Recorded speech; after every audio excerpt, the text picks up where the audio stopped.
Still no. Oh yeah, that was the button. Okay, I found the button. Yeah. It's been so long that I forgot. Oh my god, okay. I've just started the stream. I've put us on the air. Ethan, Unreal Engine has crashed. There We you go. are Good out start. the gate, steaming ahead, full speed, into a wall. Pretty typical. We're gonna start the engine again. We're gonna load up the map again. And then we're gonna actually do something.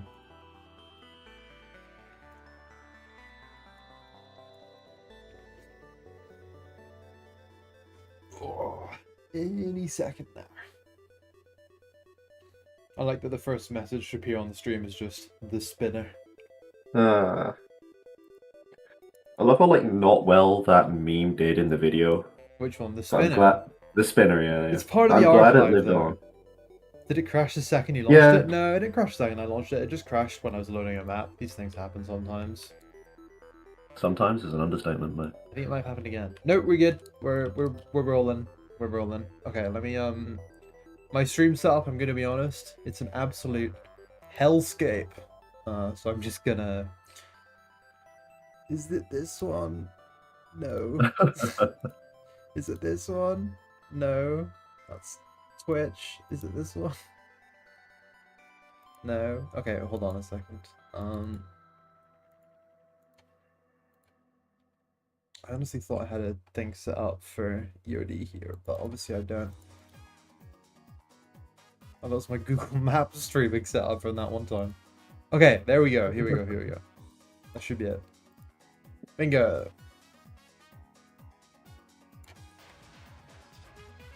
Hello, Costador.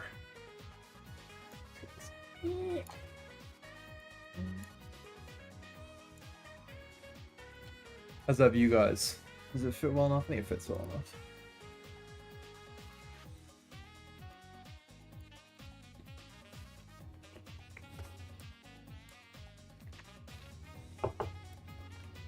So today's mission is to make this map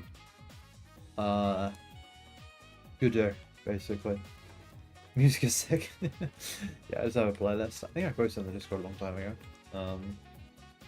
And the goal is to make this map better and capitalize more on some of its winning features and to diminish some of the things that weren't good about it, like the almost immediate engagement time, which, while partially by design, was also not fully a winning idea.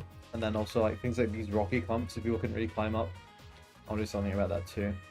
Or alternatively, today we can also swap over and do the Glen map, which requires a lot more in the rework category.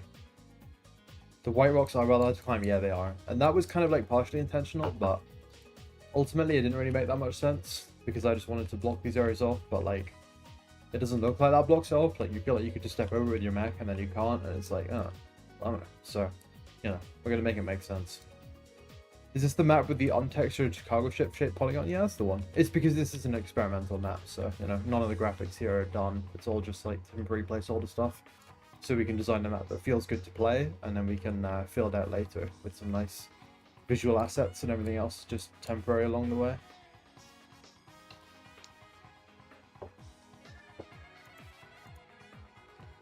I've already been accosted by a bot on Twitch. There we go. Banned.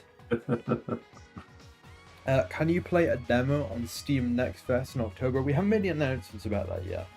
But we will be doing that shortly as to when the next fest will be and when we will be doing PPT4 and all that kind of thing. So there's going to be a slight change to schedule, but just keep an eye out and you'll be able to see when you can next play. I'm just thinking about the best way to attack this. Bit aggressive, isn't it? I think what I want to do is... Let me show you something here. Will this show on the stream? No, it won't. I'm going to have to... Let's do this. Let's do it like that. There we go. This here... Oh, is the stream view frozen? I think it is. I see your cursor moving. You see my cursor moving? But like the background image is static. Like I'm moving this image around. Oh. Look, I'll put it this way. It's a good thing I'm a game developer and not a streamer because this is clearly not working. Let's try something else. Nope. Alright, let's try this. Yeah, there we go. Okay, now you can actually see the window. Maybe we can have a better stream when you can see more than a frozen image. It's frozen? Is it still frozen? Avocado. Are we still dealing with the frozen situation? Working for you? Okay, brilliant. It was definitely frozen for a while though. Anyway, this was kind of like an early design of the islet here. We had this like airbase in the middle, and then we had this kind of like long stretching archipelago around the outside. Now, there was a number of reasons why I kind of shelved this. This big open flat area here didn't play particularly well. The terrain didn't build up too well. And like just a number of things about it didn't fully track. So this version, you can see it's kind of inspired by the same idea, but it was like simplified, you know, a bit more compressed. And I think I over compressed it. We need more space, so that's what I'm gonna do.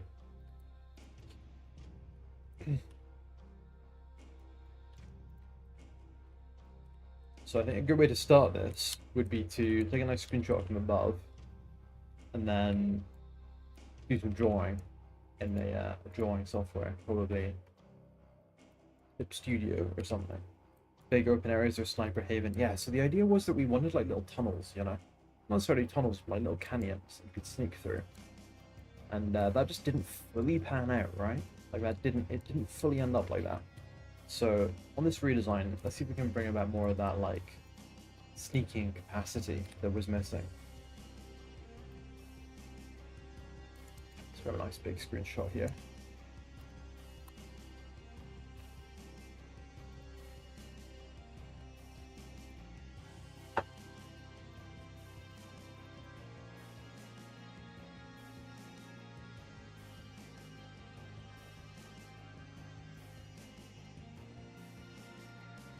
Okay, got a screenshot there. Brilliant.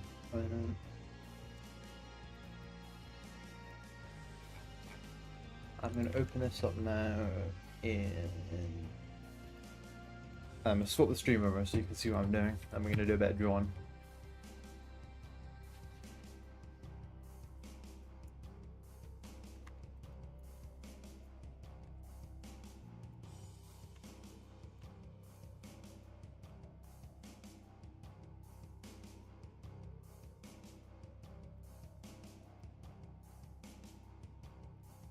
Okay, here we go. Should we be able to see this top view now?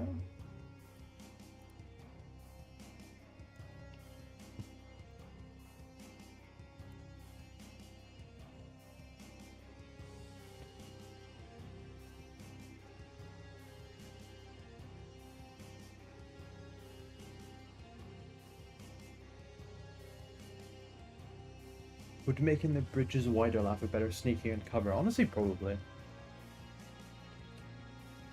Or at least it would allow you to walk over them better, right?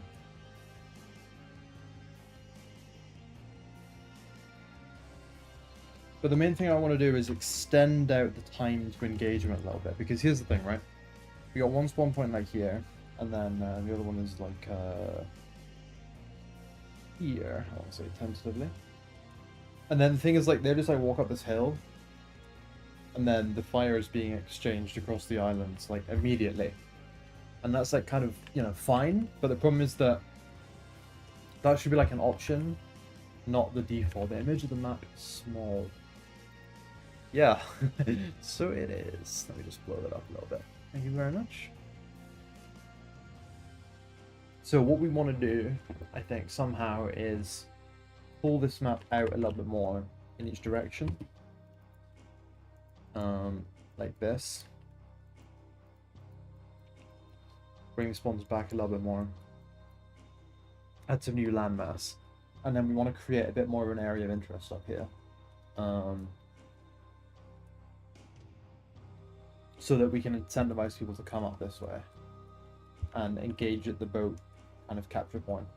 this angle too, not just like, because the problem is that the map became a little bit uninteresting. Like it was fine in some regards, and actually if you went around the back here, there was some opportunities you could capitalize on, but most people would make a beeline like that.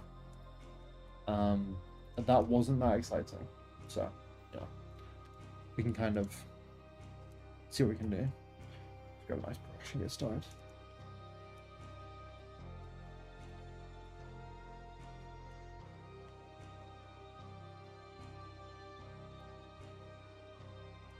Actually, destroyable environment would be fire, like blowing up a building or a bridge. That would be cool, to be fair.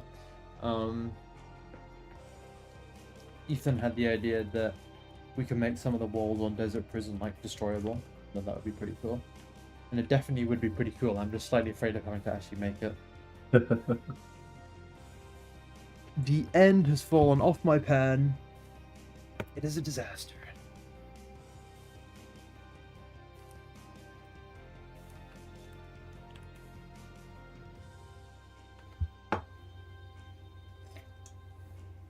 I agree. This area here, actually fairly fun.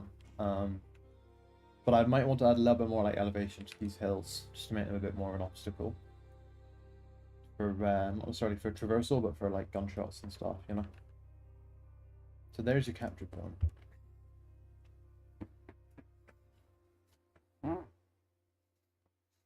Let's put like spawn one like here, and spawn two like so here.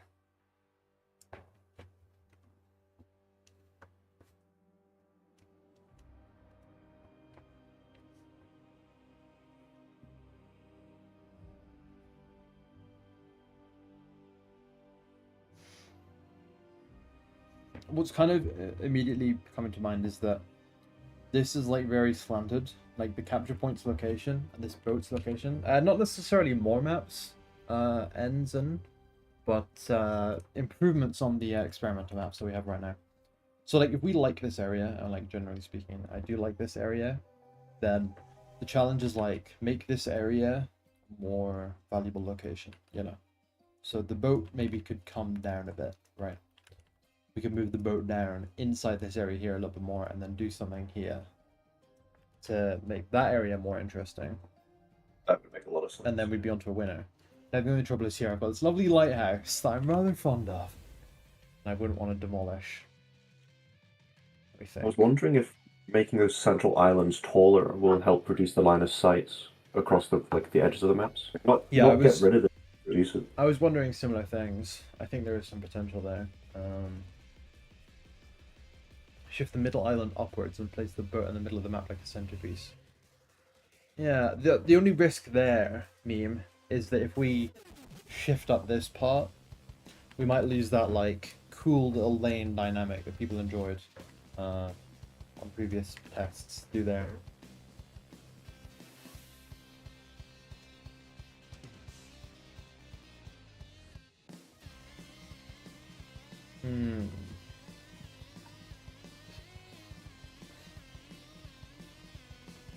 Let me think for a moment.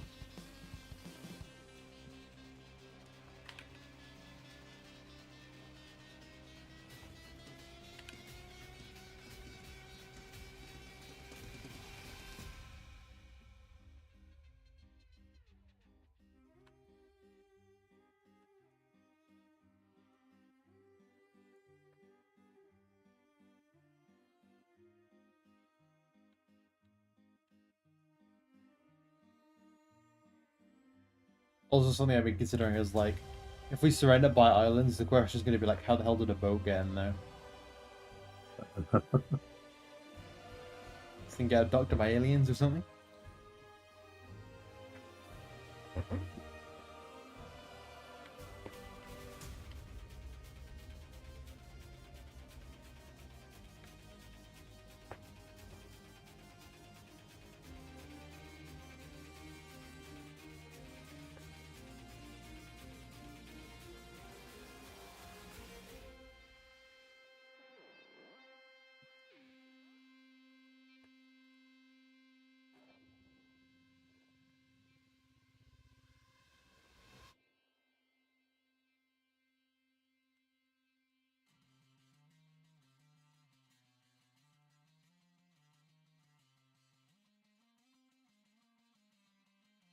the big island in the middle in half.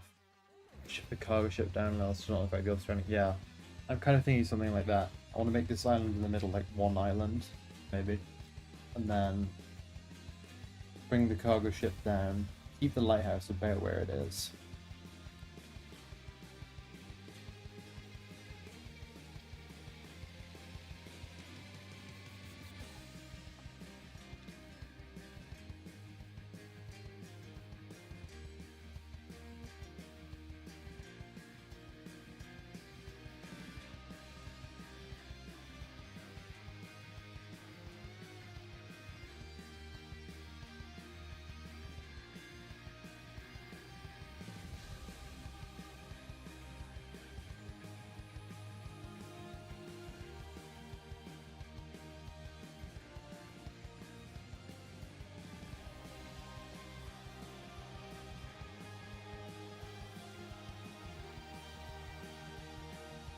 So just trying to move this cargo ship. Come on. There we go.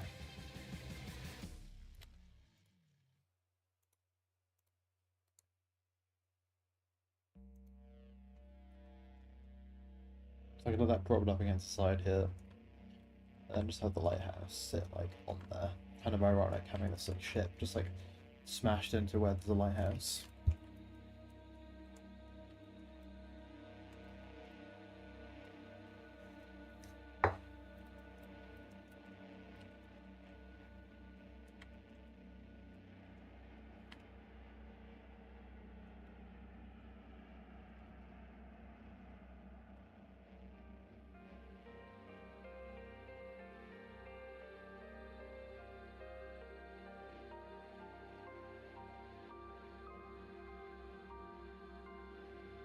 Oh, that cargo ship vertical rotation idea, actually kind of genius.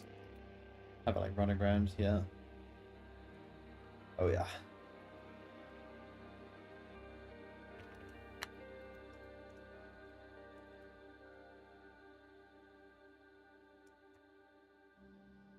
And you have like a little hole through the middle, like it's been broken in half.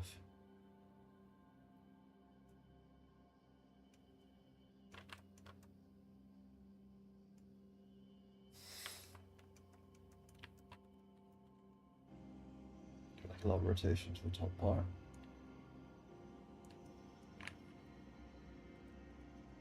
And then all the containers and stuff are like spilled out around here.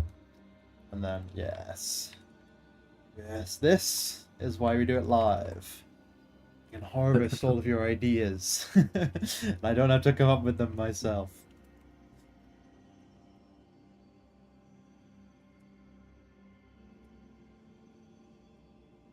Now we do have a very, very open area up here at the top, like this huge open area, so definitely some stuff needs to be done here, but this is like kind of heading on the right sort of path. I think it's also like we've got the boat like trajectory coming in here, and then like smashing into the lighthouse, which is kind of funny. So that works out pretty well for me.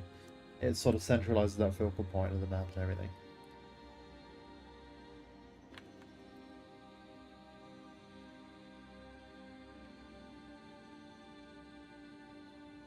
We're definitely going to have to come up with like a good name for the ship, right? Like every ship has to have a cool name.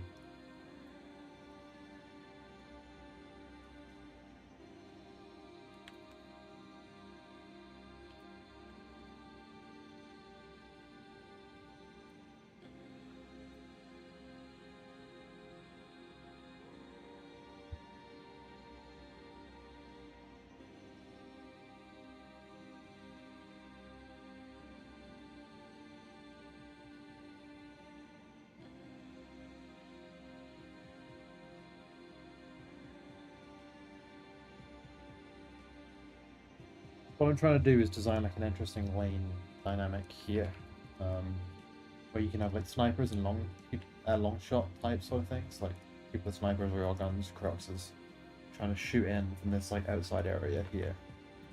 But they only have a small window where they can do it. Things like, you know, the long part of Dust 2, right? You only have like a tiny window where you can shoot at the people who have like rifles or whatever who are running past. I want the same logic to apply here.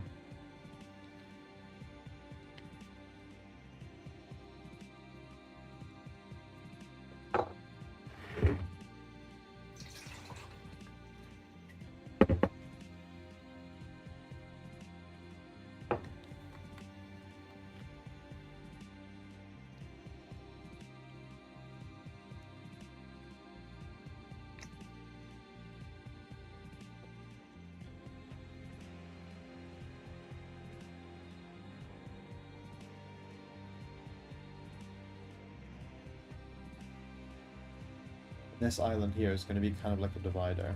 So it's a hill that you technically probably could climb, but would be ill-advised to make it taller, make it a bit steep. So it'll really slow you down if you climb up. But you could technically peek over it. We just wouldn't recommend it. And then the lighthouse could be at the top of that, and that can be a sort of like midway divider.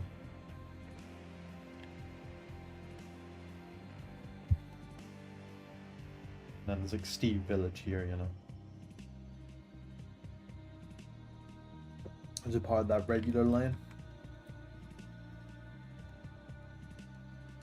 It's quite a drastic change up. I toggle the layer on and off.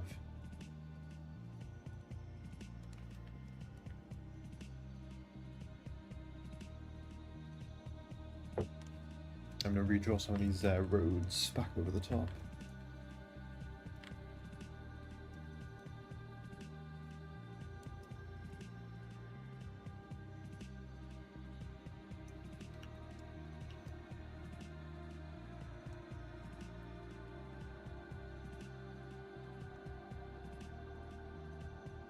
Lighthouse there. Name for the cargo ship could be EOD Irina. Is that an actual prefix that people use for like boats? If it is, that's kind of funny, because I had no idea.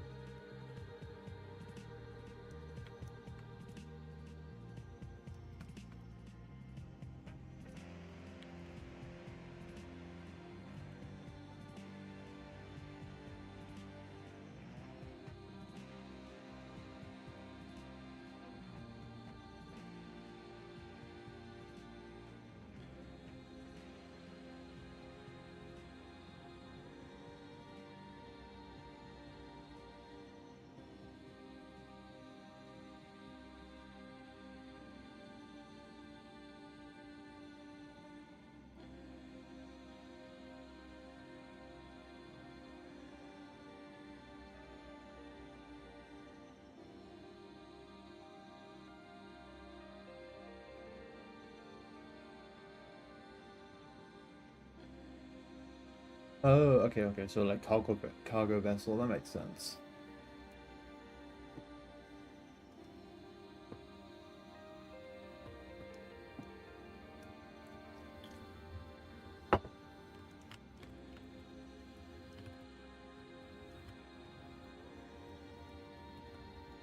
I feel like when you're naming a ship or something in like classical fiction, it needs to have like a really thematic name, right? Like Cursed. It's a bit literal, but like, you know, they also have like names that are like cursed or whatever, some way or another. If they have a bad accident, or they're like ironic or something, when you see like a ship named in classical fiction.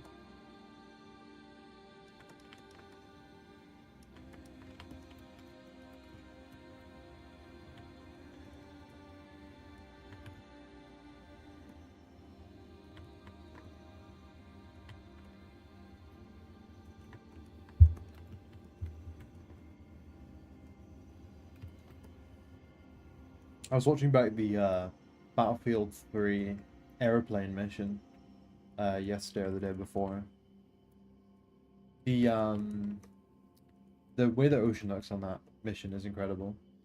Bougie McBoatface or nothing? Okay, well now we definitely can't open a poll. You make a very compelling point, and we cannot put this up to the people.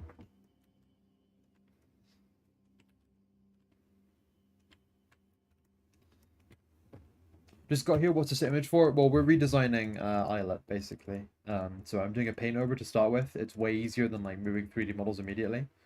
We're considering like how to restructure the landmass to be more interesting and to play better. Like we want to take the parts of the map that play kind of good, like the south area, and augment them with like a newer north area. We've had some good suggestions already of how to change this around, and I'm kind of liking the feeling we're gonna get here. We'll get like a new lane here. We'll get a larger open area. We're going to extend the map out like lengthwise, so the time to combat will be a little bit longer. You'll have more time to get tactical position. What engine is this?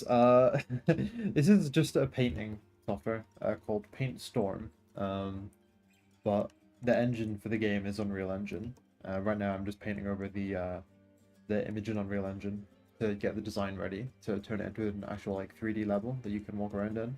Well, we've already got 3D level. That's what this is a screenshot of. but we're going to upgrade that later on. So this isn't a game engine, I'm just painting. Figure out what we're going to do. It should only probably be about 10 more minutes of painting, and then we're going to hit the engine. There's roads on the map, that means there's cars, right? Yeah. Where are the cars coming from? The boat that crashed. I don't know. I have piers on this map. I think I forgot to add them though. Maybe. Yeah, it needs like a jetty. You're right. Mm-hmm. You thought it might be a redesign. They seem more detailed than you'd expect from a layout.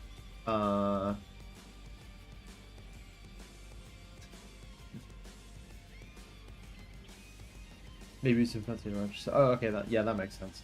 You could paint an environment text like this and then use the brushes. I think I just got a bit carried away with painting because it's very fun to use the brushes in this software. They're very like they blend just right. I mean, I look at that. It's hard to explain without feeling it, but like that color blending is really nice. Just gives me that perfect brown smear for the top of a hill. But yeah, you're right. Lock in. Let's get this layout confirmed.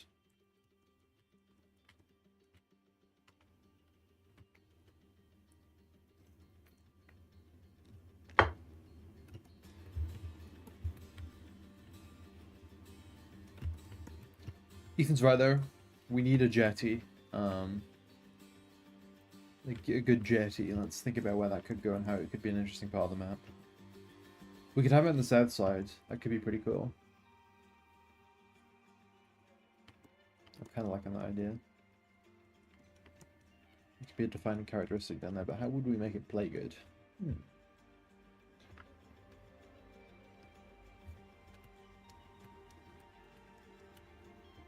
Or maybe... Having a moment of thinking here.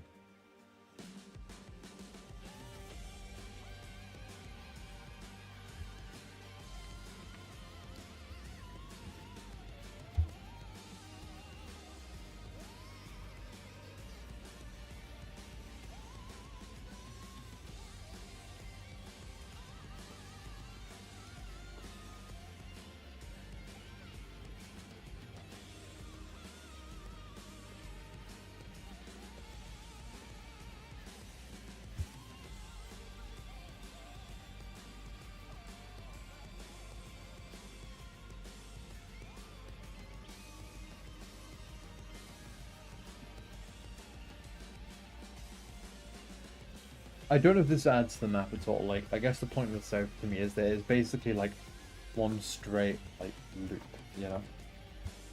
But I agree, there needs to be a jetty somewhere for this map to make sense.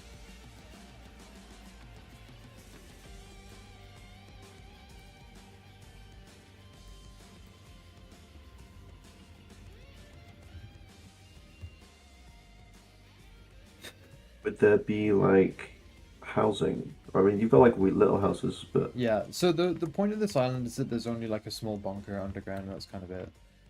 Gotcha. So there'd probably only be like 2 or 3 cars on the entire island.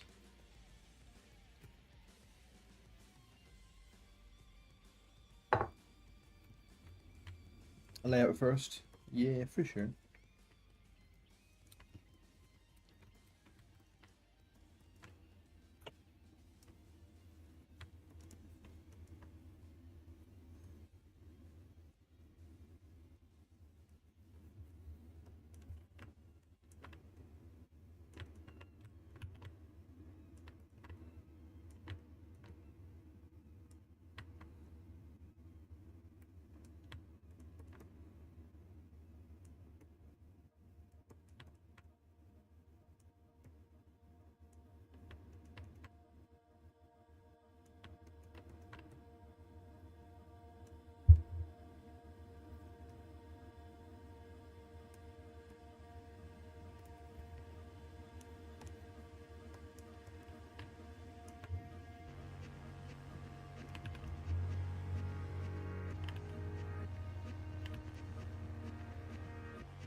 what I'm just trying to figure out here is like, I had a special request from Ethan to have like a flat area where we could have the mech reloading bays, which is a very good point.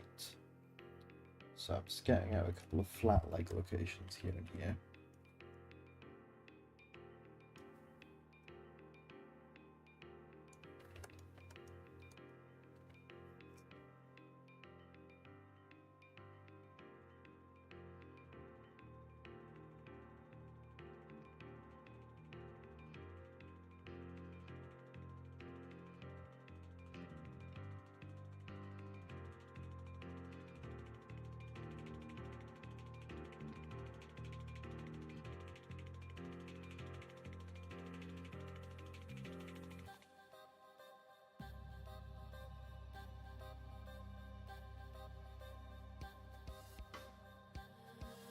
Yeah, no one actually lives on Islet for sure. People probably at one point did live on Islet, but at this point no one lives on Islet.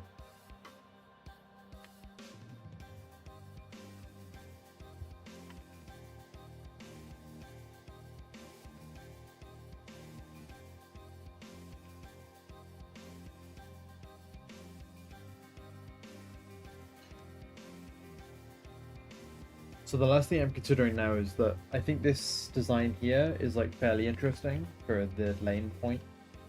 This is like decent, but the thing I'm considering is with regards to making the map a bit larger, a bit lengthier, it's not necessarily ticking the box, right? It hasn't quite achieved that. So how can I achieve that? Let me think for a bit.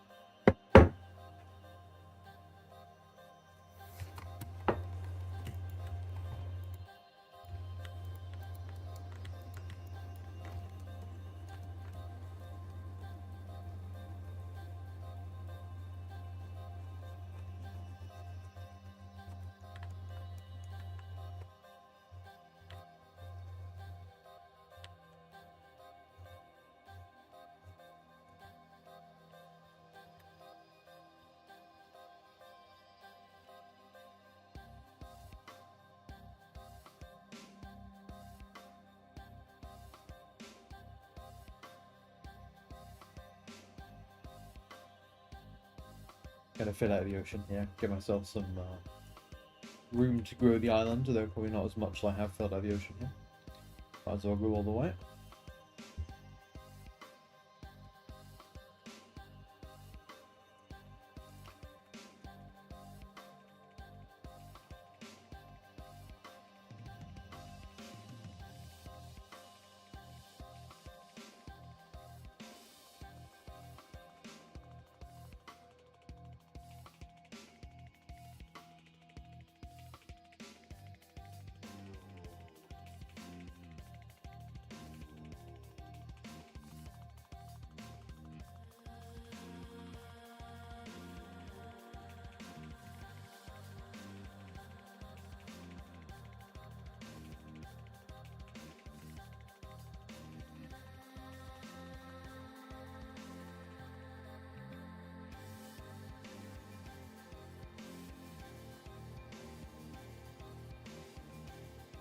I think I might be an audio capture in Discord twice. You might have been getting like twice the amount of Ethan as you were prescribed.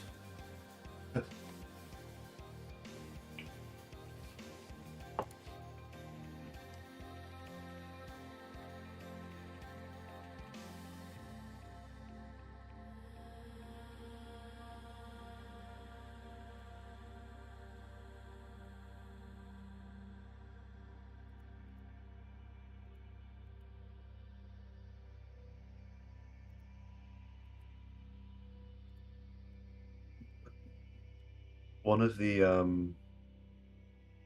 color regions on the miniguns is literally just like the bolts.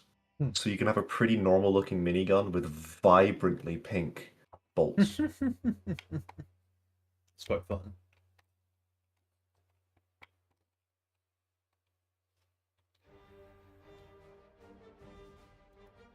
Here's my reference window. It's a little bit too big. It's taken over the stream.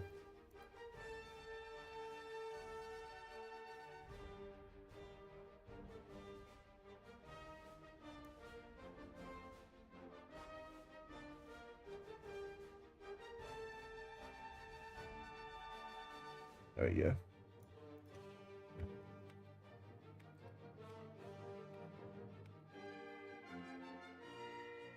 I think to help the map be bigger, the outside ring of the islands needs to be moved away from the island where the boat is.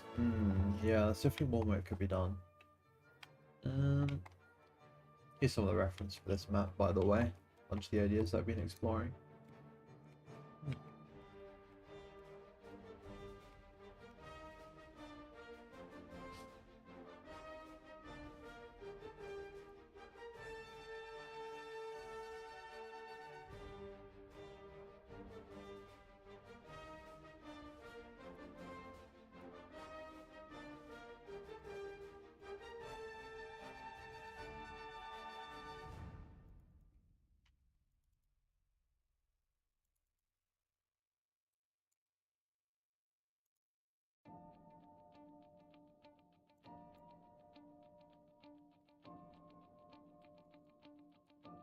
Here is my full reference sheet for this kind of thing.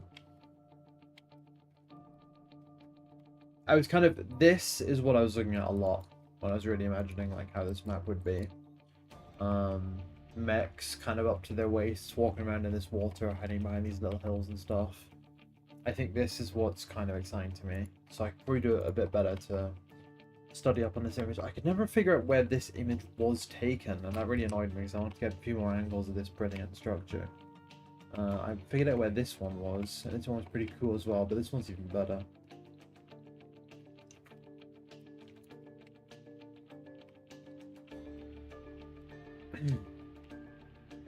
There's your inspirational lighthouse. That was why we got a lighthouse on it. Music from War Thunder.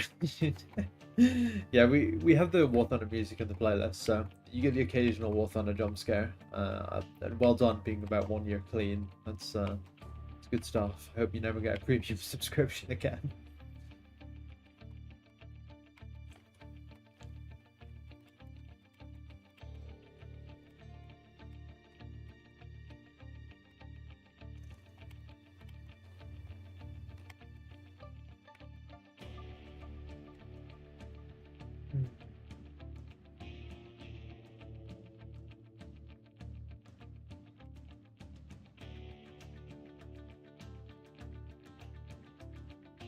This is why I was like kind of hesitant to stream this, because there's a part of map design where you just kind of have to sit there and like scratch your chin for like 5 minutes and be like, what am I trying to achieve here? And then you figure it out, and then you can do something again, but until that point you just kind of have to scratch your chin. Here's some of my early sketches of this region. Here's my very literal early sketch of this region. This was an early version of the island. You can see how it's kind of evolved from here.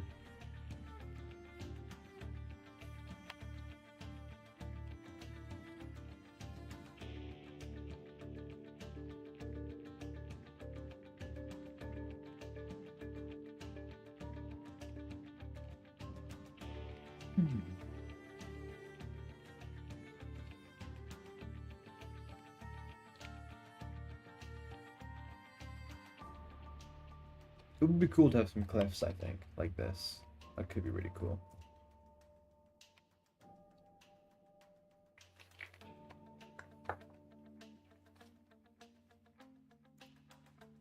And it could give us some like opportunities to kind of have inaccessible-ish areas, like this area up here could be cliffed off, right, all around it. And maybe you could get out there with a HMK, but otherwise it might be impossible. This area here could be cliffed off, and then it could be like a little bit here. Maybe Central Island build. I think maybe this bit along here, like there should be like maybe a cliff along here. I think that would be good. Where this red line was being drawn here. I think I'd like that to be like a big cliff.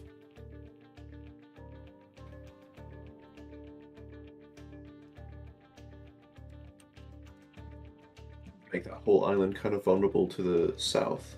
Yeah. Where the map's facing. That makes sense. Yeah, that would make sense. You want that position to be strong because it's so far away from the objective, right? Yeah, I think so.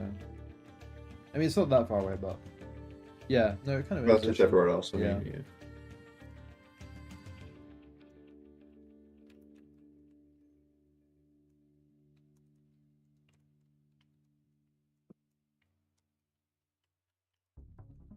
It still kind of leaves the question pondering in my mind, like, how do I extend the map larger? Cliff would make sense as a boat smash into it, yeah, 100%.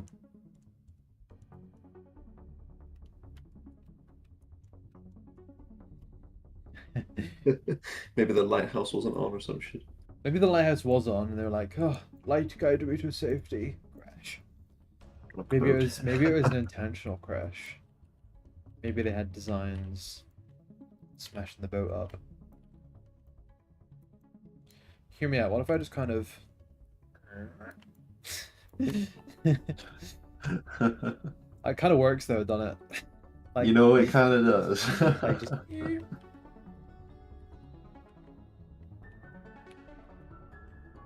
We might have something here. Actually looks more legitimately like an island landmass once it's being stretched out rather than like before it was stretched out.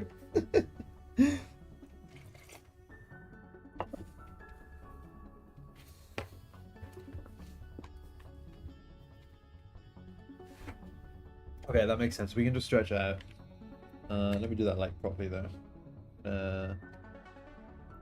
Delete that. I'm gonna take a duplicate merge of all these layers and then just start stretching it out.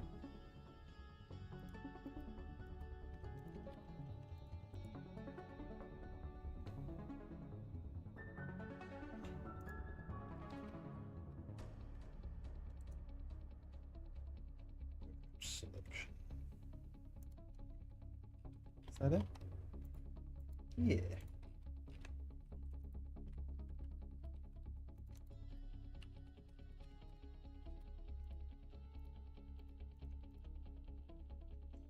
I've got the island stretcher 9000. If there's any geologists around, they're probably gonna tell me that's like a real thing that happens, like when a volcano blows up the wrong way or something.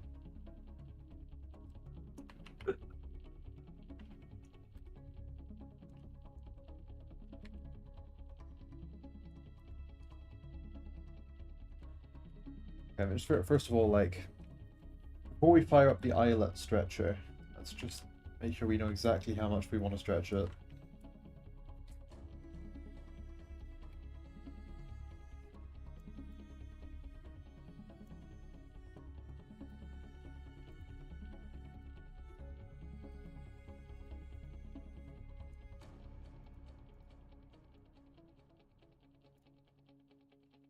Okay, probably about that much.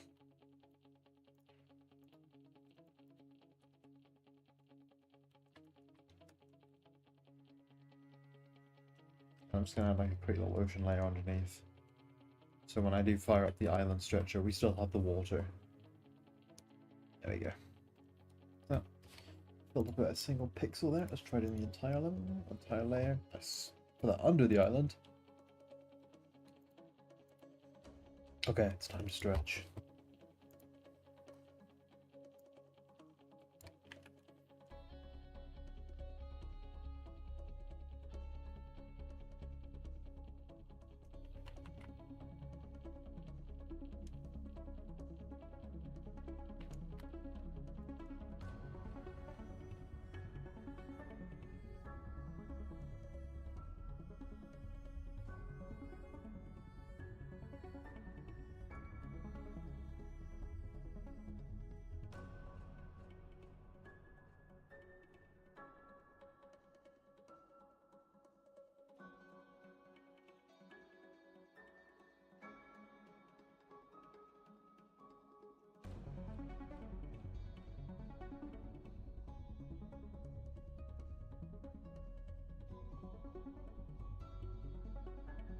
I think we can sort of draw like a, what do you call it, like a linear, like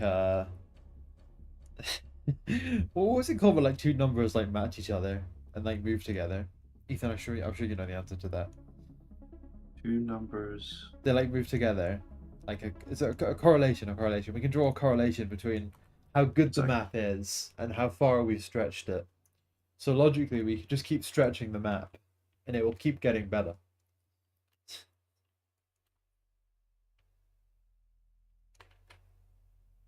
Did you hear my theory? I didn't. Sorry, please say again. I remember the word. The word is correlation. I think we can draw a correlation between how far the map has been stretched and how good the map is. So if we just keep stretching it, it's just going to keep getting better. 21:9 ultra-wide stretched map. We could do calculus to find the maximum of enjoyment. We could find the optimum, like... Make sure we're not on a local maximum, but the absolute maximum, yeah. Yeah, so the next EOD playtest, every map is going to be scaled randomly on the x-axis. It'll be stretched a random amount, and then we need you to rate how much you enjoyed that map. And we will use this to figure out the optimum stretch factor to make the best map possible.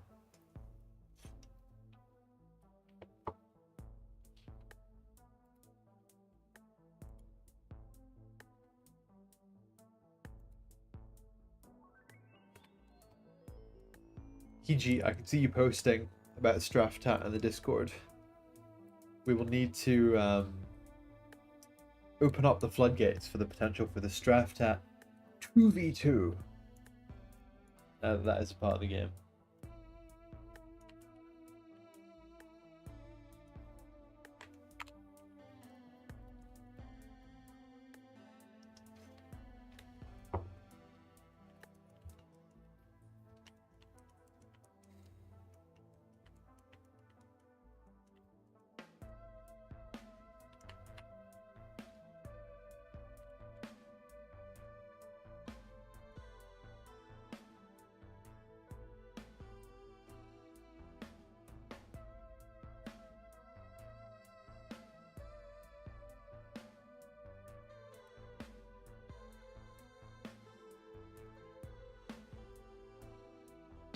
I wonder if we can, you do the points. I wonder if we can figure out a way of doing, like, Twitch points, like, wagers, you know?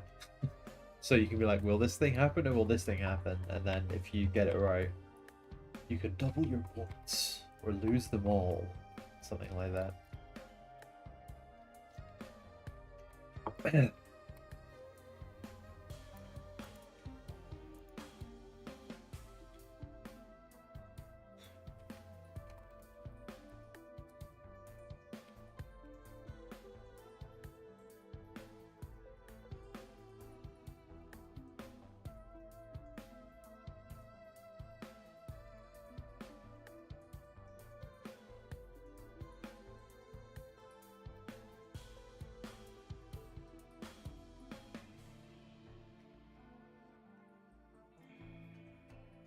We can have a look at the before and after the island stretcher. Oh yeah, I think that's much better. I think we'll probably add some more interesting features down here though. Yeah, that just works, doesn't it? It looks more like an island. It does, yeah. Probably structure more, honestly. Yeah. we can drive the coefficient up a little bit. Okay, let's stretch it more. Yeah, yeah. The only catch is, like, as we stretch it more, we need to add, like, more details along the way, you know? It can't just be... We can't just stretch it, we have to... Or can we?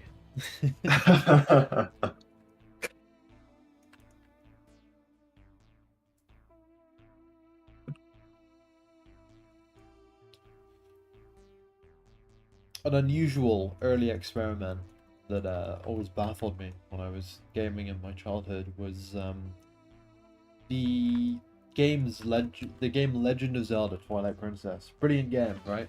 If you play it on the Nintendo Wii, the game is flipped one way. If you play it on the GameCube, the game is flipped the other way. I think that is some early exploration of potential stretching methods. I don't know. Very weird. The dice roll chance to just flip them. Imagine you play like Desert Prison one day. It's just been like flipped the opposite way. I don't mean like you're on the other spawn. I mean like the entire thing's been flipped, like north to south kind of thing. And every single Kukushka is dancing the entire time.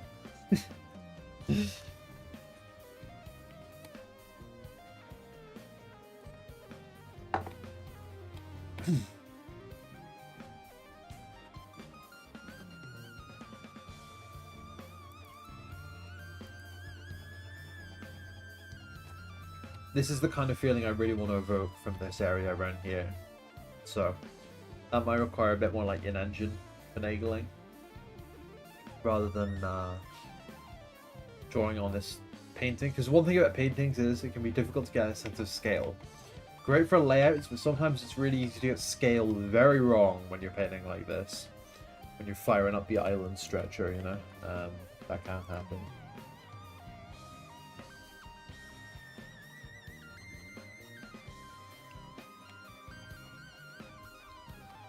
This is all my Windows wallpapers that just came in rotation. I was like, whoa, that's the coolest thing I've ever seen. I'm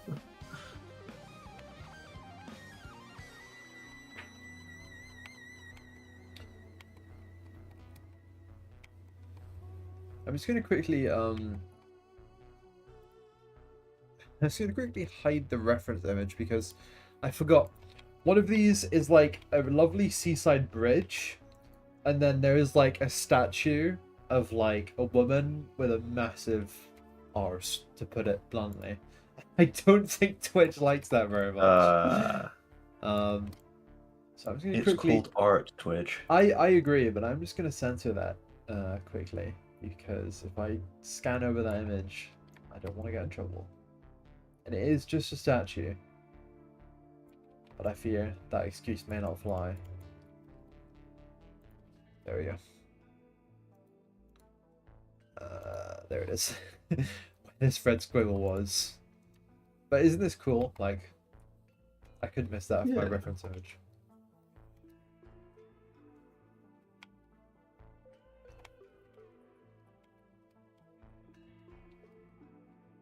Salt columns. Okay, let's just do a bit more island stretching.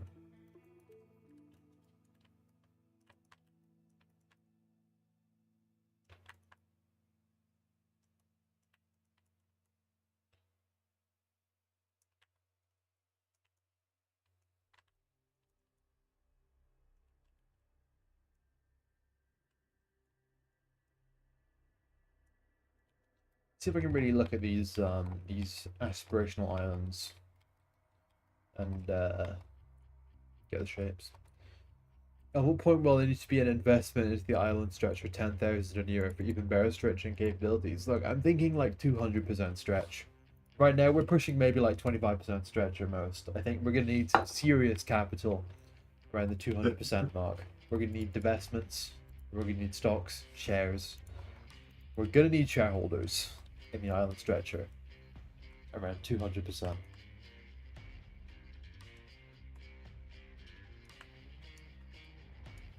The dividends of the island stretcher, they're obvious. Your island gets 200% larger.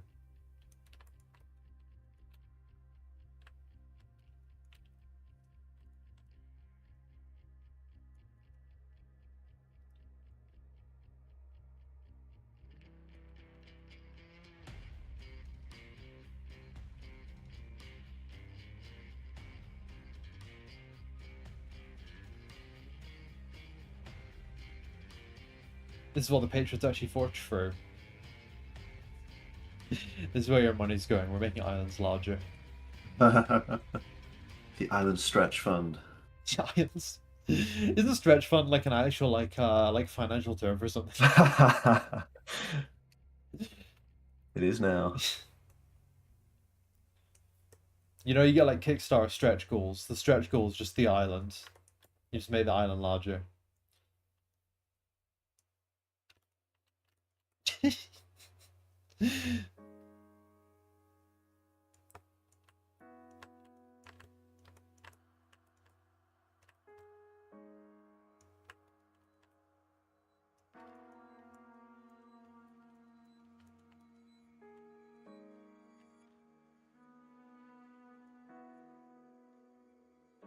At what point, do you think you could like ship a TCS like an island with stretching, you know? Like, at what point is it all new island, like, Double the island, triple the island.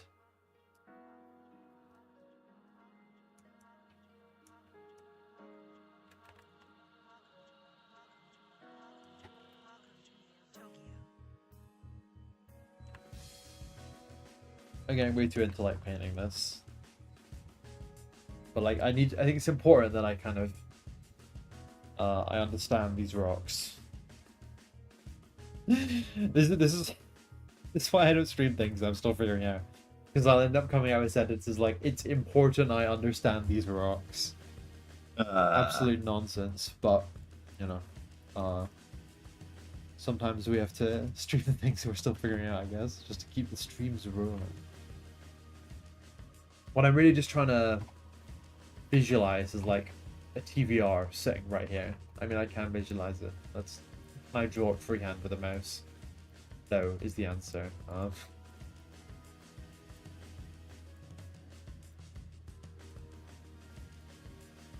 Okay, let's just pretend that looks anything like a TVR up its waist in the water.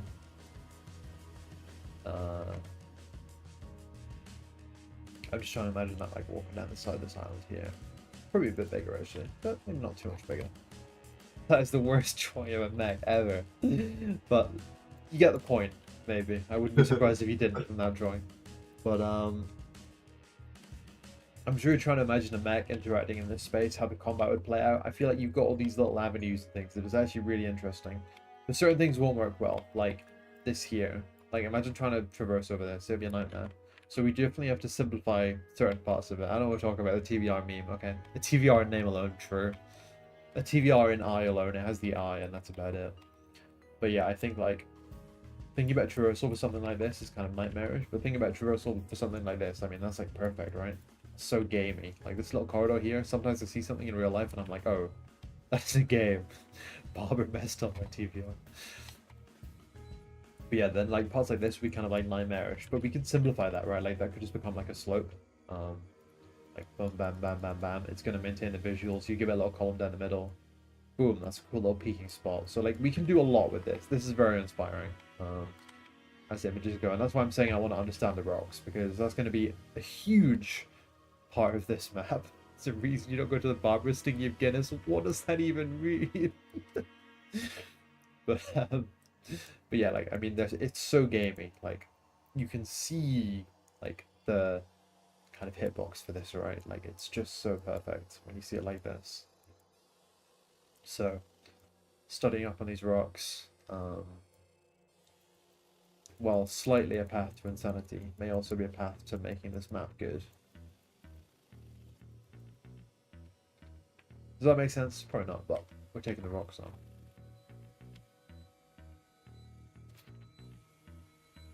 And I wish I knew where this image was. I tried geoguessing it so hard, could not figure it out. So I want to look at this particular area, like on Google Maps from above, and be like,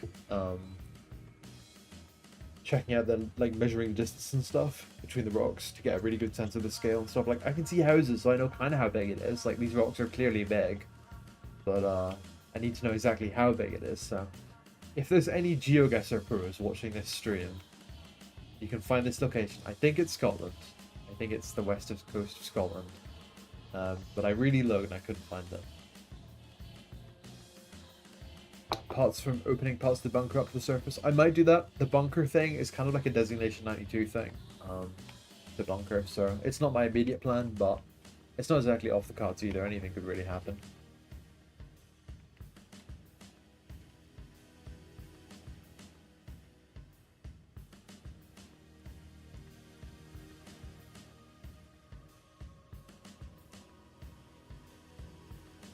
West coast of Scotland. You go for a little bit of an adventure. Or are you situated on the west coast? I think it's like west though. This is like Hebrides stuff, you know.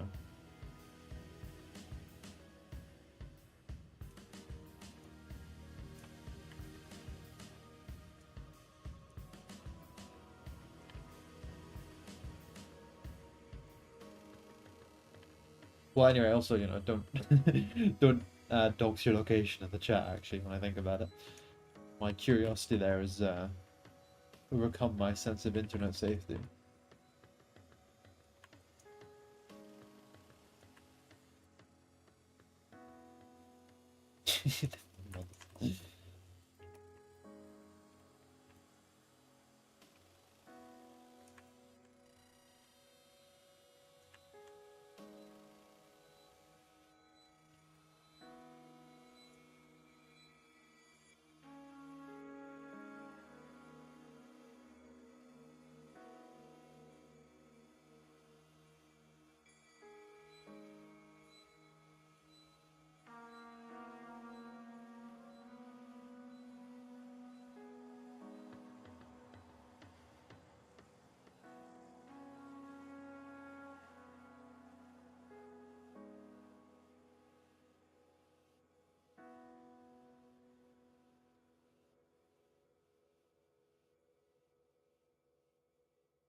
I want the highest point, obviously, to be here, like right in the middle, where the lighthouse is going to be.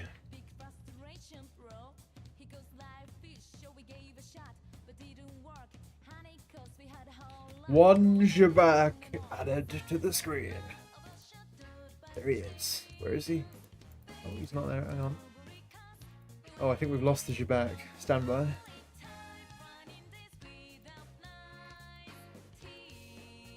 Boom. One Jabak. It's the Jabak. Keeping an eye on the chat.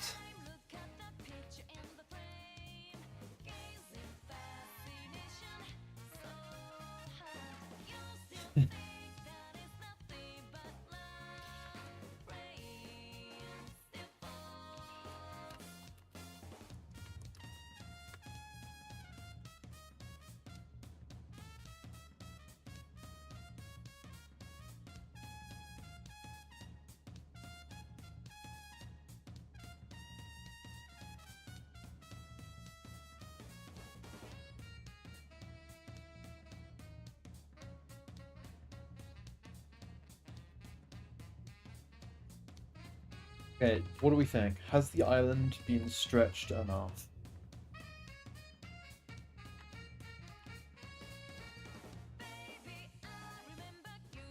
Hello, Medev.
Then the bottom left side to make a lagoon.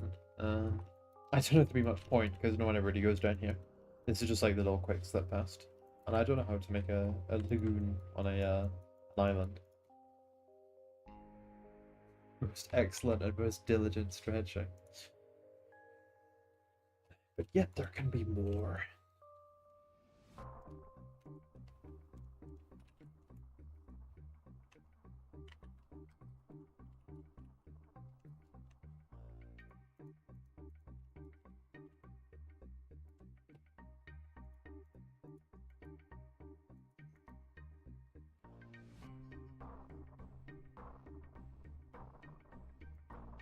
Gonna...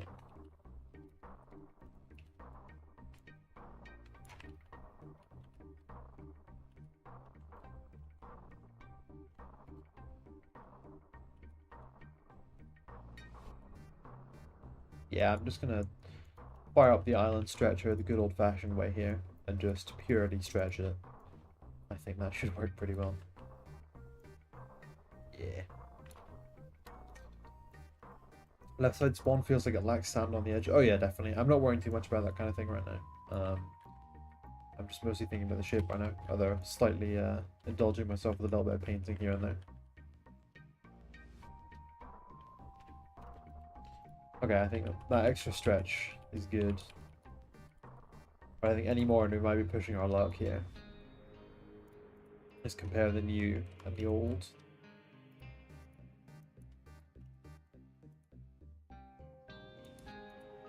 We can compare the new and like the old, like the first version.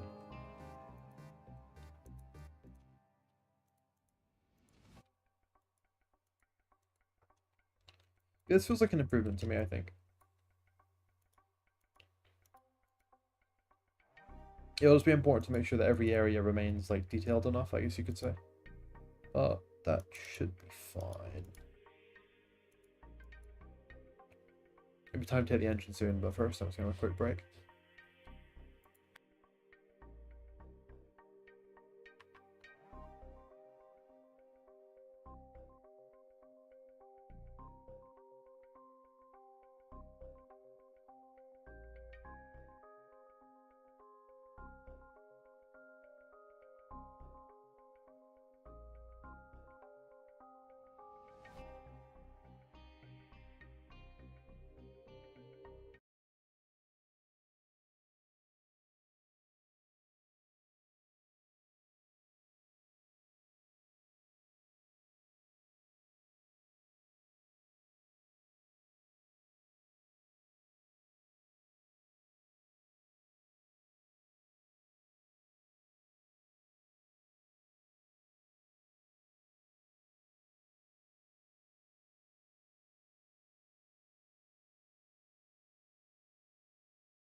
Alright, I'm back and I finished the design, guys. What do you think? Yeah.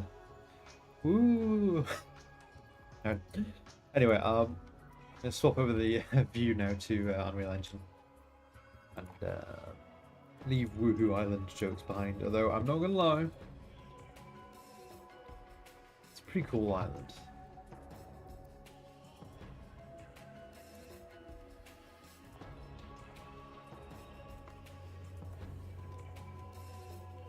Give me just a second to swap over the streams. The music seems incorrect. Hang on, yeah, no, you're right. Do we have Wii Sports Resort on Spotify? No, they don't. And I don't want to get a copyright strike. I'm so sorry. Oh, the music name seems incorrect? No, this music name is correct. I think.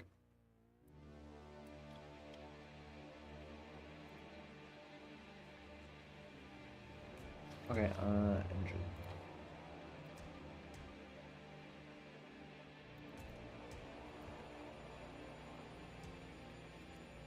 Okay, there we go. Got the engine. Now we get to now we get to fight up the 3D island stretcher, also known as a lot of manually painting and adjusting. Oh, that window's way too big. Hold on a second. I have monitors with different resolutions, which causes all kinds of fun issues.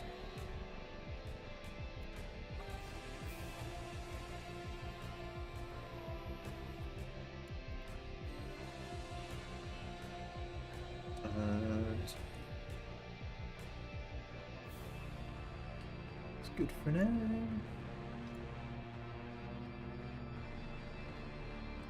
We'll just take this image here as well.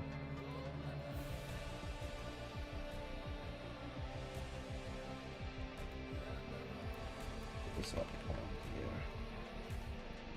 Nice and large, so I can keep a good eye on it. And then let me get the chat back so I can actually see what you're saying.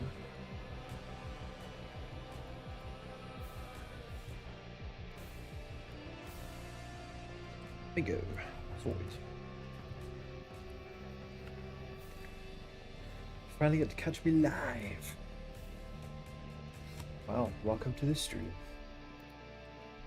I've certainly caught you live enough times. How many Zubaks would it take to kill Rusty? I don't think any number of Zubaks could kill Rusty. I don't think anything could kill Rusty.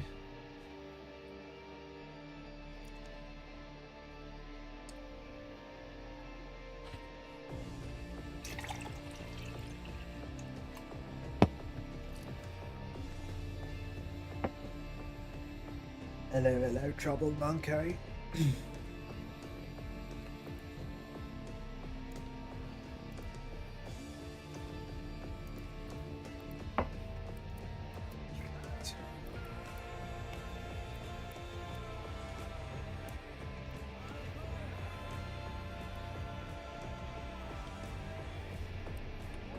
The best way to get started with this. Probably tidying up some things that we're not going to be using anymore, so I'm just going to get rid of these containers for now.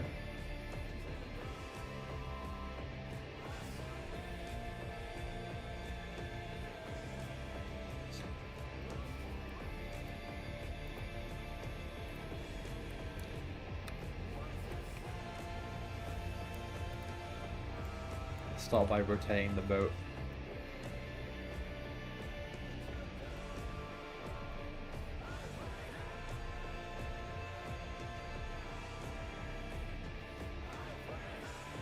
I guess I'll need to split the boat in a couple pieces as well. That shouldn't be too hard. Alright, if we can do that now, it'll be a fun way to start.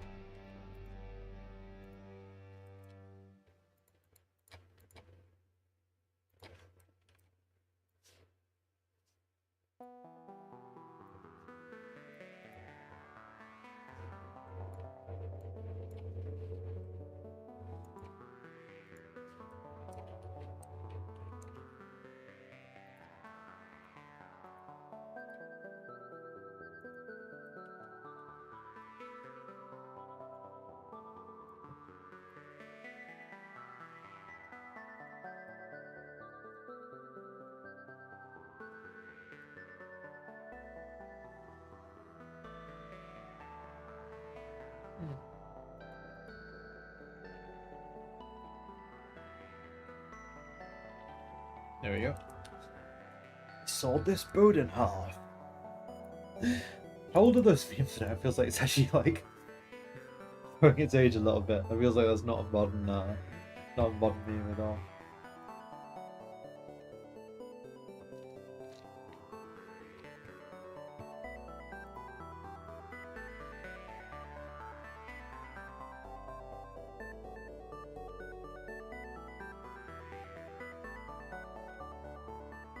It's gone to more than 2 parts.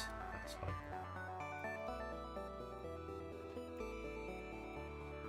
Just group them all together.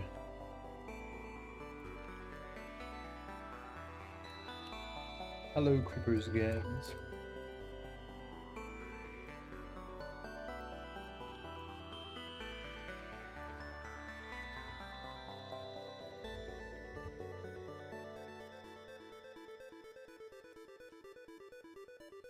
Here's a question for you, Kiji.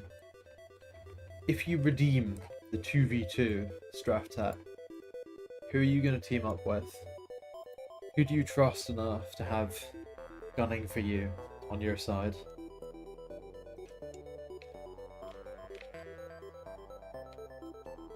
I agree, by the way. Cinderellas. That does make sense.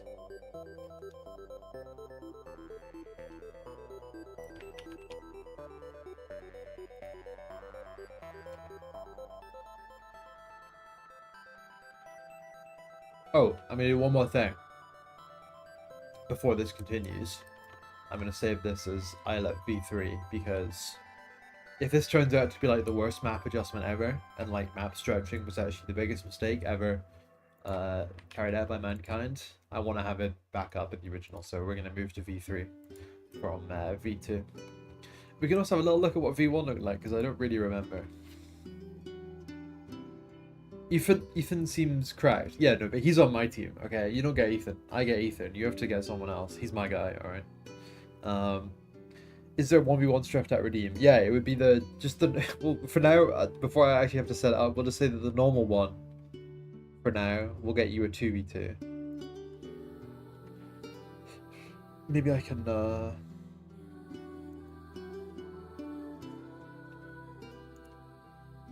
long range will dominate here. This pushing close is going to be very difficult. Yeah, I mean, in this main view here, absolutely. But like, if you check this out, we're going to be changing it. We're going to be getting a lot of like little sneaky lanes, little back routes.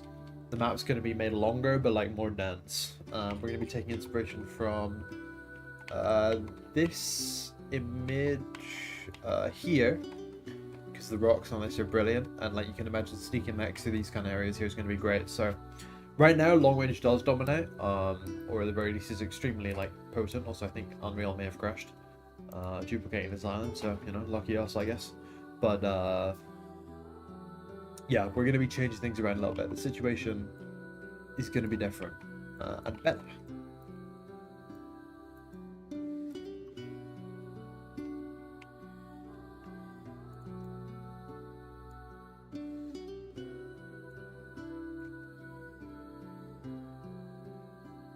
Imagine doing that. That would be like the worst day at work ever. Like, I don't think anything I could do in my life would equate to the level of blunder of smashing a cargo ship into a beach.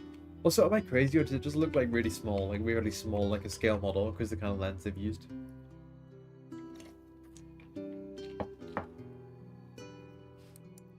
Okay, it's looking like Unreal's crashed. We're gonna have to ride this one out and see where it leads.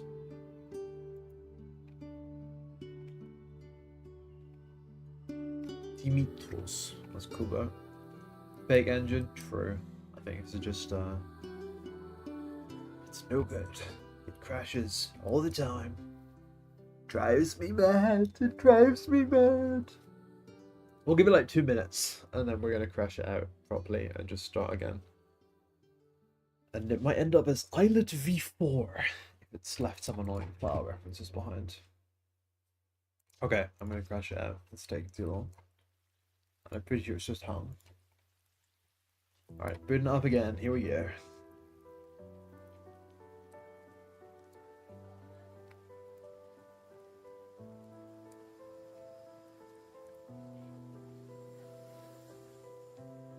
About 5,000,000% of EOD's development is Unreal Engine crashing for reasons that are wholly unrelated to us, which is the worst kind, because if it was related to us, at least we could do something about it, you know?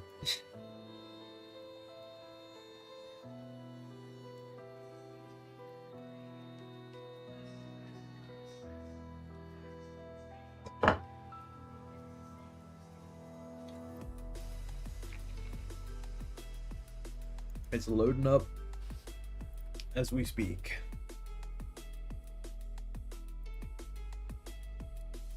You can see how, like, tool issues just carve time out of the day. Like, I had one day when I was setting up the Destructibles or something, I had like 15 crashes in one day and I was losing the will to live. Okay, we're good. We're in engine. I want to load up Islet V1 and just have a little look at what it was like. Okay, so actually just like, yeah, okay, I see. Yeah, so this was like a much wider version, but like also taller, you know, and it had this like airstrip and stuff, but this just wasn't like, it didn't play good. I mean, look how flat it is. It wasn't a good map for a number of reasons. Although there were aspects of it that I like, it's just too flat overall without enough places to like sneak away or whatever. I don't know why it's so like the shaders haven't compiled, but whatever reason they haven't. They compiling now? Maybe. Yeah, this was like the V1 of Islet. You can see it's a lot more like my sketches. The shape's a bit weird. Any clue why it's crashing? It's loads of different reasons, but it's mostly just issues with the editor, yeah. Alright, I've actually deleted Islet V2. God damn it. It's fine. Oh no, it was duplicate button, okay.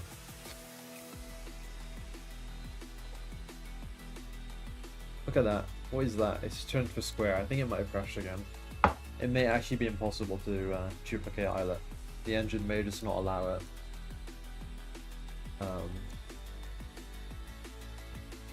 Yeah, this is why I didn't want to stream stuff that I didn't have a tight control over, because if shit like this happens, it's agonizingly boring. For me and for you. So guys, how about the weather? Okay, I'm crushing up my engine again. It's not going to recover. Okay, one more go, and then we will just start overwriting the original Islet, because it'll probably be fine. And we have backups through Git anyway. It's just like, you know, I wanted to have my own backup to swap between.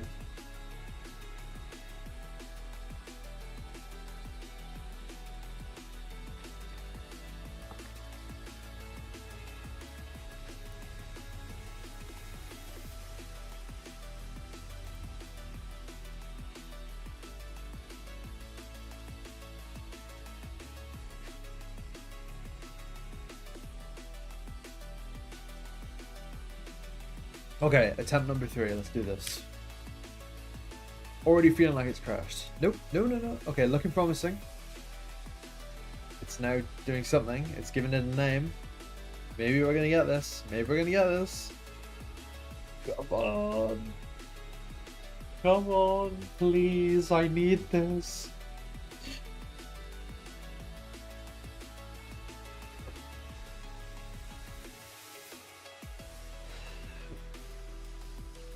Oh, I fear it may be so over.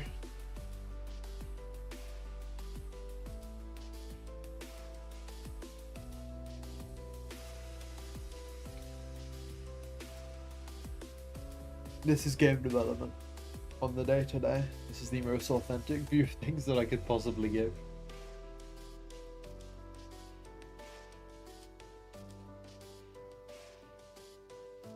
Give it a little bit of time, just a chance. At this stage it might recover, maybe, but I'm not so sure.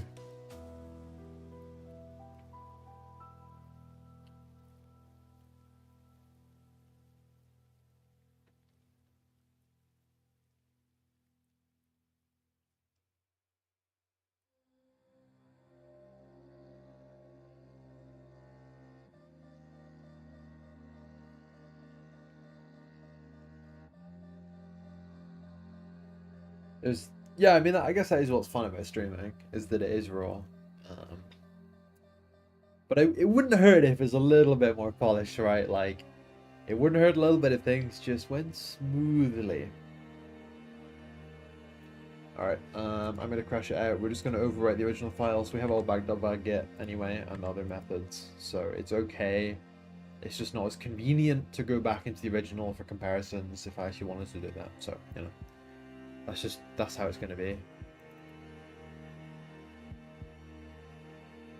There is little to be done about it. Only looks bad on Epic for their software crashing. Yeah, well, you know. That's just the way it goes with game dev. At least the engine is fairly good in almost everywhere, but certain things it doesn't quite hit the mark. This is the dark side of game dev the UTF doesn't want you to see. True. Okay, we're loading up V2, we're doing it over V2, we'll do it live. It's gonna be fine. But it is a bit annoying. And now it's gonna be like, Island V2 will not load.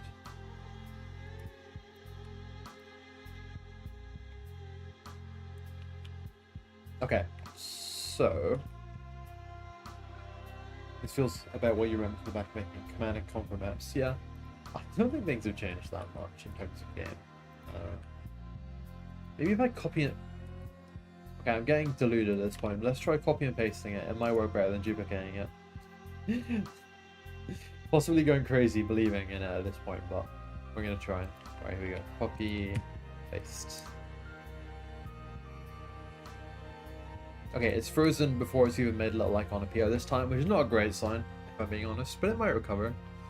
This is the last time, for real this time, for real.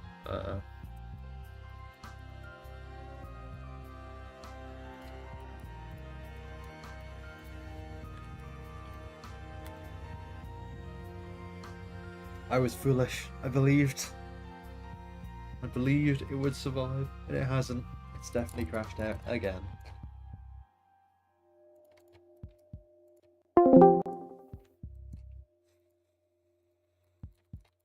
Nope, okay, right. We're giving up on that for real this time. Genuinely not going to make another attempt because this is just not working.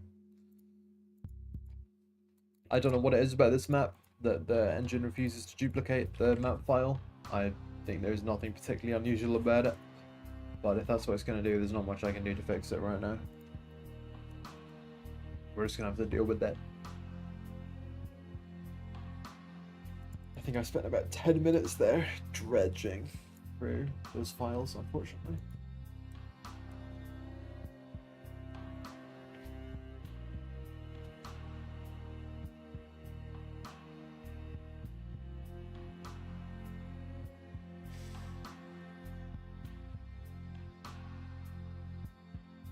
No, I'm not trying anymore. I tried too much already, honestly. I should have given up after like 2 goes. I think we got to 4.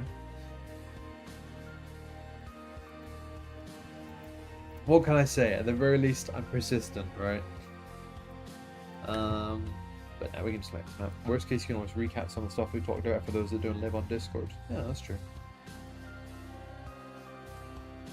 I don't know what would be necessarily good to recap, but can be done. Can be done.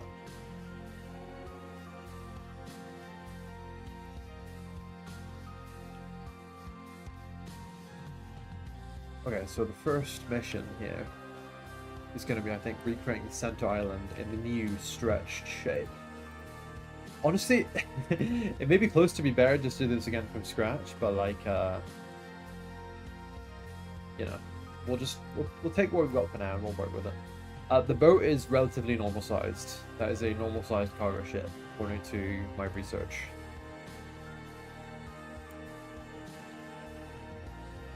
You know, you're right, that isn't persistence, that was insanity at a certain point. When I copy and pasted it and hoped for something different, you know, maybe that was a slight piece of persistence, but after that point it was just complete insanity. Oh my god, it just crashed again. Oh, what is going on today, man? Can we get we're gonna need like an Unreal Engine crash counter or something on this stream. This is unbelievable. Hello, George. You have joined this stream at the worst possible time. We are just wall-to-wall Unreal Engine crashes while I'm trying to build this level. I'm losing my mind.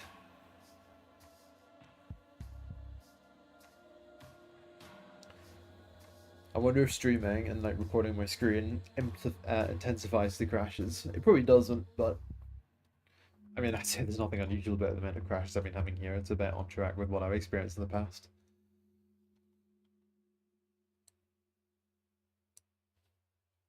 But yeah, Ethan has departed the stream now. He has to go and call someone. So you're just you're here with me, the crashes, and that's all we've got. Right, time to start sculpting this landscape. I'm gonna be pretty rough about it. I'll delete some of these blocks first. They're gonna be a bit rough. Replaced later.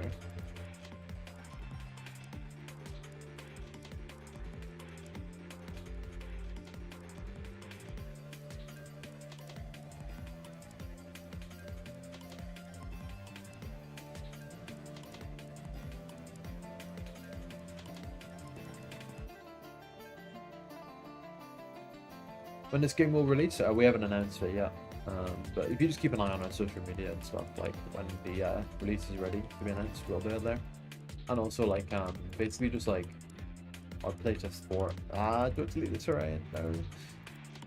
Our playtest like for announcements and stuff will be coming through sooner rather than later. When it's done, true. And at this rate we're going with Unreal Engine, if it keeps crashing, we're gonna be waiting a while.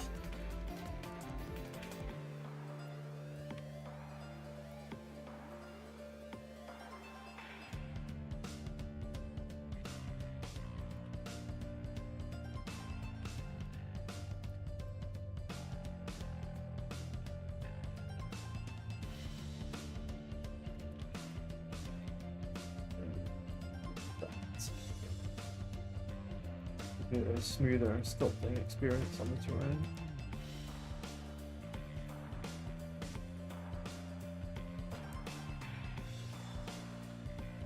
By the way, I researched it more than just looking at a boat.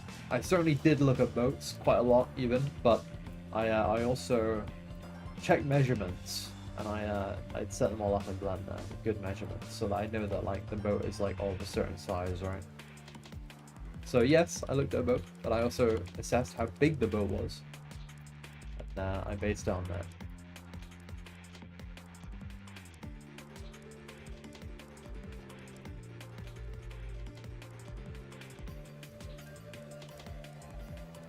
What engines are a good option for indie stuff? I don't know.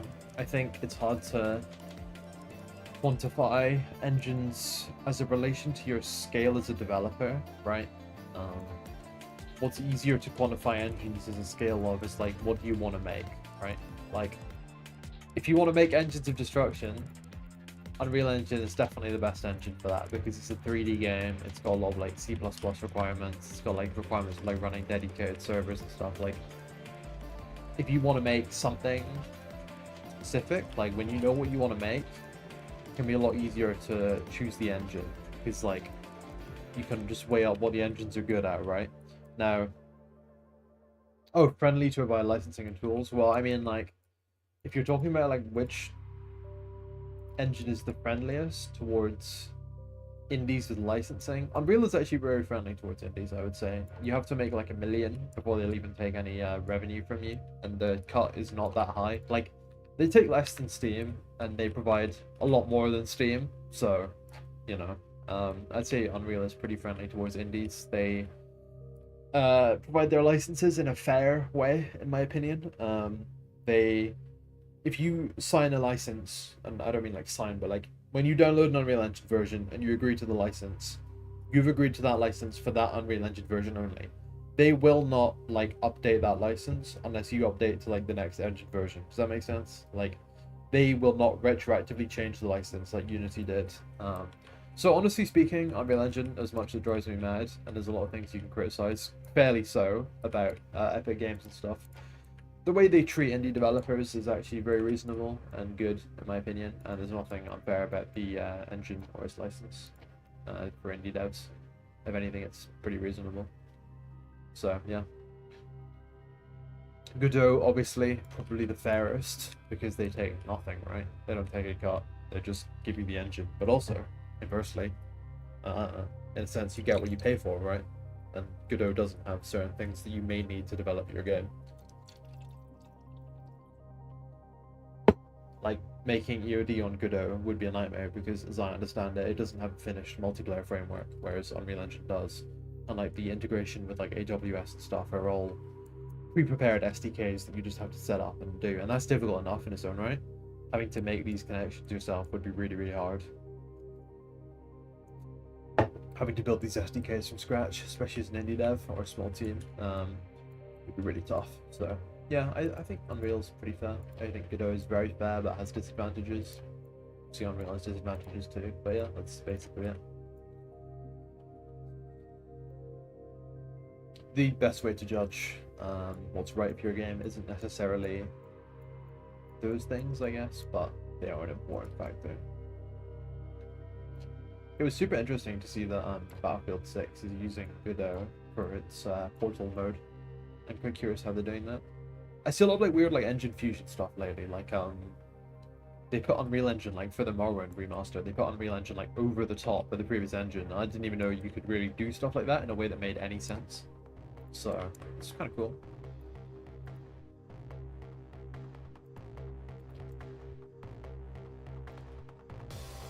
So basically now I'm just going to be copying my image and firing up the island stretcher, making it a bit larger, bringing parts of it out, creating shapes that I was interested in when I did the painting.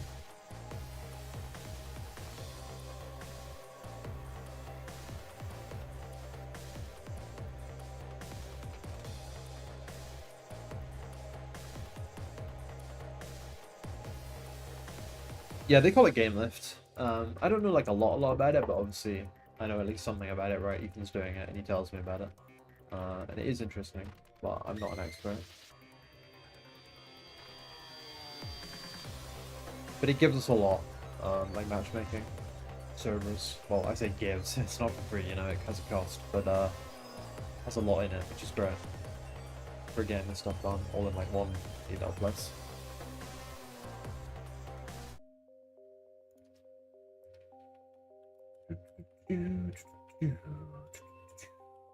Keep this hill nice and high. I think this is gonna be the slugging air part of the stream. I think where we just have to sit and grind out all this terrain sculpting. So I'm quite passive about this. If you guys have like questions and stuff, then there's a great time to ask them, because I can just like sit idly sculpting at the terrain and answer questions at the same time.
Distributed computing on AWS.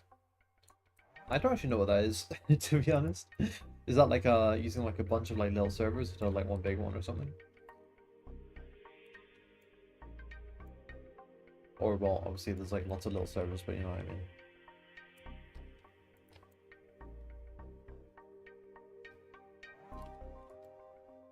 Like lots of servers in different places.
Website load balancers for games. You see, that makes the assumption I know what a website load balancer is.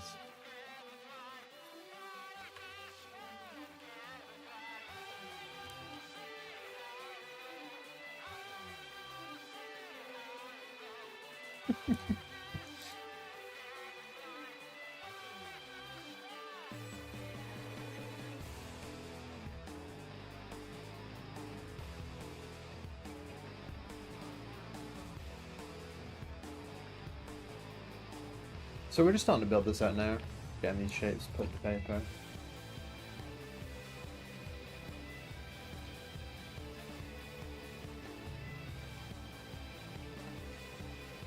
Starting to get a decent feeling about it early on. I know it looks like super rough right now, but that's just how this is going to be for a little while it all comes together. Ian's new one activation here in Dirty Work Squeezy.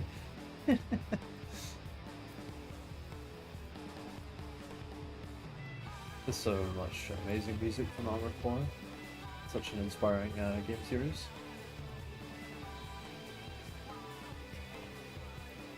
Although I feel like Armored Core 6, okay, I'm gonna say it, the music could have gone a little bit harder. It was pretty amazing, but it could have gone a little bit harder. Like, the Mother Will Comes Again from Armored Core, like, Verdict Day or whatever it was. That is, like, the craziest track ever dropped. And I feel like nothing in 6 quite hit those heights. Maybe that's just my personal taste. Okay, let me rephrase that. It's definitely just my personal taste.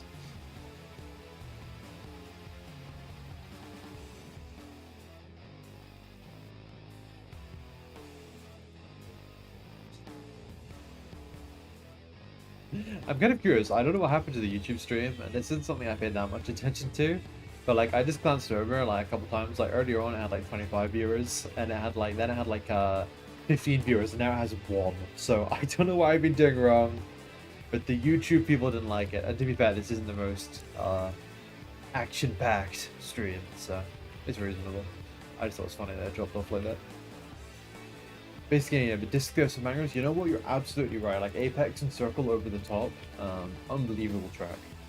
I really like Disc 3. Unfortunately, none of those songs are in the game.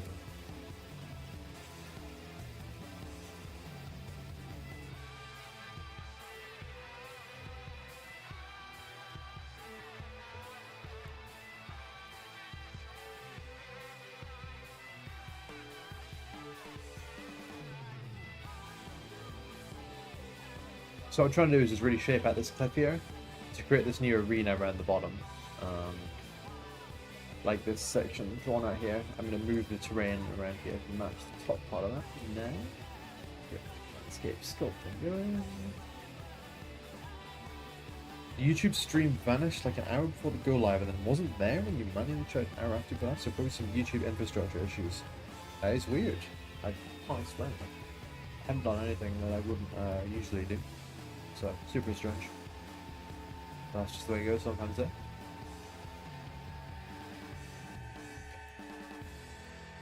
What does UTF stand for? Stands for United Task Force. It's like an EOD lore thing. From like, kind of like the history of the world, I guess you could say.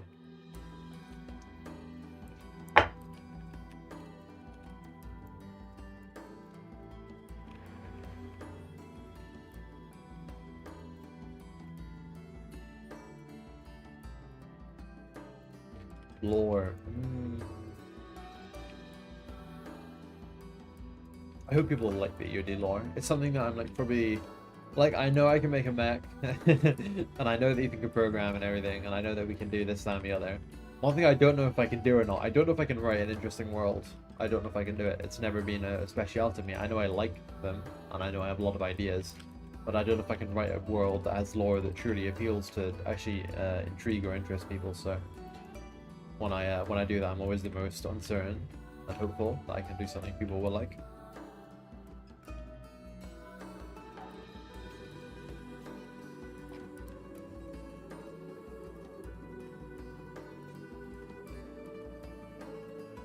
What's stopping you from taking a narrative design course? I guess nothing, but Usually I don't necessarily take courses for stuff. It's just not my style of learning. Usually I'll like research by reading documentation, reading guides, which I guess a guide is like a course, or you know, or like watching YouTube videos. Like there's a YouTube video by the God, let me remember his name. Hold on.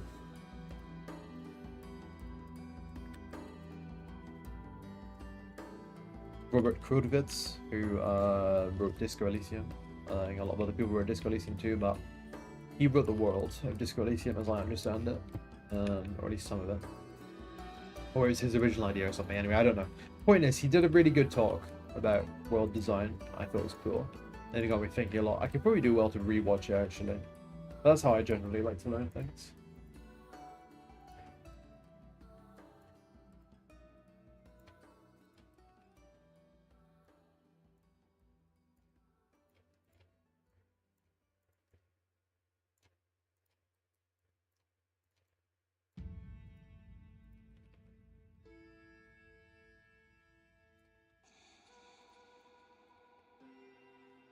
But you're right, I mean, I could take yours. Like, do you know any good narrative design courses? Because I'd check it out. I'd have a look. I'd take a look.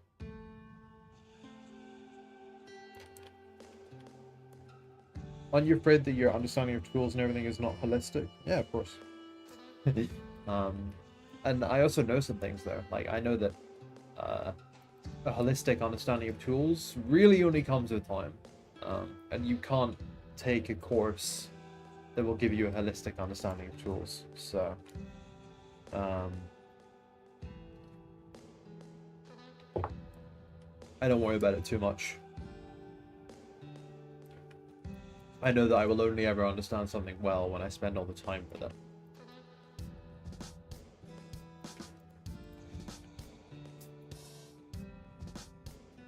Solid basis will give you an edge. It can.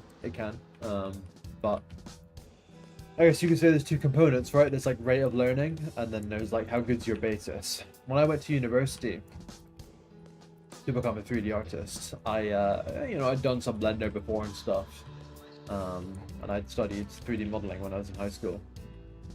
And I got pretty alright. I mean, like, you know, like you'd expect from a high schooler though, right? Like, not amazing. We're talking like, I'm beyond the level of like following Blender Guru tutorials at that time, but you know, I wasn't making any art that I would consider legitimately good, but I had a fairly good understanding of software and stuff, so I was able to carry out the assignments and things that I was given at university with an edge, like you say. But that actually gave me a disadvantage, because when you have a basis like that, sometimes you can get a bit complacent, and your rate of learning can be slower, and then if you learn slower, then what was the point of having a basis in the first place? So I agree that basis can give you an edge, but it can also be a handicap. Ultimately speaking, I think the rate at which you learn things and just trying to absorb information and spend time working on stuff is going to have the biggest impact out of anything you can do. I think we're speaking in very abstract terms though here, Nightingale. Almost maybe about totally different things. But yeah, I just think ultimately put the time in makes the biggest impact constructively. So you can't just sit there and like slap shit down, but if you're actually studying even like random shit that may not seem relevant, it can be useful. Jonas, why are you drenched in sweat? Is it hard? The easiest way to learn is to be open to the concept of learning. I think you have to be more than open. I think I've been open to the concept of learning many times in my life and learned absolutely nothing. I think you have to be very aggressive about the concept of learning. I think you have to be actively searching for new things to learn about the subject that you want to do.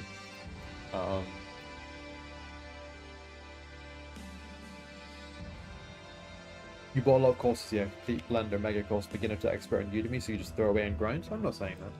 I think courses can be useful, but I think a course has to be done with a purpose. I think a lot of people will buy courses, and they'll buy courses because, how would I put this, like, they have a perception that a course may be holistic, right? Or it may, like, lead them to where they want to go, but they haven't actually got an idea of where they want to go. They have, like, an abstract idea of where they want to go. They're like, they think, like, I want to learn Blender, right?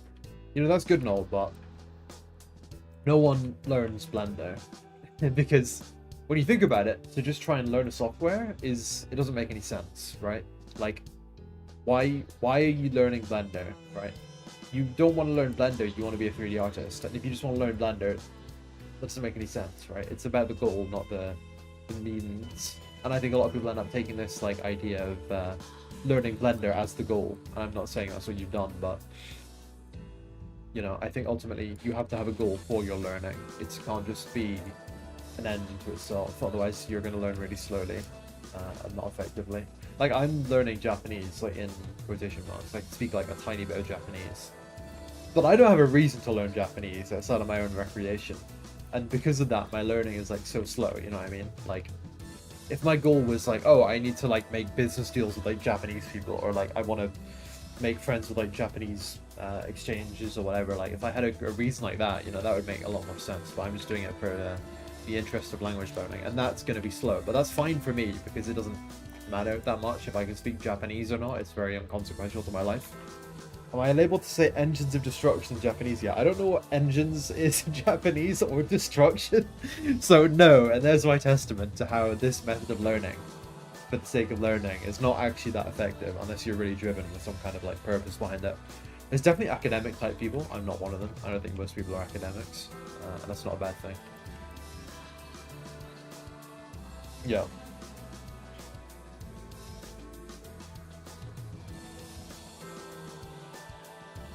No, there's a goal to learn towards. True, although unfortunately, a very simple goal. I could just search up what's the word for engine and destruction.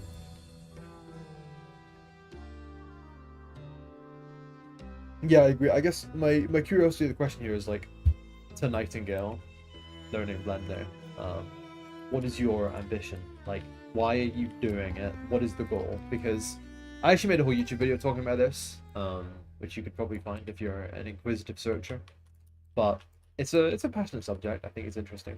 And I don't mean about Blender in general, although I did focus on Blender in the video. What I'm talking about in the video is like the concept of like, how do you actually learn something? What's the point of it? Like, how do you get to the stage? But anyway, back to what I was saying, like, the way that I structure things is these days when I want to know something. Oh, that's gonna be a pain in the ass. Okay, we're not gonna do this bit for now. I go like, well, I want to do something. What do I actually need to learn to do that thing? And then I just step through. I don't learn Blender. I just learn everything I need to know to do the thing that I want, rather than all the steps in between. Because like, if you learned every button in Blender, oof, you wouldn't even use like 20% of them. Sorry, you wouldn't even use like 80% of them. I'm really rambling here, but hopefully that makes sense.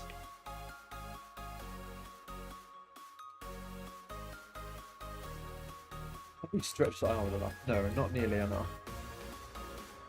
Much more stretching has to take place.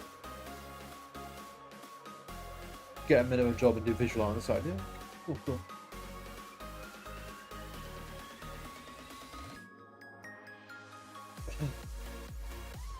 How has this become like the this is like the goal setting stream suddenly? Oh, it's funny.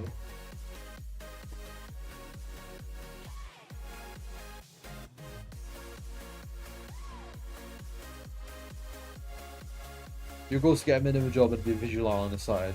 Do you want like a normal, like, or a normal job in British remarks, but like, do you want a job inside of art or outside of art for like your normal job, or do you want to do an art job and like have an art hobby as well at the same time?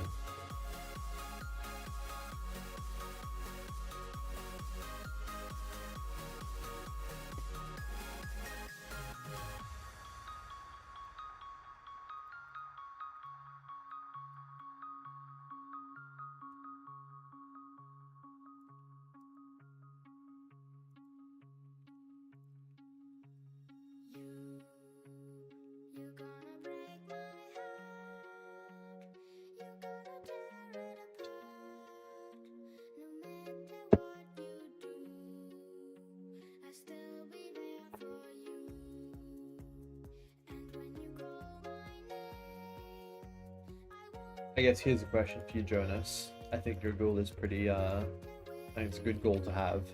But I guess the question is like, when you set a goal that you're not achieving, how lofty, right?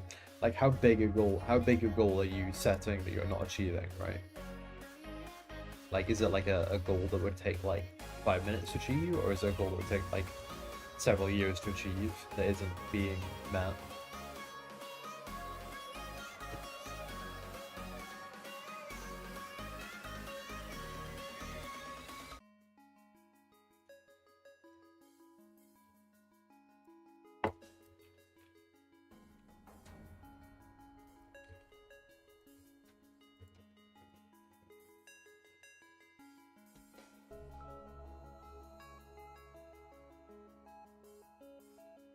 The lifelong goal, right, right.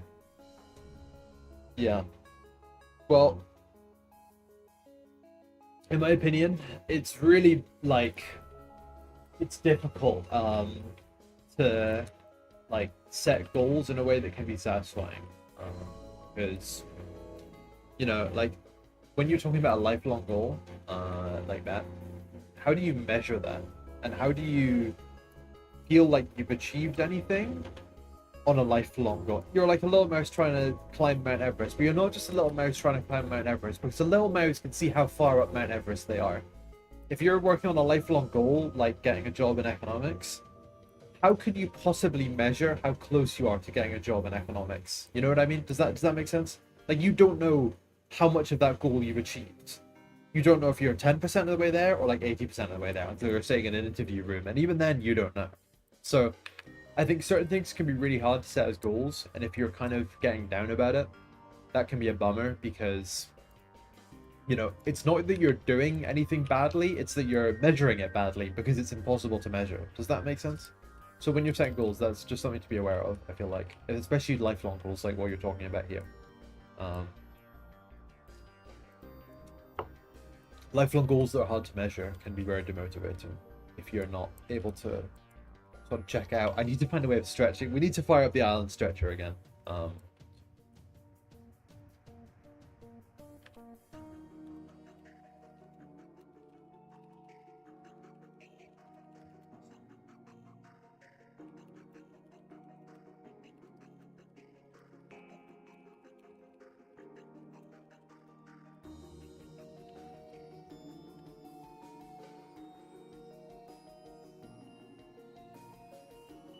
Yeah. So to me, Jonas, it doesn't sound like you're like, you know, failing here. And it doesn't sound like you're not hitting your ambitions. It just sounds like they're unmeasurable, right? And that you can't actively judge, right, how well you're doing. Your goal does seem very achievable. It seems very reasonable, especially if you're in school and you're already like good at maths.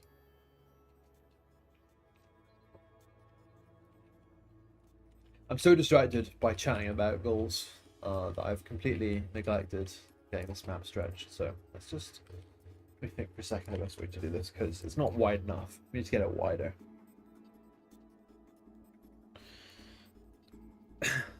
I actually have like a little for repeat goals. I have like a whiteboard, and on my whiteboard every week I write a little paper sheet on an A4 piece of paper.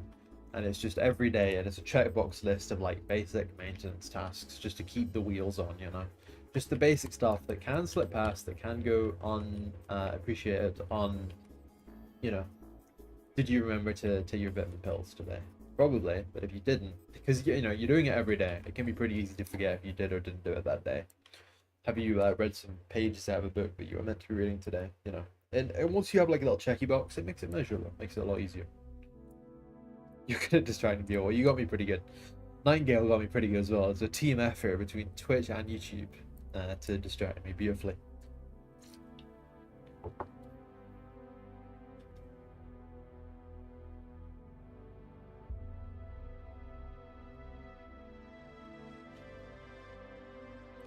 Well, it sounds like you're exploring the topic right now, Nightingale, and finding what you like, which is like a cool, good thing to do.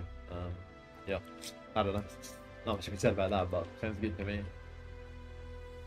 Right, I'm actually going to focus on stretching this island out now here. Let's see if I can do this. It's difficult to figure out the best way to do this because it's not something that you would normally do in an engine like this. It might, tentatively saying it may be better just to start from scratch.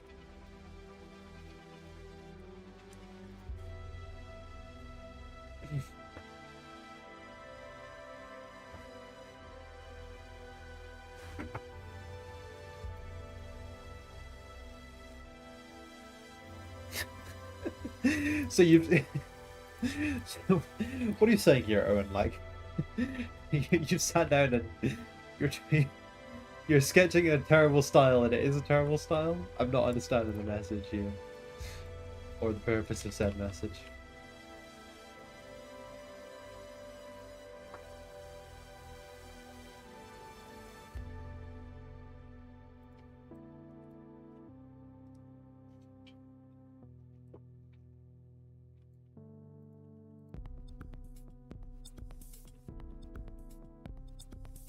Okay, I know I said I wouldn't, but I'm going to start from scratch here. But it'll be a lot quicker, to be honest. Turning the original into something new, probably way harder than just doing this from scratch, because of the way that the Unreal Engine terrain system is. It's just difficult. It's just straight up difficult.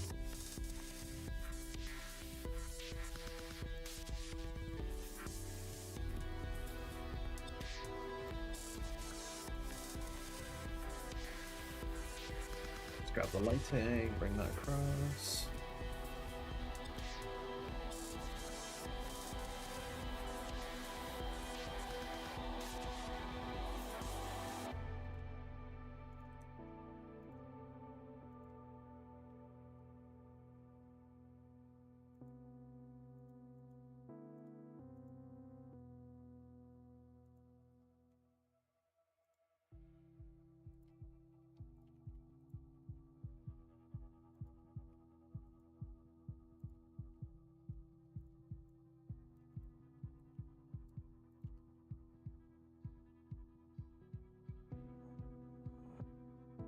Ah, I see, so...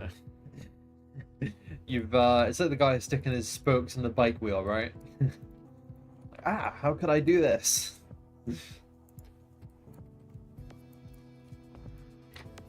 Sorry, sticking a stick in the spokes of the bike wheel. You know what I mean? That meme.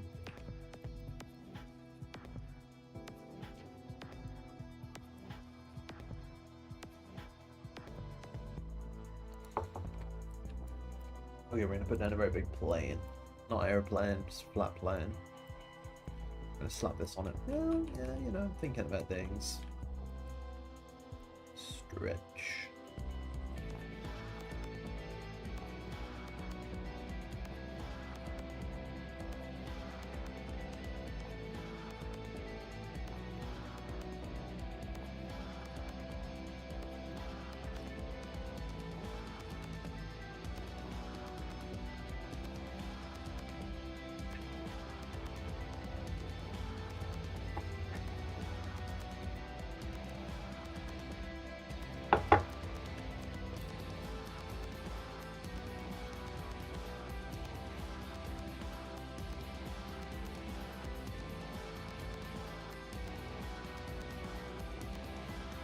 So now I'm going to overlay the image of the stretched island over the normal one, and we can see how wrong I've got it.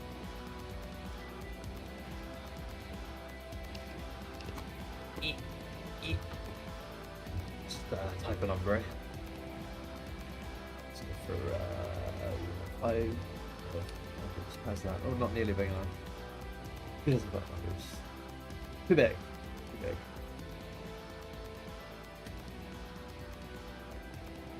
Put it slightly above the water level. Nope, that is not slightly above the water level, that's way below the map.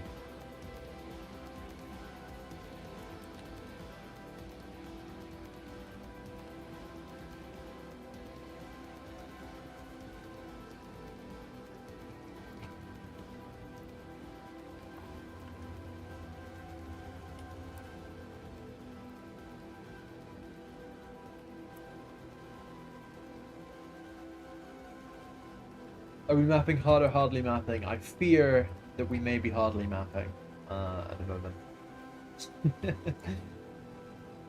We have been possibly even, I dare say, slacking a little bit, talking about random other stuff like goal setting, when the goal really should be getting this map sorted.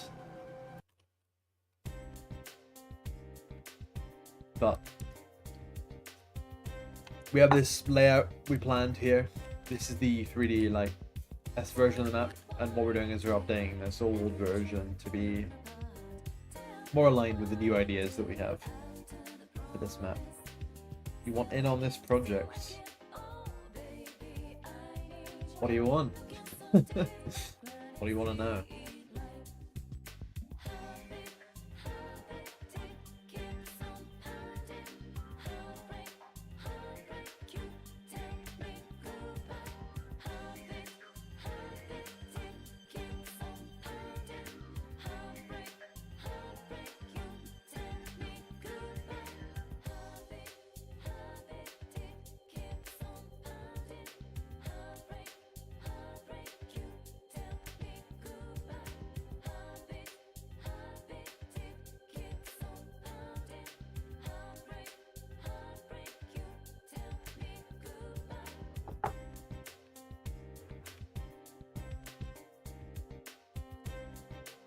Get rid of the ocean for now.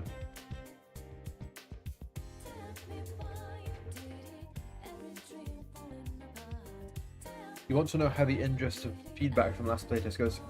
Well, like I mean, there's a lot, obviously, right? Like a lot. And we have read it all, and then we quantify it into things that are like either bugs, improvements, or new features. Will Islet be a contracts map? Pretty much every map will be playable on contracts in one way or another. Probably with a few exceptions, obviously, there's always exceptions. But yeah, it'll be playable.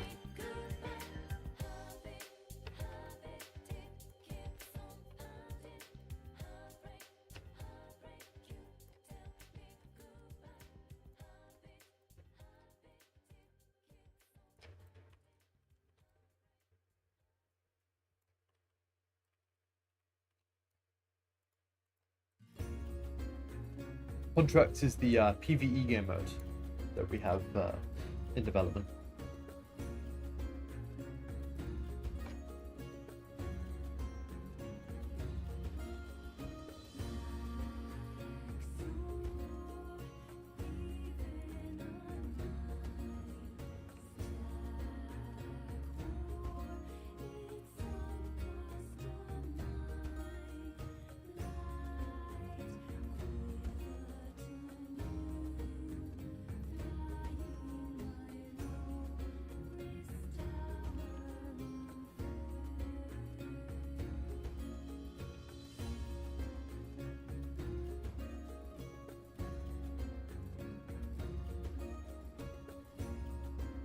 Much easier now to set up. Is the playtest still going? No, the playtest has been over for a couple of weeks, but it doesn't mean there won't be any more playtests. There's going to be more in the future, right? But the one that was on for now is over. But we'll probably be announcing some details about the new test sooner or later, and it'll be sooner. Soon enough, anyway. It won't be long.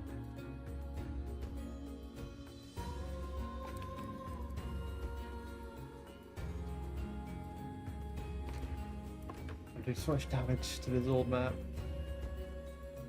Still bummed out about that whole like saving glitch, but nothing you can do about it.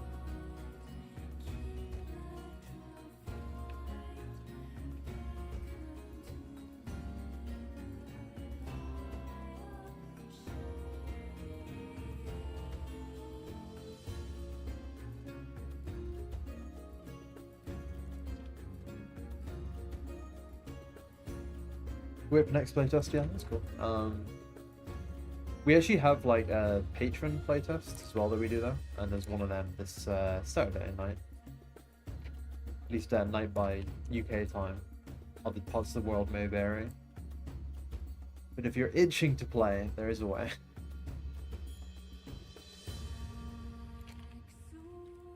We're gonna be testing out the this map amongst other stuff.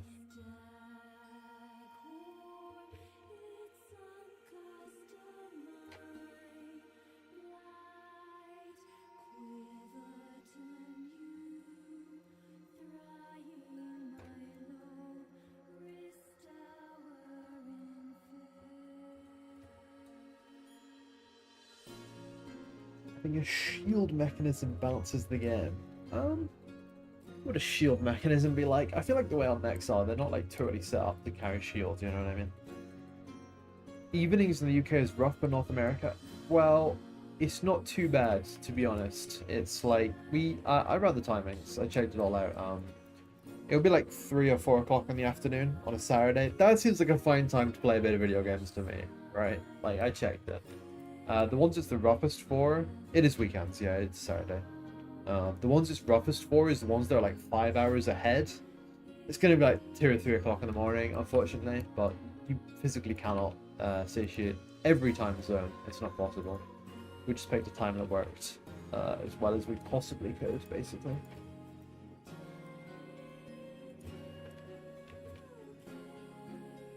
I'm already starting to feel a bit of a shape here of this island that I like more than what we had before, so it's a good start.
Will that normally closed off part of D92 be accessible in the contracts? Yeah, that was kind of the original thought. That part of the map hasn't been fully developed though, so you know, it's gonna take a little time.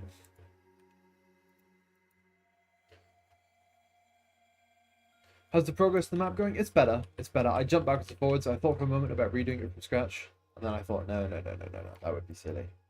Silly their way of doing things. So I've superimposed the image in Unreal here over the terrain, and I'm just starting to sculpt it to fit the new widened version, and hopefully I won't ruin the map as I do.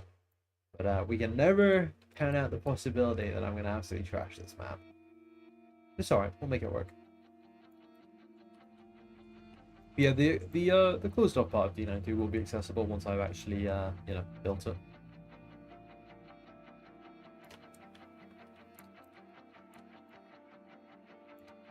My sound is feedbacking? Oh, no way. Like how? Wait, let me listen to the stream.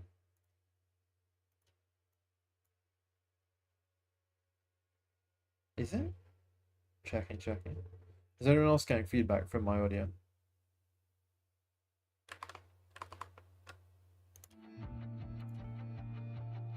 There's a bit of key presses, that's not ideal.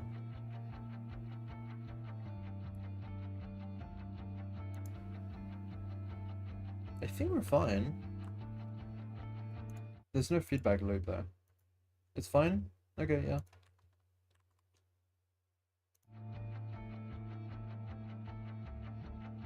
A bit?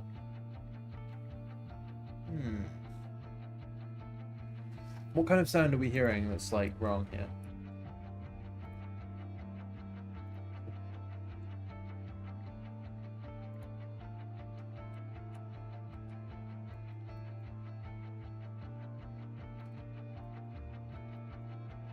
When you say it's like when you say it's feedbacking, I was expecting like a screaming, like high-pitched sound, like the audio like looping over on itself or something, but at the very least that doesn't seem to be happening.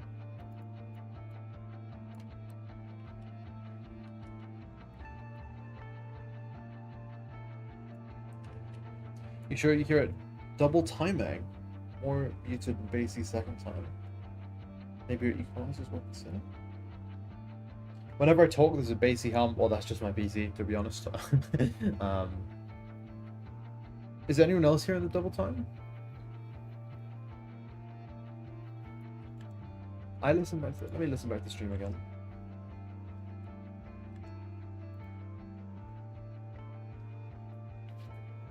Yeah, this is, you know, Kiji, maybe this is a good time to mention that we are looking for voice actors. Submission ends this Sunday. And based on the audio situation that's happening here, that's why I'm not doing it. You can't hear anything else? Okay, well, we'll leave it for now. I'll check it out like after the stream, and I'll see if I can improve the setup a little bit. But yeah, the PC fan is unfortunately just it's a part of the stream. The PC fan, it's a character. It's intentional, guys. Yeah.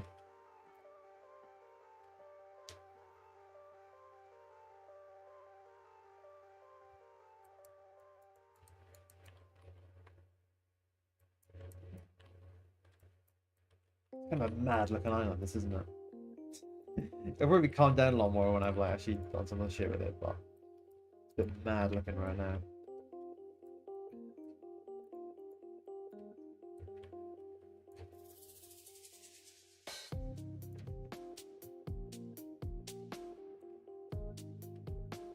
Getting the real mech air conditioning experience. Yeah, this is what you hear if you're a pilot, and your lasers are burning a hole in your mech. I have a subtle background hum of a fan, a slight reverb of an empty room. Basically, you're not in a recording studio. True, yeah, you got me. I do not own a recording studio or have access to one.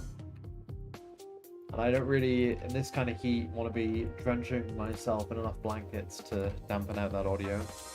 Need a fishing rod on this map. I can't disagree with you, but we're probably not going to do it. Or are we? I would like to, it'd be funny, but as you can imagine, development priorities are not make a fishing minigame. But I thought about how amusing it would be to have like a big like harpoon, like style fishing rod, stuck on like the side of a shibak, like by the hard point or whatever. I just thought that'd be really entertaining.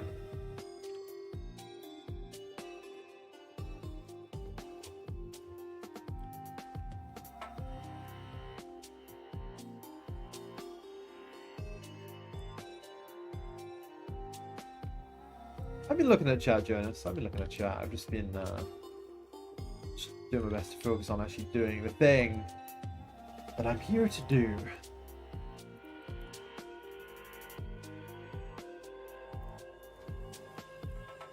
So moving strength up a little bit.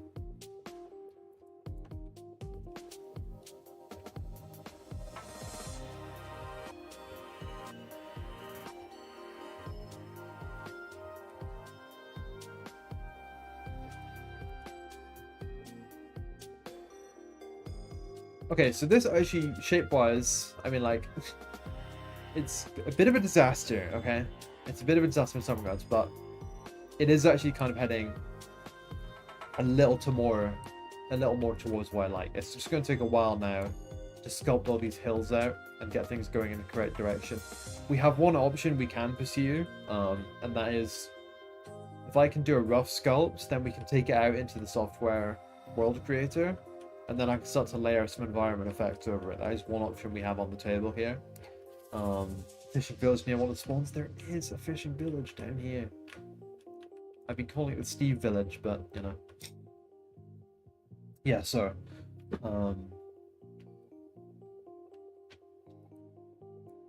basically, I think. Yeah, so this seems like overall an improvement for gameplay. I think you'll like come up through here. Ignore the fact that bridge is totally the wrong place. This area, build it up a bit more. I think it's going to be about like stretching the map out and then creating these like more interesting channels, right? And we'll move on to that a bit more after I've had a quick break. Back soon.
Alright, we are back. And thank you for your nice words about the water shader, Scotty. It's kind of honestly a thrown together thing. It doesn't have a lot of like how would I put it? It doesn't have like particularly good like edge detection or like waves or anything. So you know, good luck, Jonas. You're in trouble, mate. But good luck. Oh.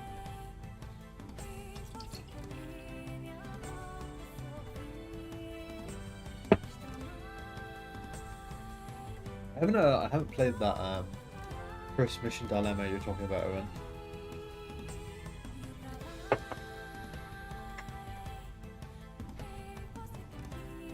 My dilemma right now is like, how do I make this map good? If you Scotty, I was talking about this earlier, but in terms of like water shaders, the one that I really want to recreate is from Battlefield 3's airplane mission when they're out at sea. It looks so good to me. I was really impressed by it.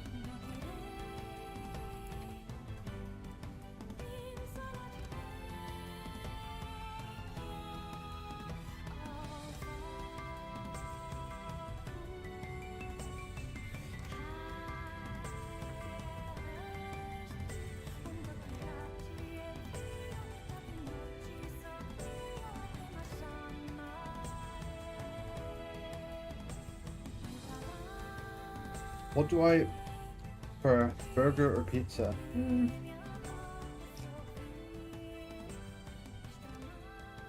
I don't know. I like burgers and pizzas, but it's hard to pick one. Maybe I'll choose pizza, but I also really like burgers. I think I will choose pizza because I like Italian flavors the most. And even when I make a burger, I usually use like mozzarella and pesto and stuff to give it an Italian flavor. So, yeah. I'll choose pizzas.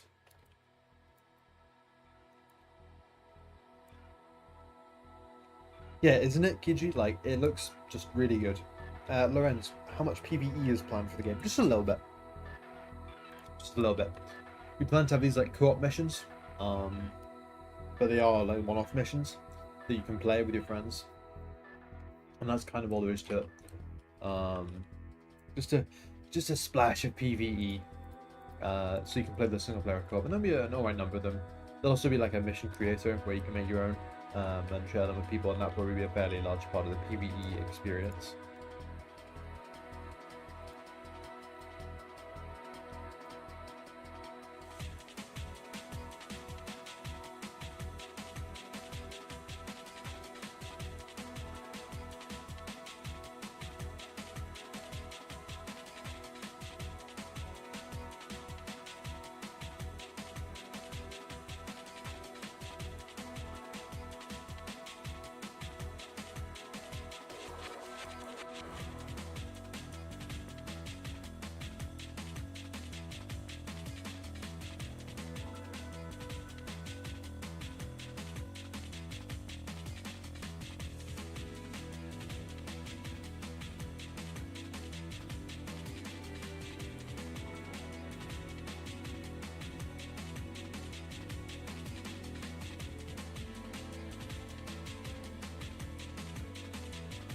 One of the good things about the PvE as well is when you're just getting to grips with the game, anything you can unlock through the PvP, pretty much, maybe with a few small exceptions like camouflages or whatever, you'll be able to get that in the PvE as well. So you won't really be like held back at all by like having to do PvP. I'm just thinking about this cliff and how to represent it. How it should probably be a bit taller. It's definitely going to require getting a bit more granular with the details to make this map good. So it's hard to conceptualize it well on a big scale when I need to get into the nitty-gritty. Yeah, a map editor isn't planned. That'll just be part of the mod tools. So if you want to make your own maps for the game, those will have to be done as mods rather than through the in-game like mission editor. The mission editor will only let you create like contracts modes or PvP modes or whatever.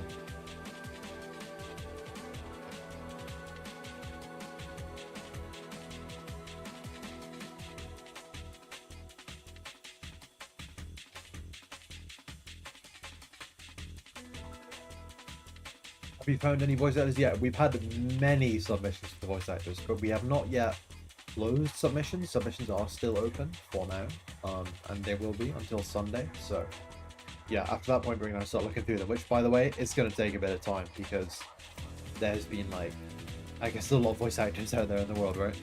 Who could have guessed? So it's going to take a bit of time to look through them all.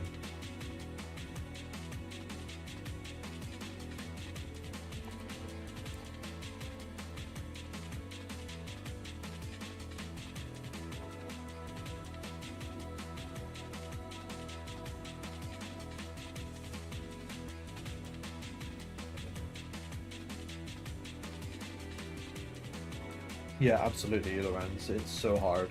It's the hardest thing on the project. Like, if we didn't have to design maps, we could have like twice as many mechs. You know what I mean?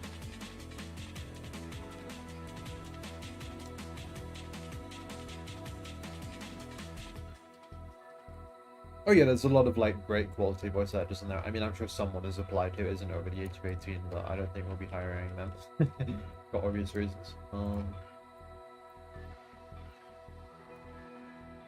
Yeah, there's like I've listened to some of the recordings, but not all, obviously. Well, I say obviously. I'm not gonna say how many there is. I don't know why I'm not gonna say how many there is, but I've decided now I'm not gonna say how many there is. It is a lot. It's gonna take days, days and days. But I've listened to some. There's some really, really good ones. There's some absolute like professionals in there, and that's great because when you're gonna be hearing these like operator voices and these like pilot computer voices all the time, you want them to sound like really nice, really crisp, really good voices.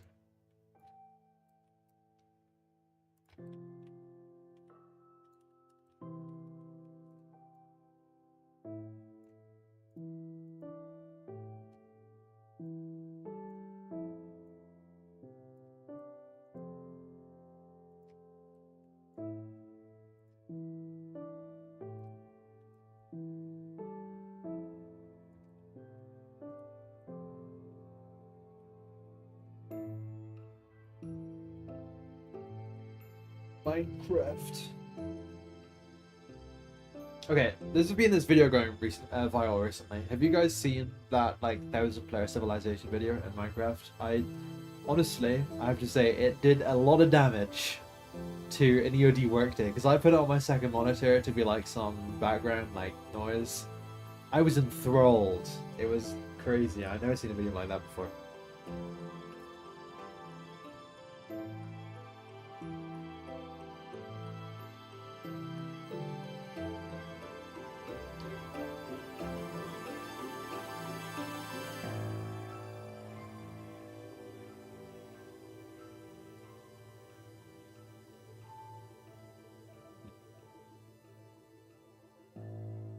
I meant to pull this cliff back further. Oh, I was a little bit, yeah.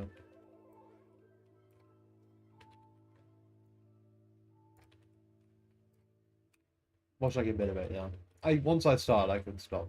It was a one-session situation for me.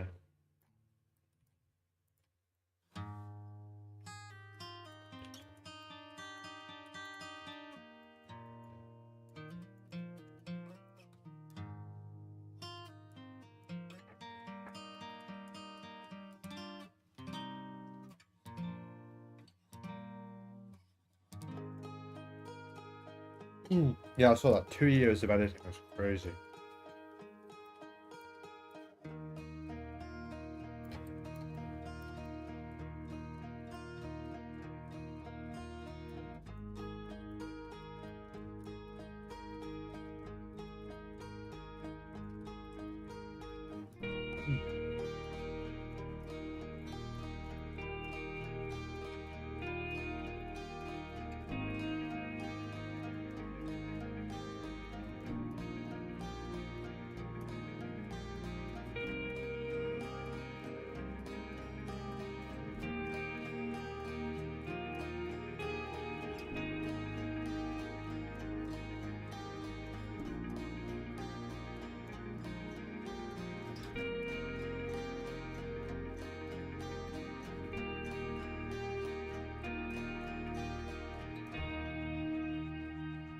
I'm glad you enjoyed I'm glad you enjoyed doing the voice editing, Kiji. I haven't actually listened to yours back yet, honestly. But obviously I will. I haven't yet because I have only listened to maybe, I don't know, 10% of them at most, and only like a glancing listen.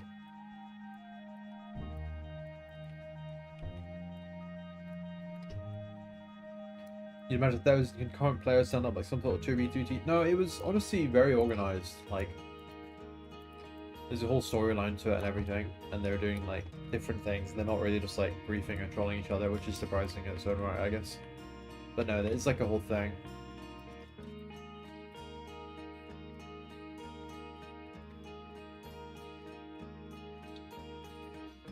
That is true, Jonas. Very soothing.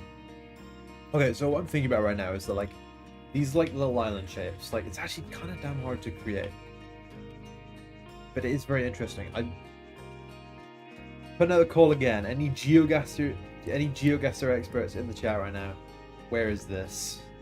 I need to know this island here. Definitely somewhere on the west coast of Scotland, but I can't find it.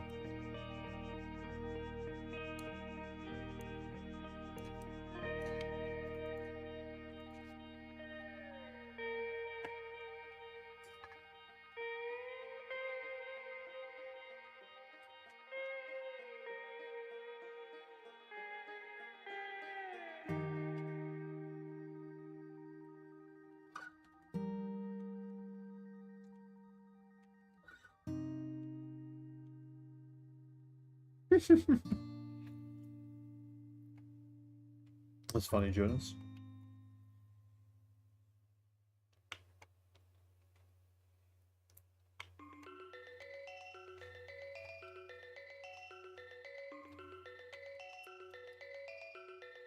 I was able to find the image that had a lighthouse on it because, well, I had a lighthouse, and there's only so many lighthouses in Scotland, right? And I knew it was Scotland, I knew it was a lighthouse, so I was able to track it down. But, this one has no real defining characteristics, other than it's like an archipelago of little islands. But I think what I might do, I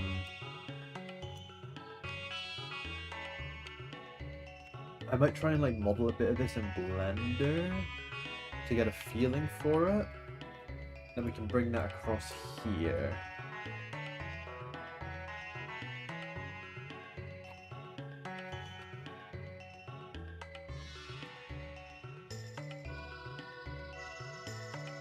This one is Chrono Trigger, by the way, Jonas.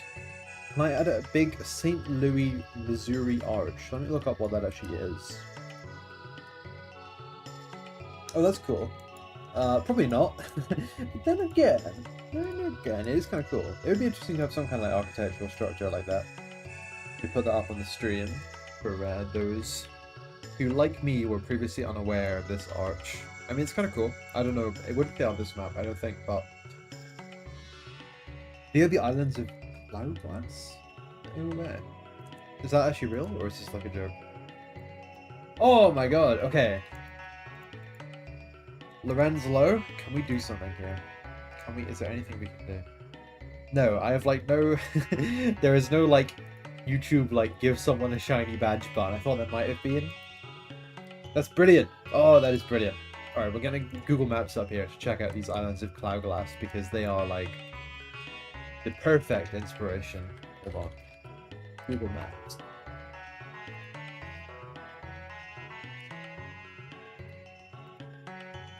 How did you find them? How did you find them so quickly and so easily?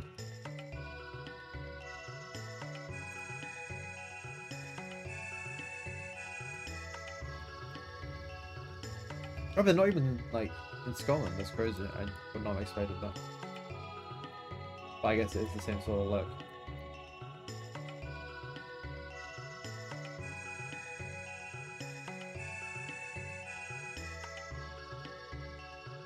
Reverse image search. I tried that. I couldn't get it. I tried that. An embarrassingly large amount. Let me add a little screen share here for Google Maps.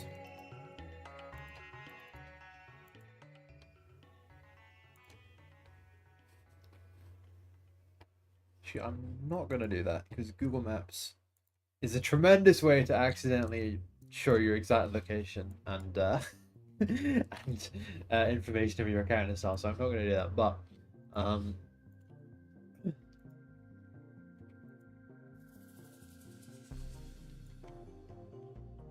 look at that. I love this sign so much.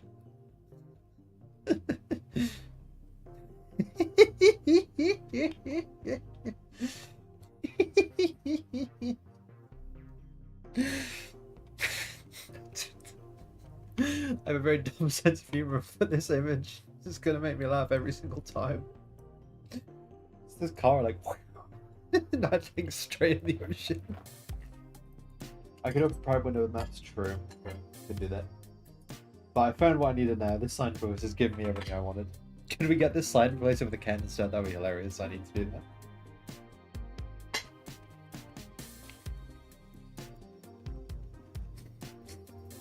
Stop! No, no! Don't drive the Prime into the water.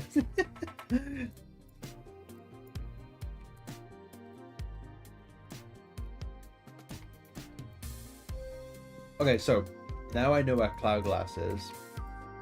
We can take a measurement of this lump here. I want to know how wide this channel is.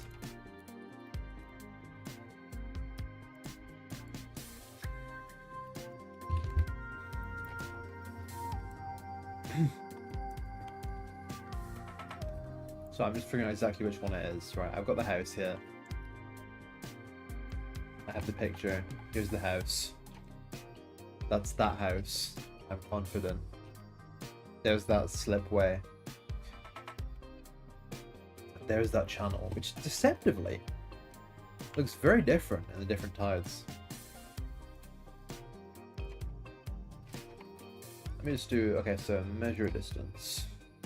Okay, so it's about 25 meters across, which is actually a smidgen smaller than I would have imagined. But maybe that's at low tide, you know? And at high tide, it's actually a lot different, like we see on the image. Because there's a lot of stuff that's underwater here that is seemingly out of the water here. I don't know if we can... Is it possible on Google Maps to get a different like time again? I can see a different time, like see like 20 whatever rather than like 2025. I feel like that used to be possible, but now I'm not so sure.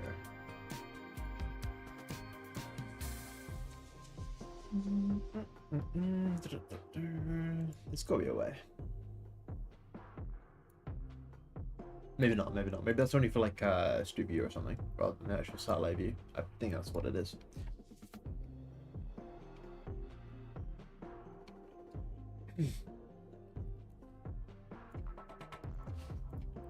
Okay, so now we got some more rock information.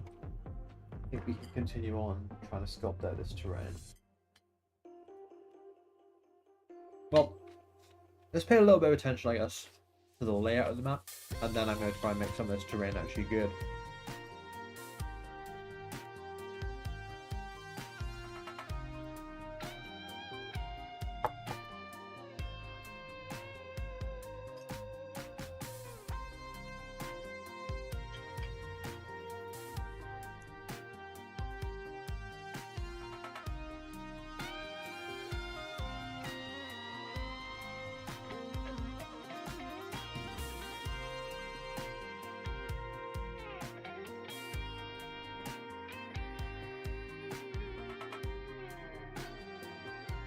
Happens to me like 5 times daily, Jonas. Just walk into a room, completely forget why you walked in there.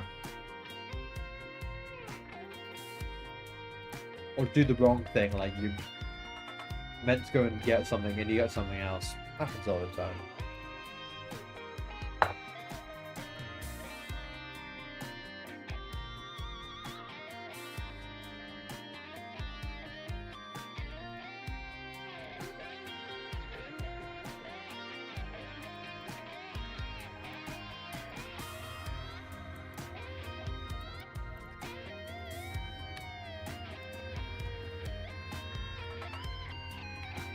So this is very open now, which is not a great thing.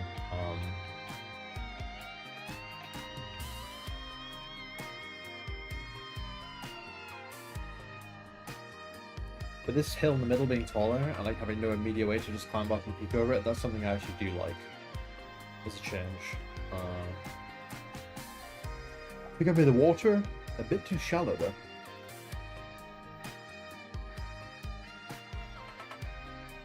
Yeah, now it's heading back towards the normal sort of water depth.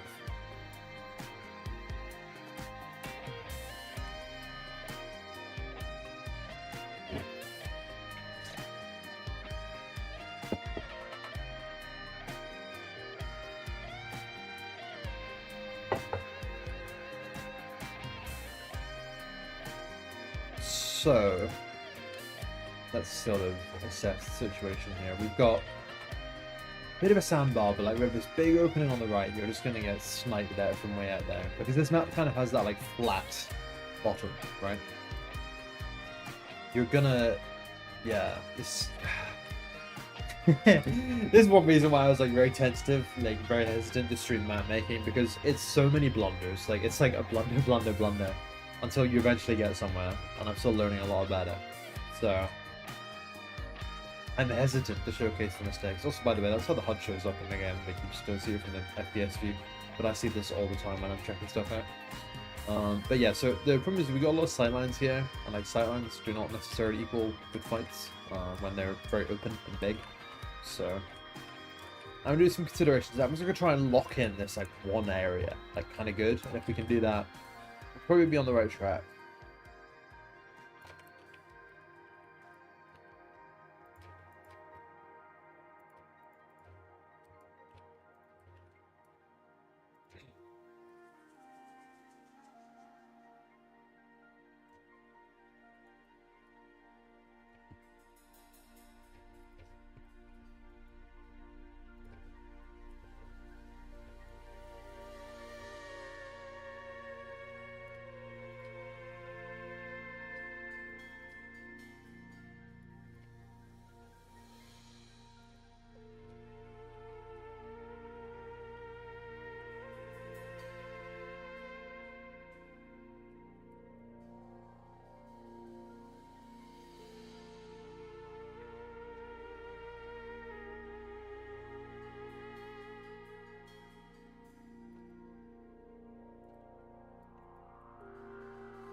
So I'm just gonna actually just spend a little bit of time here and just try and get this right, because I've been rushing around the map trying to get these like big picture moments, but I'm just gonna spend a little bit of time on the details, you know?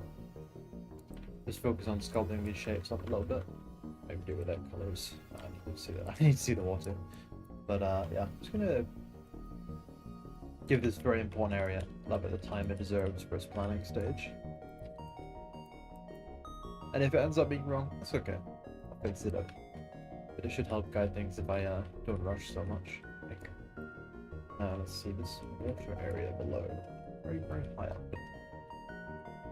The underwater level I want to sample from about here.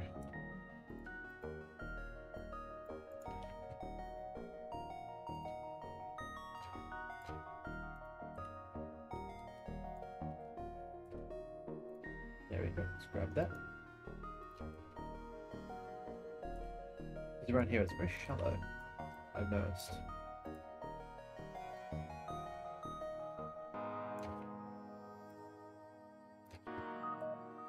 I mean, what's the point of having a water map, right? It's only up to your ankles.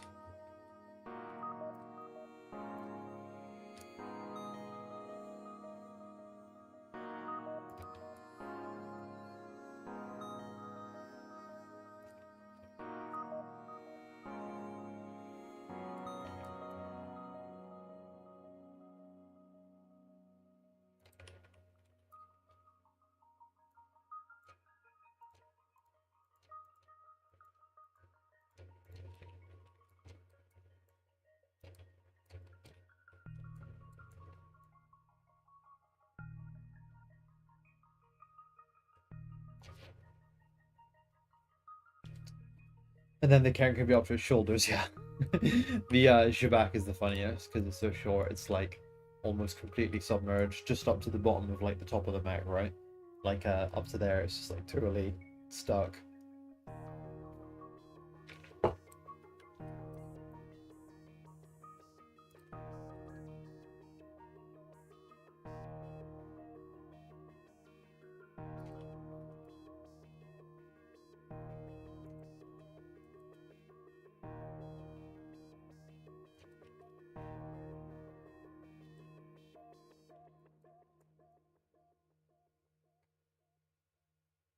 The ocean is a soup? Is that fish soup?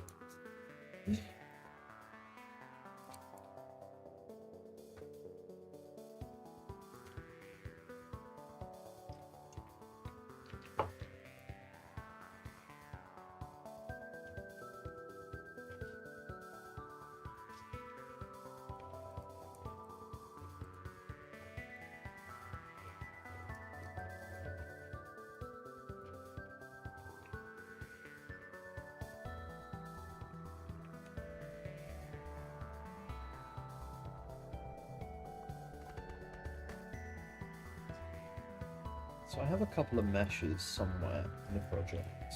They're very vague and ominous. They should be environment assets, gray box, West Coast. Here we go. I have these 4 meshes, which I created at one point, somewhat early on when I was trying to figure a few things out. I didn't ultimately use them, but I think now would probably be a good time to try and use these guys. So keep them to hand here and see what I can do with them. Can you see the car going off the cliff image again? Yeah, sure, man. Here it is. There you go. If you look at the scary glass isles or whatever they were called, cloud glass. Sorry. If you look at cloud glass, you can find it. It was just like there wasn't that much street view, and it was like at the end of a road.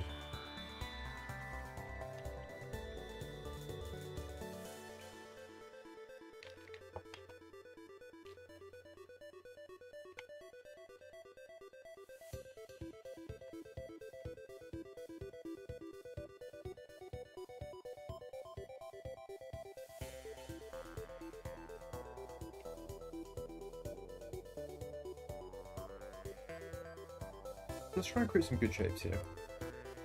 Can I add a green effect onto the broken ship to make it look like it's being eaten by corrosion and bacteria? Yeah, I'll do a lot with it, but like, you know, the ship right now.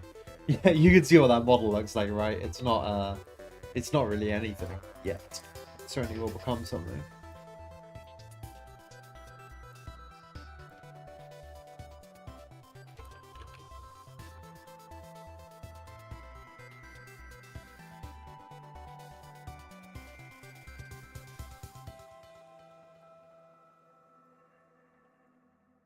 I want this wall to be about TVR height, which is it's a tall order actually. TVR is a really big guy. Ah, is that TVR? Ah, that TVR is not actually the correct water depth. Okay, cool. It's a lot more manageable.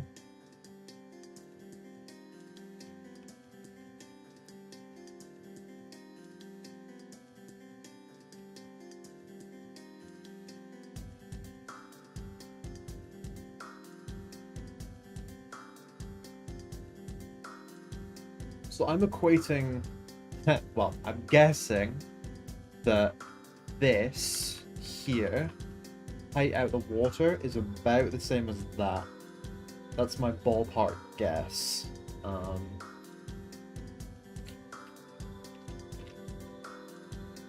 That may not necessarily be true, 100%. But at least that is what I'm going to use as a foundation for making this map. Because with that assumption in mind, it should look fairly good, I guess, hopefully. We can aspire. But yeah, I'm just going to start placing a bunch of these like grayscale meshes around this area here that I prepared earlier. Try and get that feeling of that kind of map. And this reads so much better. Like, you can tell you can't climb up this with your mech. You cannot tell you cannot climb up this.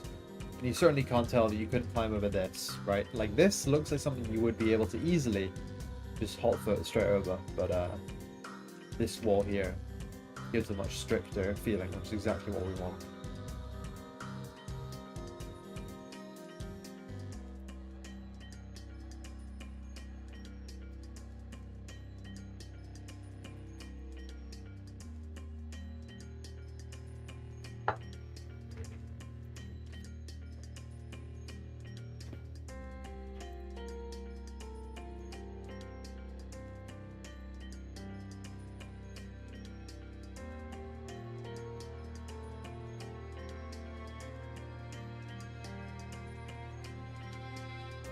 Once I place these down here, what I think I can do next is grab a couple more of them.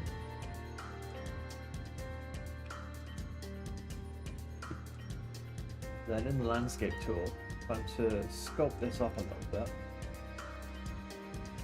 So match the middle area here.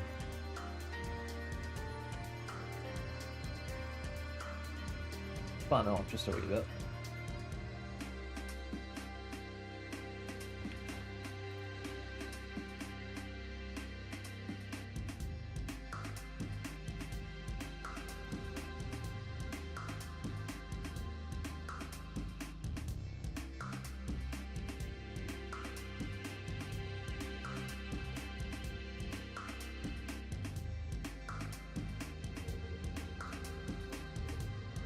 Paint over that with grass.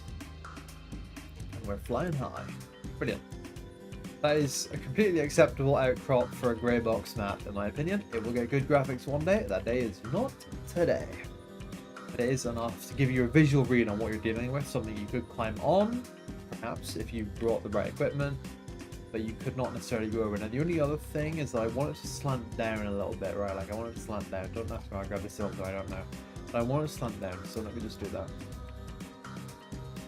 These things do often kind of plane off on the edges.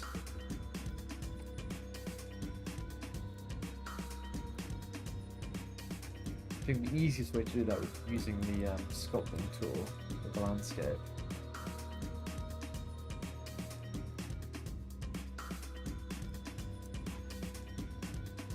Check UD General, sure. Holy moly! That is brilliant.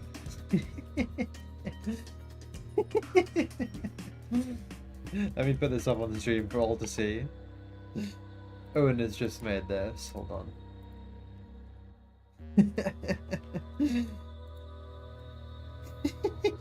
It's like the nonchalant like base pose as well. Really funny.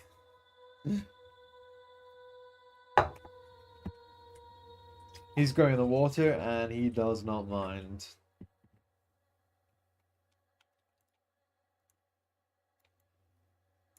I'm going to keep that there. Beautiful.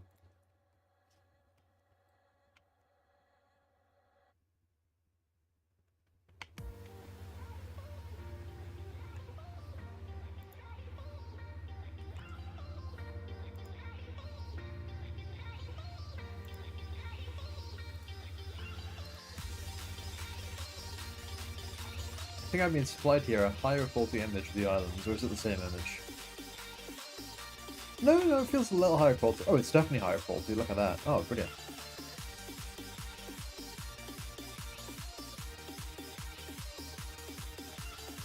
Needs a cameo in game. We'll see, we'll see. Now I can really, look at this, I can really study the rocks. How much longer will I be streaming? Oh, probably like 2 or 3 hours more till the insanity sets in, you know, just the normal.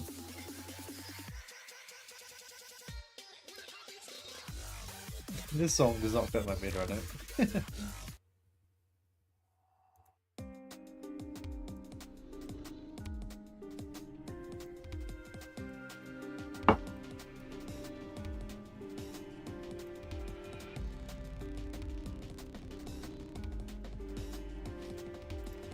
Try and make these grasses match. Yeah, close enough. You have a bet. What kind of bet?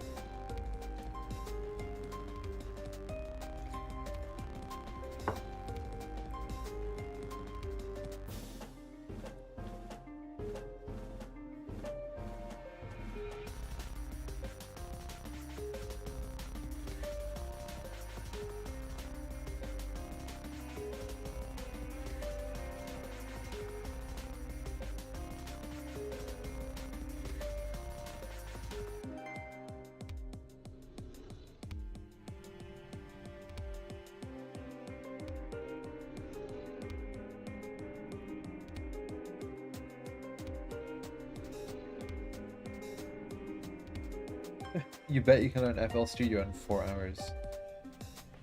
Fair enough. I mean, if you already know how to make music, then yeah, probably. Like, if you're already familiar, but otherwise it might be pretty tricky.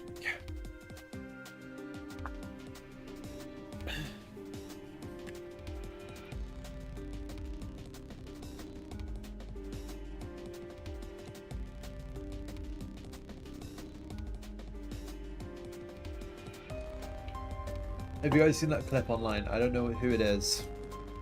I think it might have been like XQC or like some famous streamer. My memory lapses on it. But he's like, I guess he's done like his first time using like FL Studio. By the way, I'm no one to speak. I don't have a musical bone in my body. But like he's got this like beat or something, and he's like, what? It just sounds so bad, but it's really funny. I don't know, it amused me, but also I'm no one to talk. I probably couldn't even do the bad version.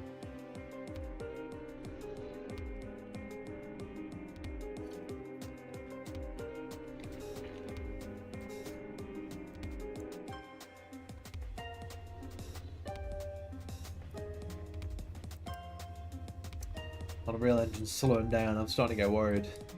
Like 2 freezes deep at this point. Okay, I think we're good. Okay, so I definitely need some like sightline blocking here. Holy moly, EOD theme tune jump scare.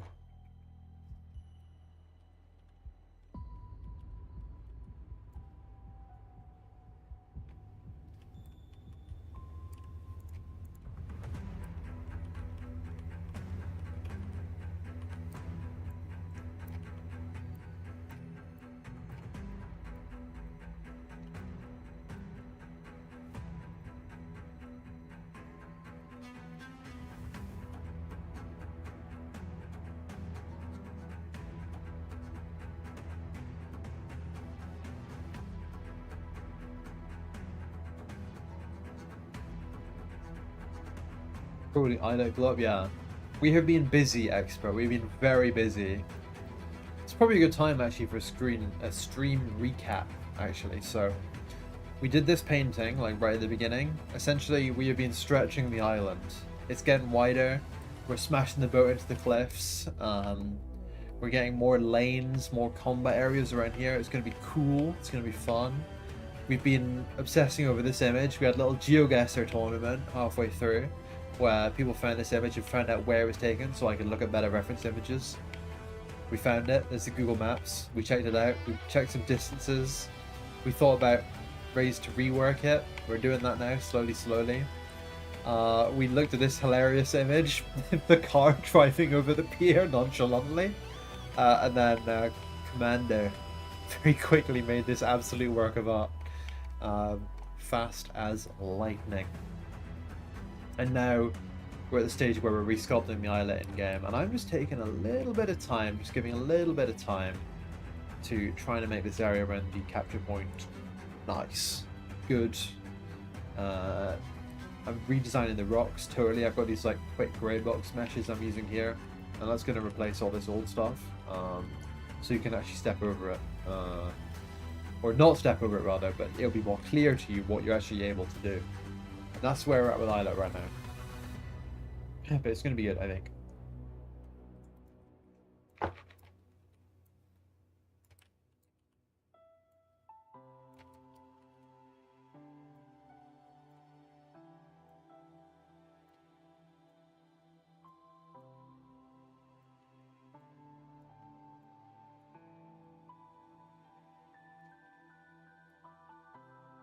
I don't know if I'm going to get that much. I don't know if I'm going to get that much utility out of that mesh.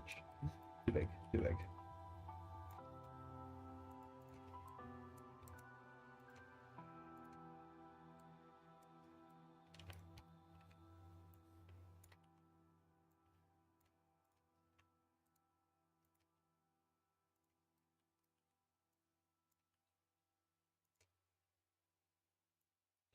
Got the UE5 crashes. I didn't mention them on purpose, just to make myself feel better.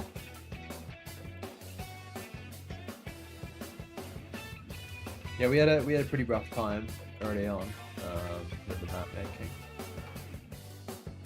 making, but now flying high, and I'm just considering different ways of effectively grey boxing stuff to convey the message and to give me a better visual representation of what's climbable, what's not climbable, like where you can and can't stand. Perfect music tool, it's kind of a banger. Now, what I'm noticing is, like, see this like slopiness here? I don't really have any meshes that I could use to represent that, so I might need to cook something quickly.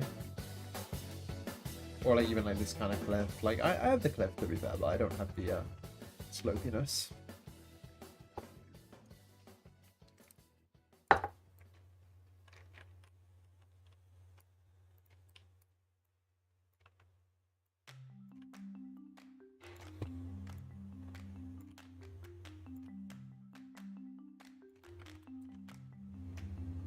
Something had to go wrong when you got back from a break.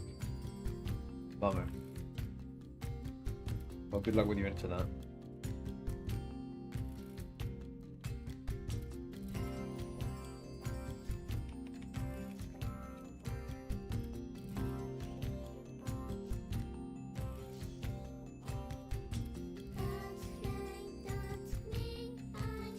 I didn't really maybe restrict this sightline enough in my original drawing. Like this area here, like I was thinking consciously about it, and I was like, I need this interesting arena lanes, but this maybe just isn't right. Like, it just needs a bit more. Now, obviously, I could just put like a big blocker here, right? But that would kind of, well, actually, that kind of works, doesn't it? Conceptually for gameplay. Well, then only on opening tricky stuff. Gameplay design is hard. What the hell? I told you either. I'll come back in half an hour. I learned to create smoke signals. Oh dear.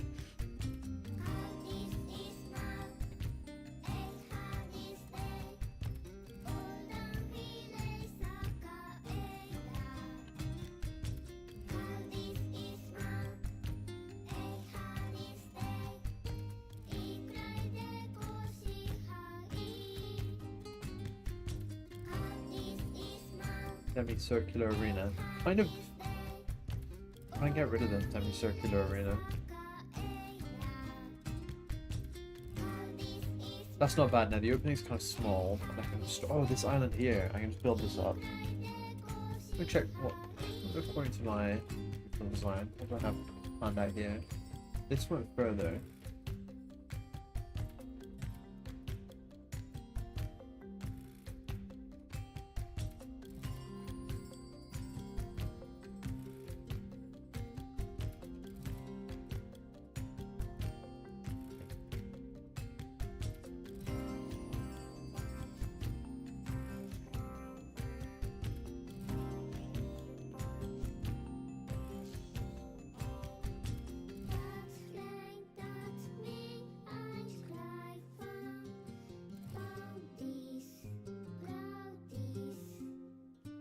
I've deleted a part of the ocean.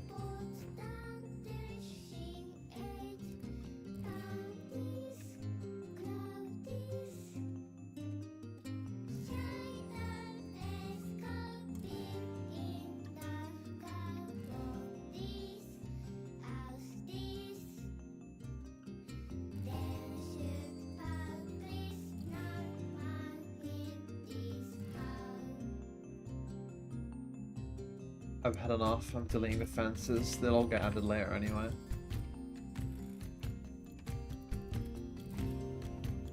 I've been filling up my outliner for far too long.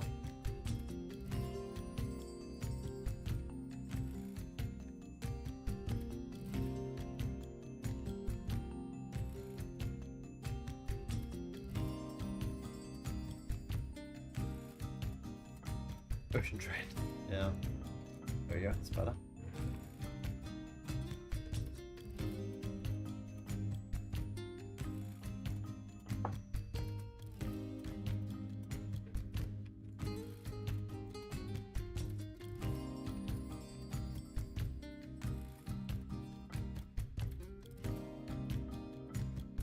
So what we want to see is like, does the sand build up much? It only really does in like very certain situations where it makes beaches.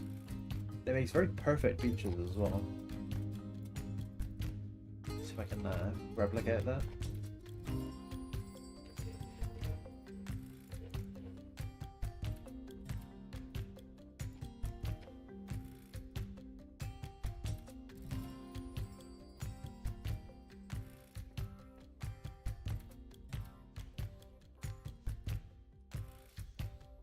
He could not replicate that. I'll not worry about that too much for now, but that's something I'll look into later. You must go. Well, thank you. You've made a wonderful impact. It's 6 a.m. You need to go to bed, man. You need to get some sleep.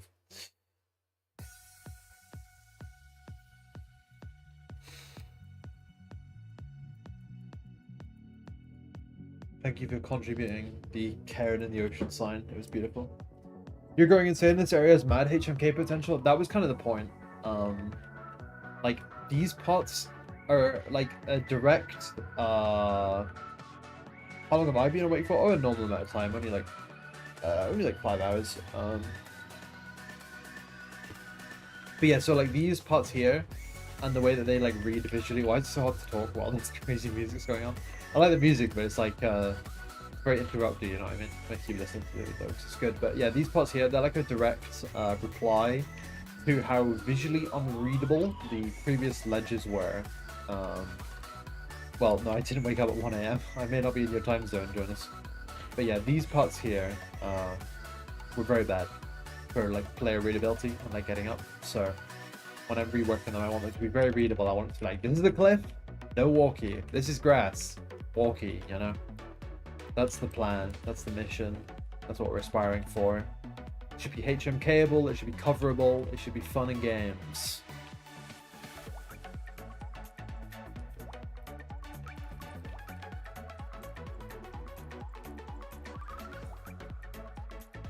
And I just want to give this map that was kind of built in a weird, rushed way a bit of the time it deserves, to be honest.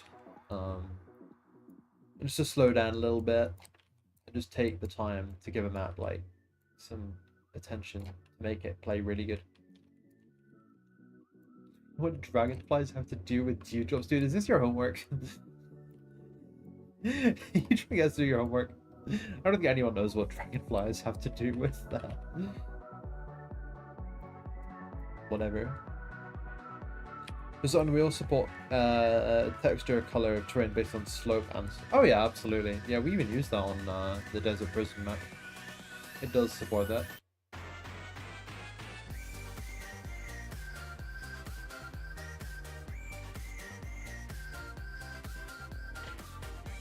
Oh, this could be a ramp!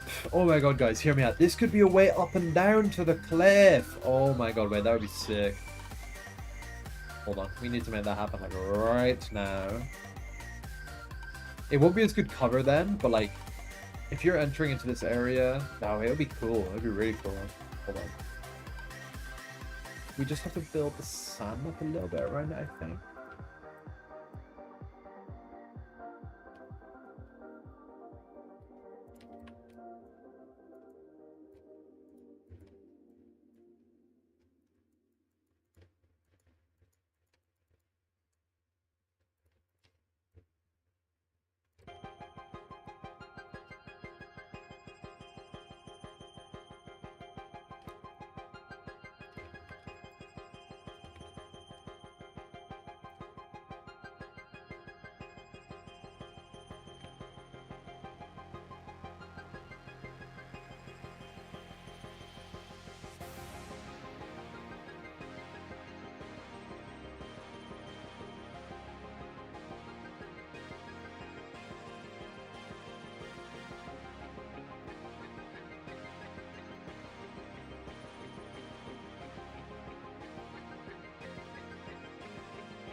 Yeah, I'm silent. I'm locked in right now because I really like this idea, and pursuing it is kind of fun.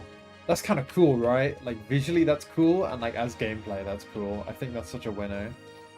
Hello, ID2K. Today we are building, or we are blowing up, as Expert put it, the islet map to make it something actually way more interesting and fun to play. Can we walk up this boat? Yeah, that's the point, man. It's like a ramp, right? This is your traversal area, like up the cliff. If you want to get up the cliff, you have to go up this rope. I think this boat. I think that's really cool. It might play like dog shit, but I think it's gonna be neat. And if it isn't good, we'll change it. But I think it's gonna be really cool.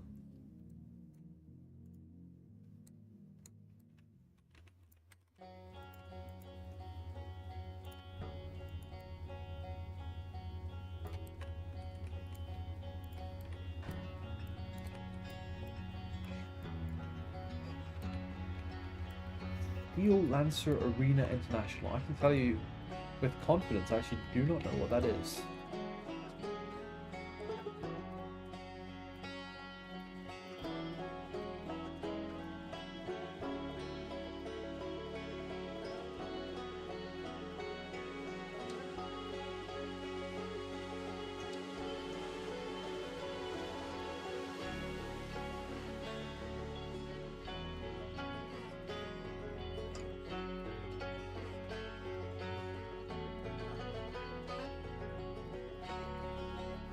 I love the visual that this cargo ship came in so fast that it actually like smashed through the cliff.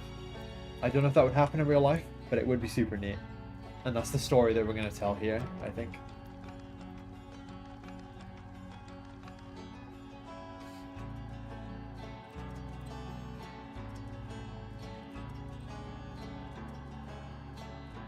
There's like a slight Half-Life vibe here, isn't there? Like a Half-Life like Lost Coast vibe, or like a Half-Life like that the highway bit of the game. It's called The Vibe.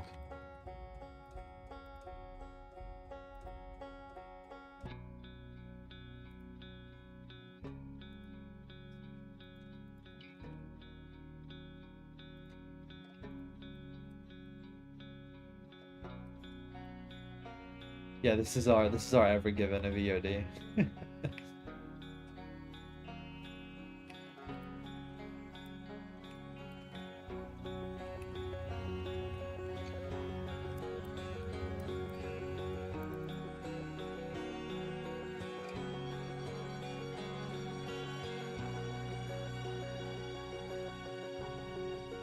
Just the collider on this guy.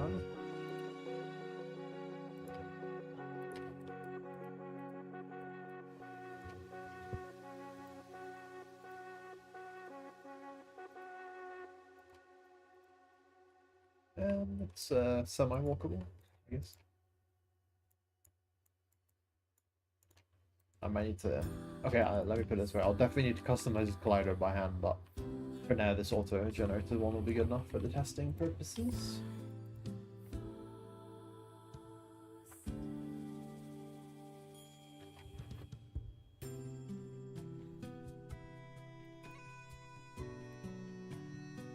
Oh, you're gonna need these colliders if you want to traverse this boat, and I reckon you probably want to traverse this boat.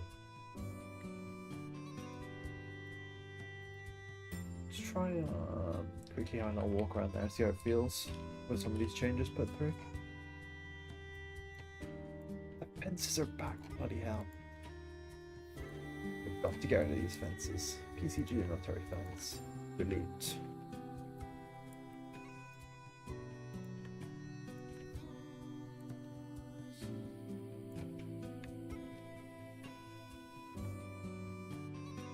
Yeah, thank you, Yaron. I'm glad you like it. There's a lot more to do, but like this area around here is definitely summing up like the best of what I think this map will have to offer, you know, in the Grey Box one.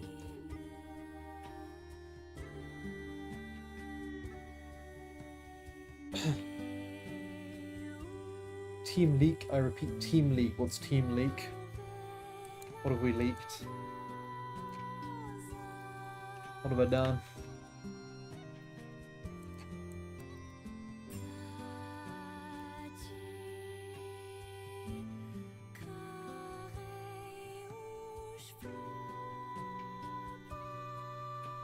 Tetrapods at the coast, that would be cool. I already made a tetrapod model. I think tetrapods are very neat. The only thing is, I would not add tetrapods probably that much around here, except around like the man-made areas, right? Because like I think people wouldn't be likely to reinforce a random cliff somewhere in the middle of the ocean on an island, you know. Oh, the team logos have been shown for half a second.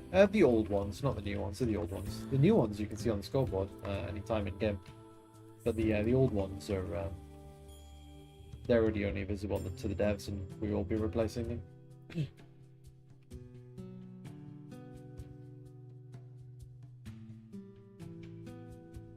Oh, I really like this. Like, conceptually, walking up this boat is way more interesting than it just being like a hill.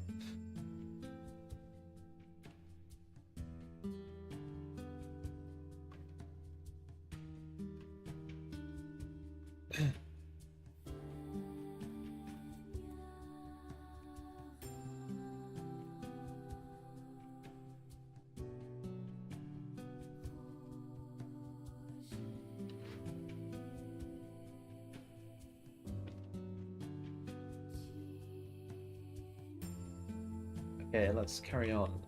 We'll check it a little bit more.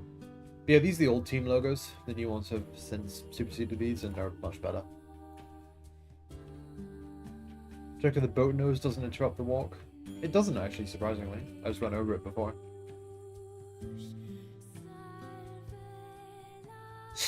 How is it already?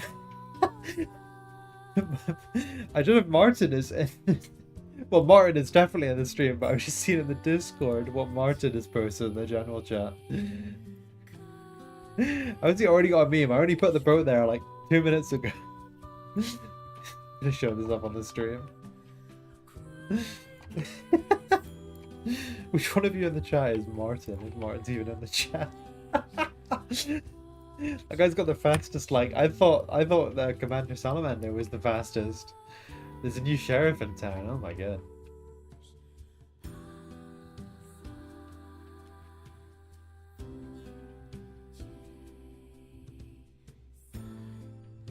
Walking up is cool, but getting output at the top will suck. Well, that's just the risk you have to take, isn't it? It's quite a powerful position though, because it goes like right down onto the capture point. So like, if you're taking that risk, I feel like that's on you, you know what I mean?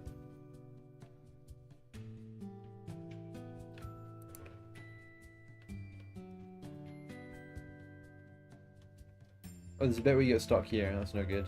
So we're gonna smooth that out. I think that might be the terrain actually, not the collider of this.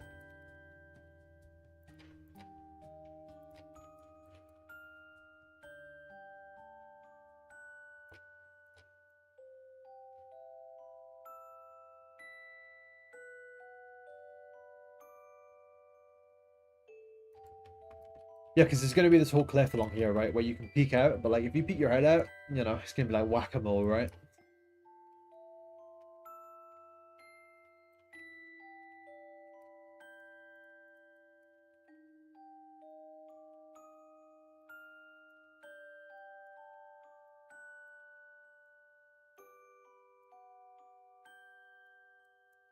You have to really dense to crash your cargo ship into the literal cliff the lighthouse is on. Well, that's why I'm thinking it's kind of ironic, right? We need to give this ship like a very, like a name that like a very unlucky ship would have, I think. Haven't yet got one, but you know. Something just very like mythological, very unlucky. And also, as well, I think it'd be funny to have some story behind why the ship crashed into the cliff on purpose, or something like that.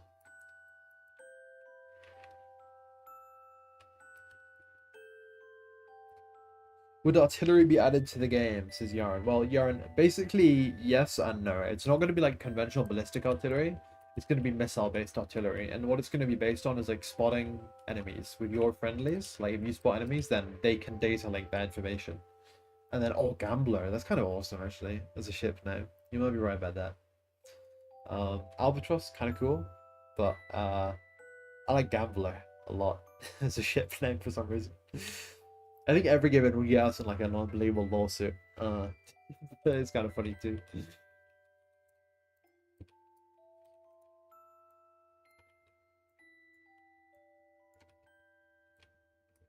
Yeah, Gambler's a cool ship name.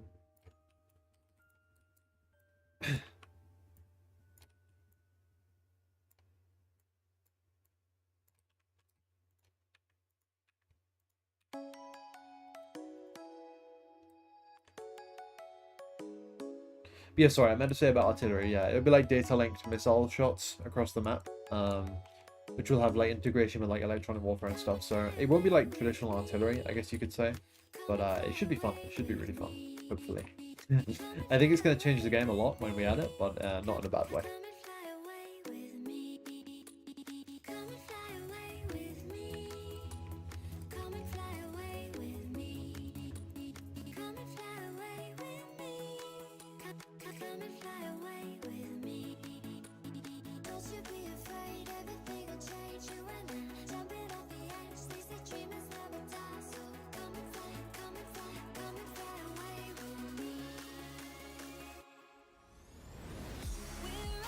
The boat being airdropped, you know, that could be cool too, like a large mech ship, like mech deploying boat or something.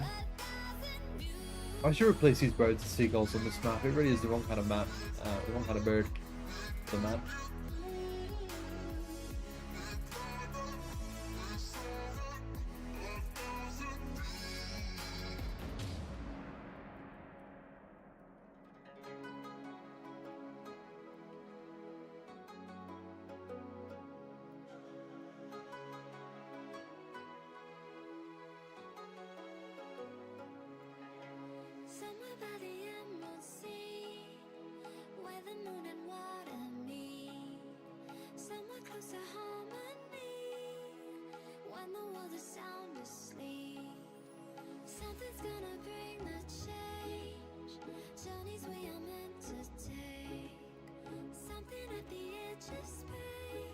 Getting locked in again. I'll need to figure out some really good workflows for getting this map together when I start adding like the actual art. It can take a while.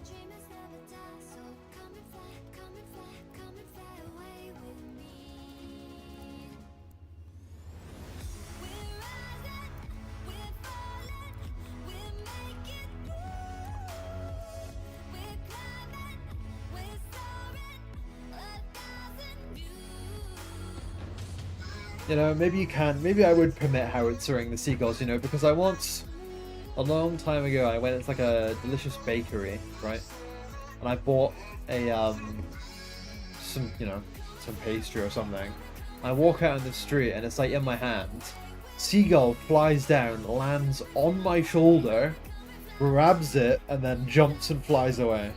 And you know, since then I've had a bit of a vendetta for seagulls. They're not in my good books, I'll put it that way.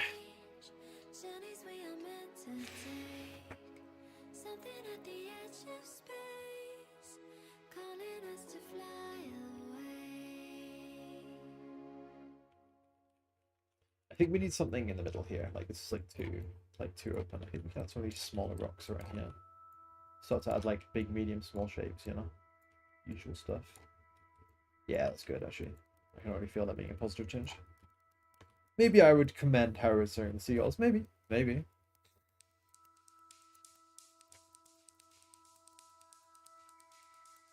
Maybe I would command howitzering the seagulls.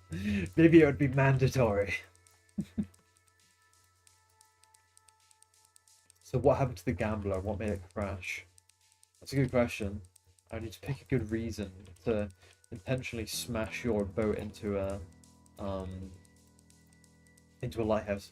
Maybe they were trying to escape something in the ocean, so they needed to get to land, right?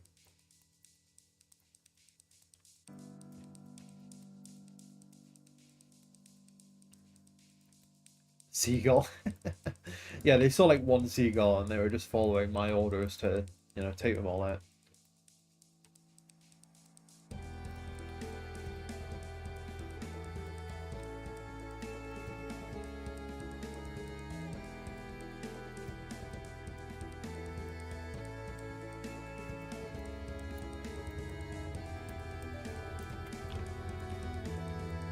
So I'm considering basically two things here.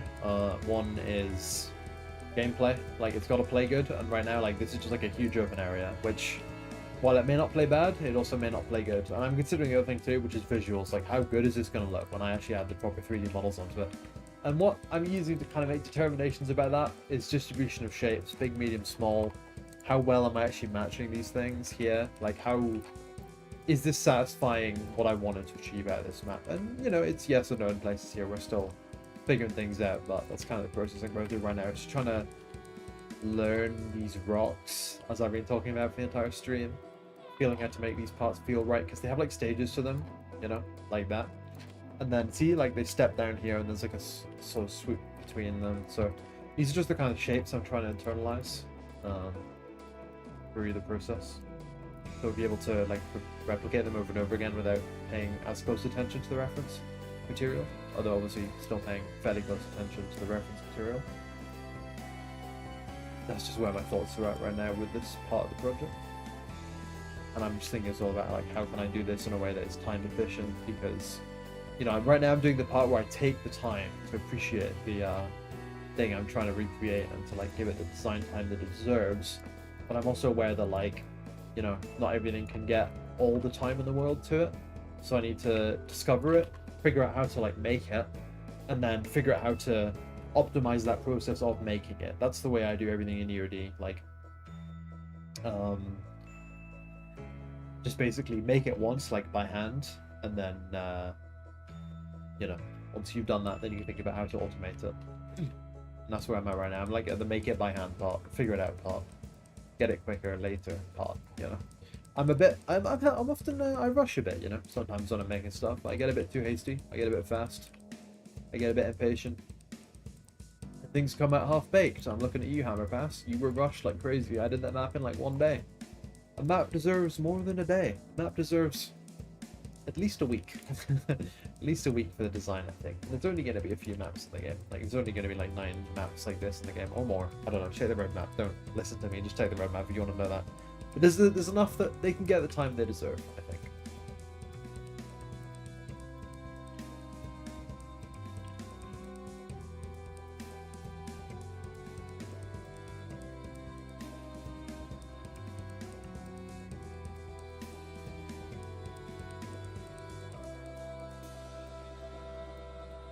Since you're not in Scotland, Nessie's off the table. This is on the west coast of Scotland, this map. That's where it's set in the game. So, you know, you're wrong.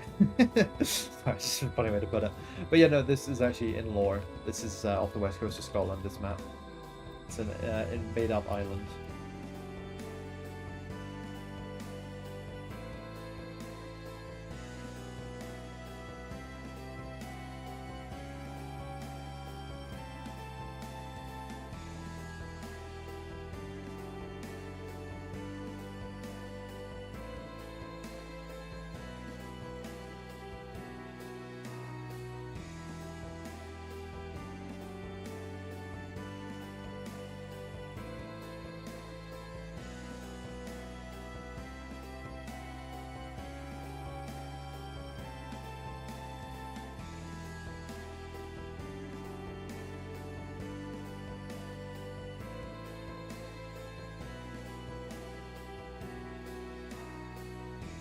Is Nessie in Loch Ness? Can you prove there has not been an escape? And yeah, Cloudglass is, but the geography, like the geology, the biome, whatever, very, very similar in both places, you know, not too different.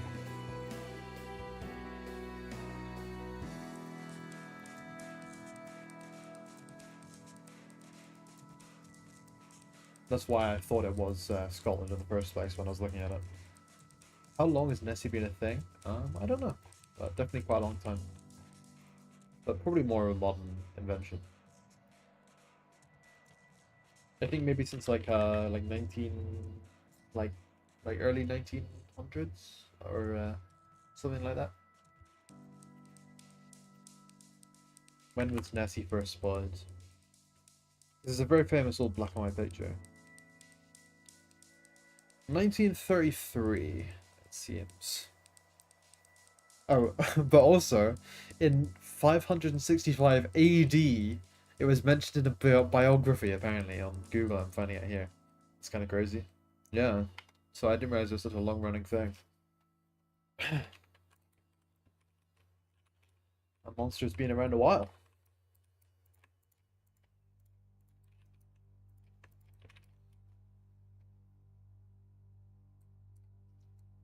But you know, the Loch Ness, it's very deep, it's very long, it's very deep, it's very large. And they haven't been able to like scan all of it, as I understand. So you never know what might be down there. You just never know.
That thing I said about Loch Ness, by the way, Lorenz, it might not be true, but like I think I saw it in like a TV documentary years ago, so I'm pretty sure it's true. Like because it's so deep, like we can't scan it or something like that. If Islet's in Scotland, where's the prison located? North Africa.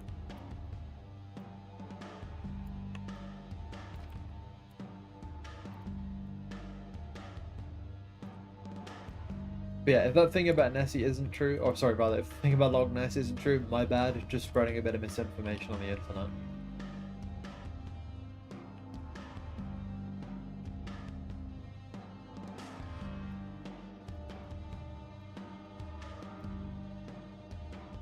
Yeah, I mean, the whole like ocean thing is interesting, right? Because there are like giant squids in the ocean. And I mean like giant, like size of a bus, right? We know they exist because like we've seen all the evidence that they exist, but we don't actually have any like pictures of them. We've never like found one, you know what I mean? But we know they're there, and that's crazy to me. It's just the ocean is so difficult to explore.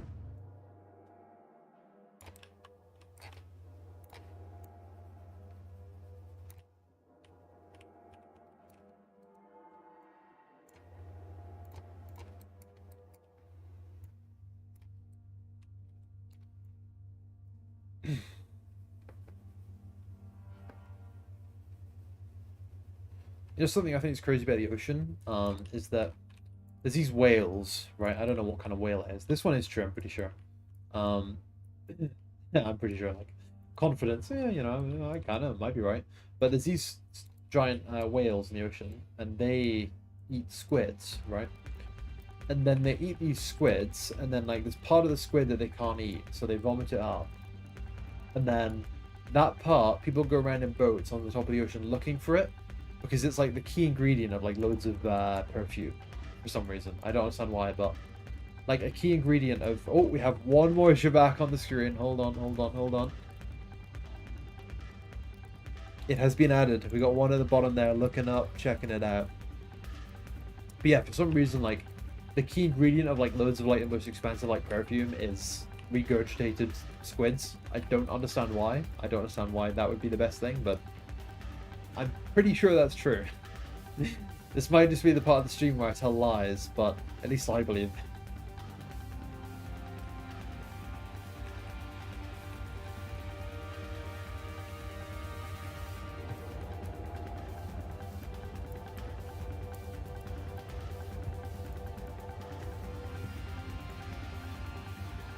Could darken the cliffs down a little bit. Yeah, it's nice. Maybe make them a little bit more red. Not too much more red. That'll do. The beaks from the squids and is pooped out or thrown up by the sperm whale. That is crazy that they do that. There's a difference between recreational lying and lying professionally. At best, I recreationally lie. I'm not much of a liar. I haven't made it very far in the circuit, unfortunately. My career, unlikely to take off. It's used to enhance the aroma. Two questions about that, right? When you think about it like ID2K. Like, when you think about this, like, squid, whale, sperm whale, like, perfume situation. Number one. Okay, number one. First question. Is there no other way? Okay, is there no other way they could have done that? The second question, how the fuck did they figure that out? Like, you know, there's a lot of things that's like, oh, I understand now you could figure out that, like, you know, frying meat made it yummy, or doing this, that, the other made sense. How would you ever figure out that, like, getting that, like, bit of regurgitated squid and then putting it in your perfume makes it smell good or stronger? Like, I don't understand how you could ever figure that out. It just doesn't make sense to me. Maybe there's an interesting story about how it's discovered, but I couldn't even slightly rationalize that process if it was me.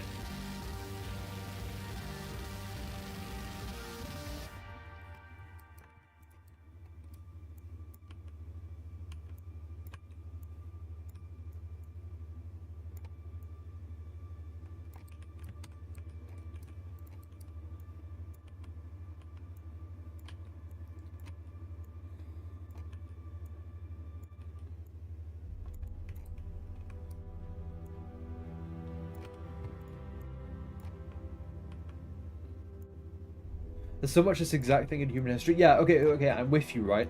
There's many things where people just like try stuff, and it's like, how would you ever figure that out, right? This one seems like another level, or am I crazy?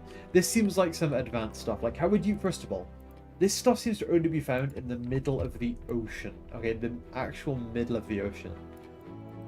Or like, maybe washed up on beaches. I can't imagine it. I can't fathom it. And some of the other things, like anything like culinary related, like, come on, let's be honest, we've all done something weird with food at least once, okay? So we can, like, and it's either turned out bad or it's turned out good. Like, doing something weird with food, completely understand it, you know? But this is like something else. Like, if someone did that in a video game, like, if that was a solution to a puzzle in a video game, you would think they were cheating and they'd looked it up, right? Or am I crazy? Like, it's just too far. What do you mean weird? I don't know, like mixing mayonnaise and beans. I have not done that. You can't prove it. Okay, you cannot prove I did that. If I did do that, it was really bad. But my point is, sometimes it seems like a good idea and it just isn't. But it's within the stretch of like something that, you know, you would just go for it just to see.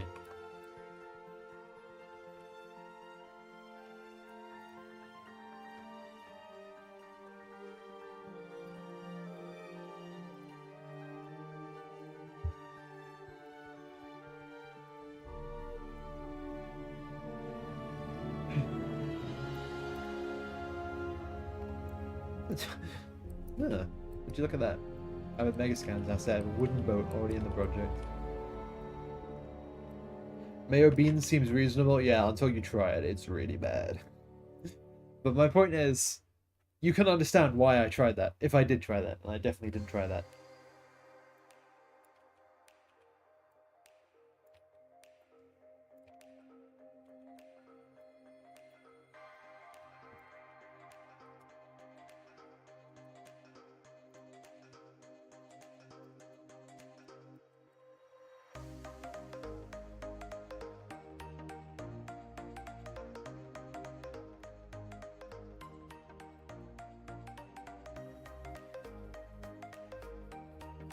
The MS poker chip. It's the HMS Gambler. We can find some helpful meshes here just to kind of add some more spice to this area.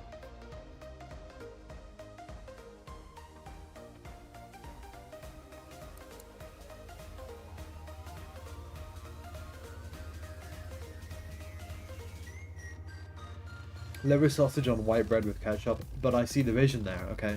Like, if someone's like, I'm gonna fry some liver sausages and put them on white bread and have them with ketchup, I think that's like half of Australian culture, right? Like, that's not so far-fetched to me. But the whole squid thing, that's another level. Are there any other examples of like genuinely bizarre things?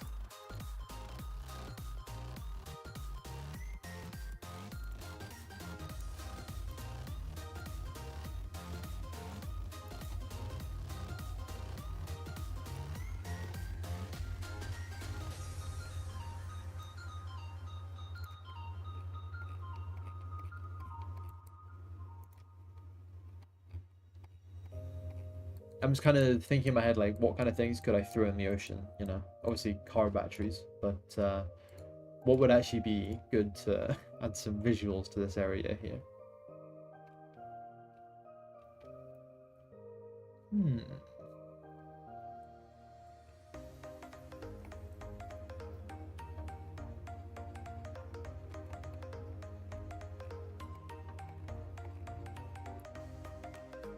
Another redeemable on Twitch is 500 G-Bags. What would that be like? What would it be like, 500 tiny ones added to the screen that appear for a little bit, or what would happen? I wonder.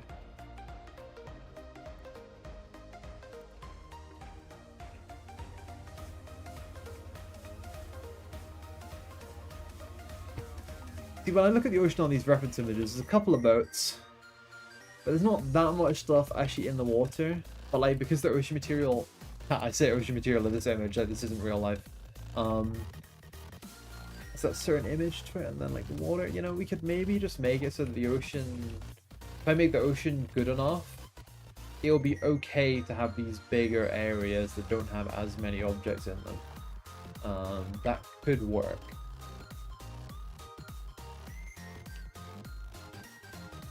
Oh, that coffee, you're right. You're absolutely right. Like, the coffee that's, like, eaten by cats and then comes out the other side. That is crazy.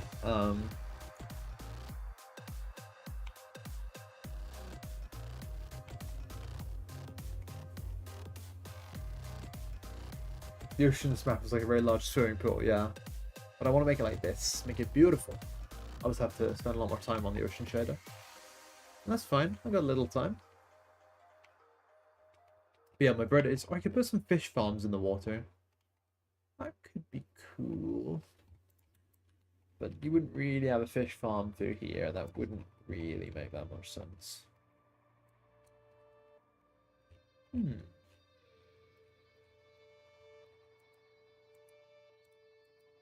I will leave that be for now. For now. And then we'll come back to it with some more props, I guess, later. And I'll just carry on with the rest of this area rather than thinking about what to throw in the ocean.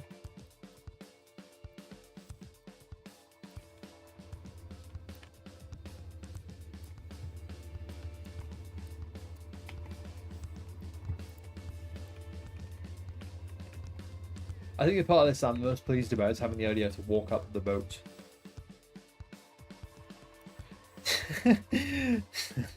Jazzpunk, Kiji. Jazzpunk is such an amazing video game. I love that game so much. It's so witty, it's clever. It's one of only very few video games to, I don't know, actually be funny. Not many video games are legitimately funny at all.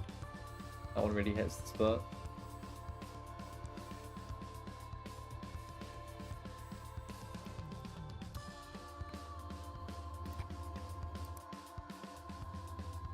Yeah, I played it. It's really good.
I definitely use some of these conveniently leftover pieces of the boxes from like destructible meshes to like detail the beaches, you know. Have them like I'm not going to do that right now. That's like way too much detail, but like washed up junk, you know what I mean? See, good. If it's a cargo ship, we'd have some freight containers and boxes. And yes, I'm gonna get to that. Let me get my destructible collection up because that's where I keep my boxes.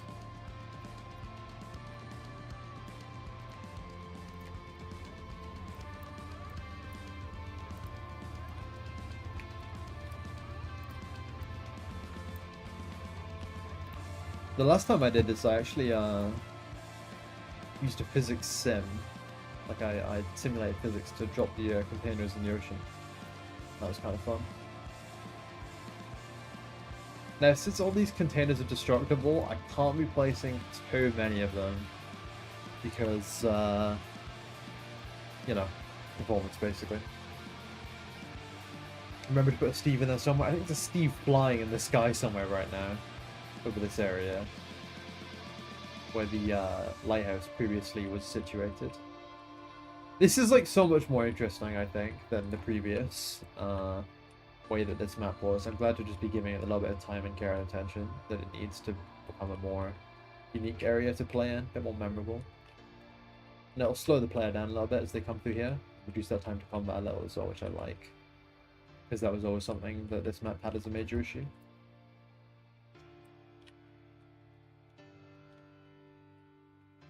Who knew map stretching was the solution to every problem? Should have stretched even more.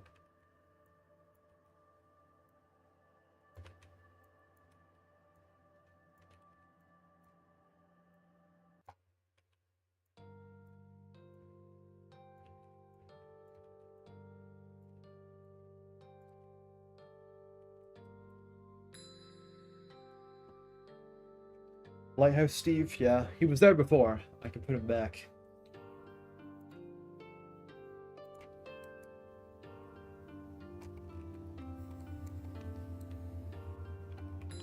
This got a little bit too high, this one here. Got a little bit too lumpy. Got a little bit too big. Let's bring it down to size.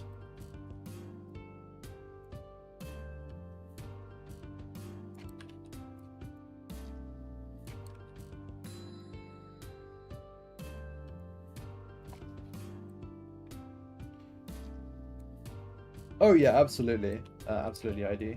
If I place the containers, it will be one by one. I'll show you what I'll do. I can do it now, actually. It would be a cool thing to do. Hold on. Let me just finish what I'm doing with this island, and then I'll do the containers.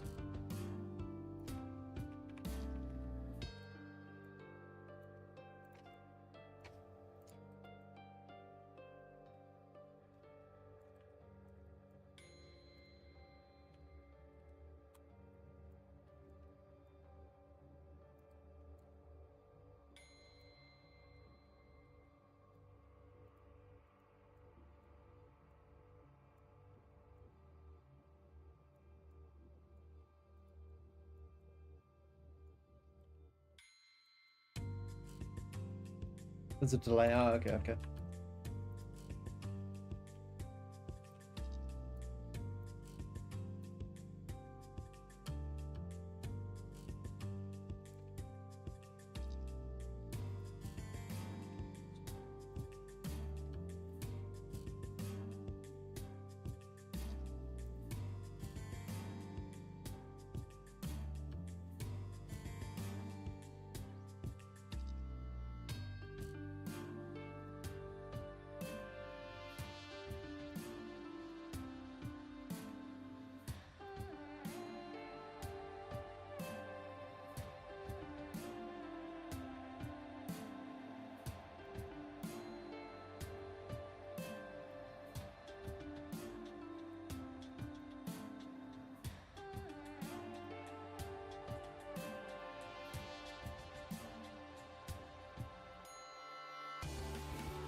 what I'm thinking about here is like I want to kind of visually represent the path that the boat took when it like dragged along the sand here. So I'm just gonna build up a little bit. Not a lot, just a little bit. Because, you know, obviously some time's gonna be gone by, like years have gone by since this boat crashed. But I think it'd be cool just to represent in the landscape a little bit of that.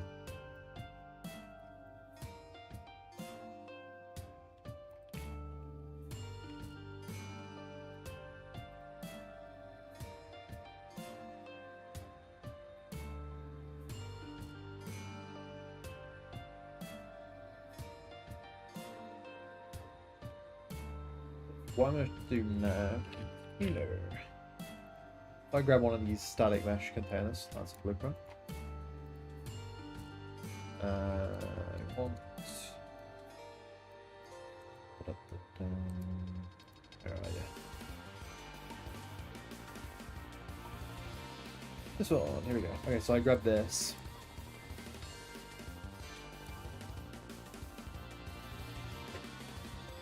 Yeah, I'm thinking this container ship was going like insanely fast. When you're moving something that heavy, that fast, a small island, I think, will be very little to stop you.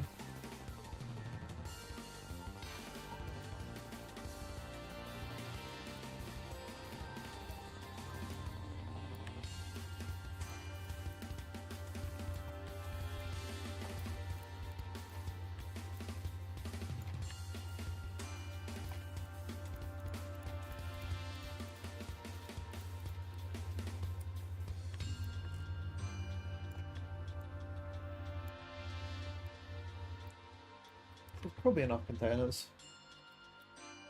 And then all I need to do is remember the hotkey. Hold on.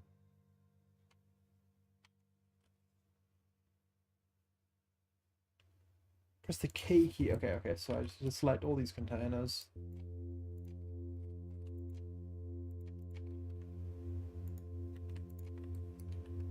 Put them on that, and then I just press simulate.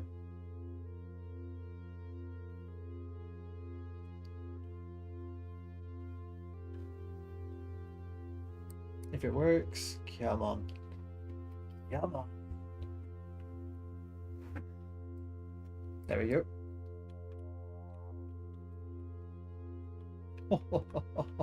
That might be a bit much. Then once they've all settled, I just press K. They're not yet settled, however. They're bouncing around a little bit. Okay, now they look like it's settled. I press K. Saves the position. Stop the game. Unsimulate physics. There we go. There's a bunch of containers in the ocean, all piled up.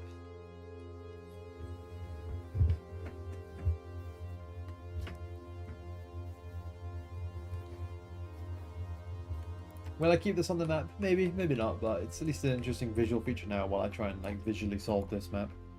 How I want it all to look and feel.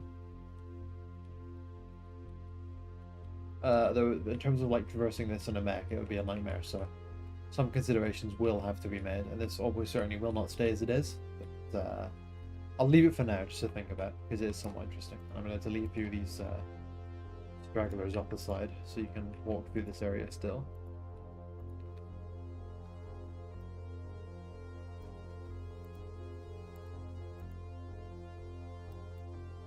Yeah, the visuals of this are definitely decent. The only thing to worry about is like walking around a mech, because that would be like the bumpiest experience of your life. Which, to be fair, you know, it makes sense, but it isn't great for the gameplay. Especially if this is meant to be a legitimate avenue to travel down.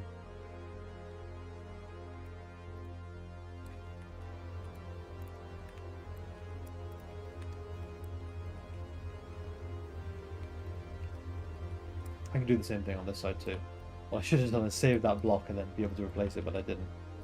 Water going to have a effect on the gameplay? Yeah, we're definitely going to do that. We haven't figured out exactly what it's going to be yet. But it'll probably slow you down a little bit. And it might give you some cooling. We're not sure about that yet, but we'll see.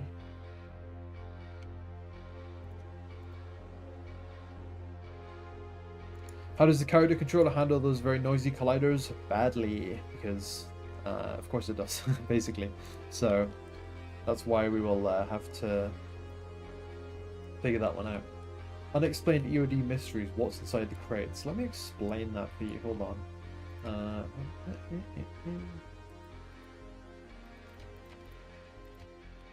What's inside the crates?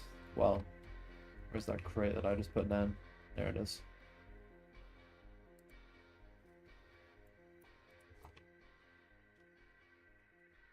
There's nothing inside the crate. It was all a lie. In terms of IK, it's not that big a deal, but the colliders are struggling. Yeah, there's 500,000 Labubus that were lost on this island. the captain found out what was on his ship, and he immediately crashed it into the nearest island he could see as soon as he knew what was on board.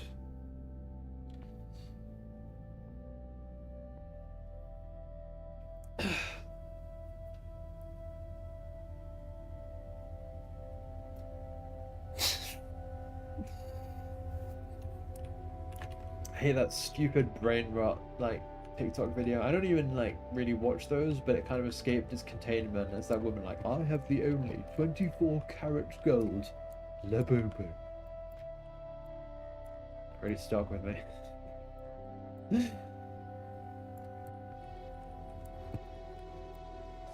I have the only 24 karat gold. You're back.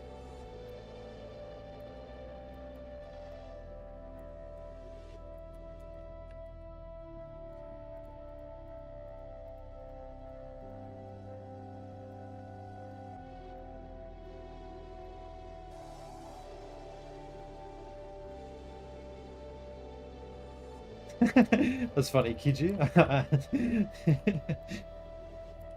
And I'm saying the thing that you predicted, we're operating on similar Zhubak wavelengths. You don't live on this planet anymore. Too bad, buddy. The only place we got. And you have to inhabit this planet with thousands of Labubus. You simply have no choice but to share.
Have a little think here. This is some of my early experimenting.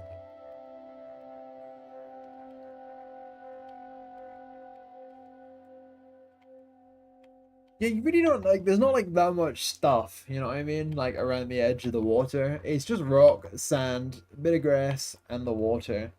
There's not a ton of like different things to actually be putting in there. I just have to make sure the things that are in there are good and have like enough shape and color variation to actually you know, visually excite the player.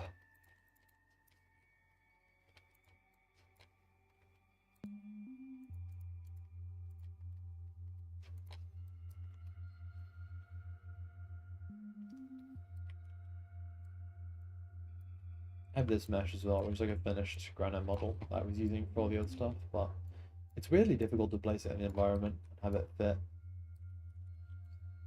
I think if I put the green like grass on top of it, I think then it could work really, really well. Because it's quite a nice model. But that needs to be done. It has to be done. The good traditional Scottish soaking rainstorm, true, yeah, like some West Coast. West Coast is different as well, like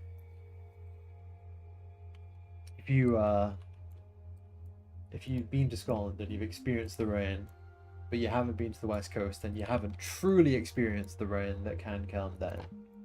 And the wind, you know, it sends the rain sideways, so it gets in all your clothes and everything, no matter what. That's real rain.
This is good locked in music.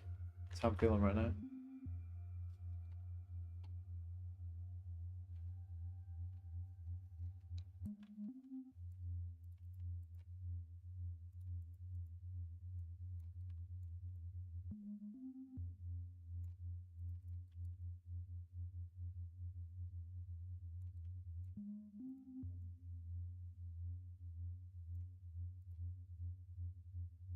I think also I like the driftwood and like the bits of like random like junk and stuff, and like just generally, you know, those smaller props to the levels, I think, to this level in particular, I mean. That will give it something that it needs.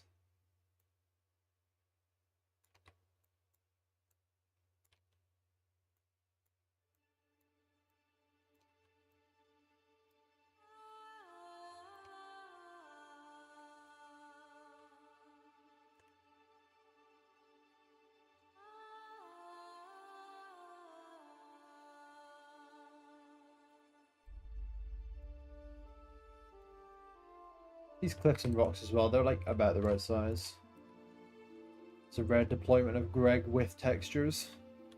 A hangover from long gone infantry modes.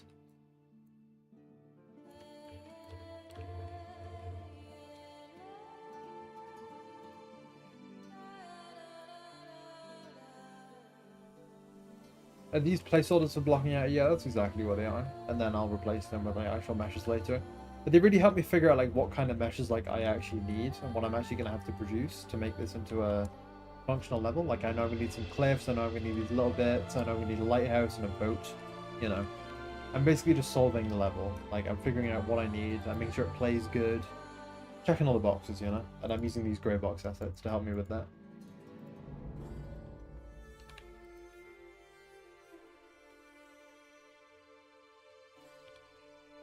It feels a ton better to walk around this capture point compared to how it used to be, I think.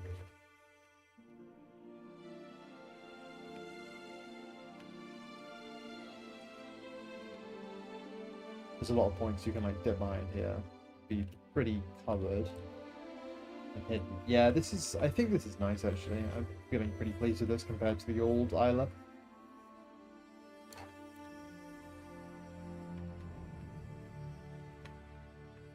I say I'm, what, like maybe like maybe like a 6th done with the map, grey box in this area.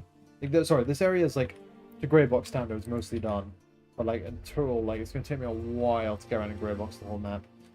Scary stuff, but I'll probably speed up a bit as I go along.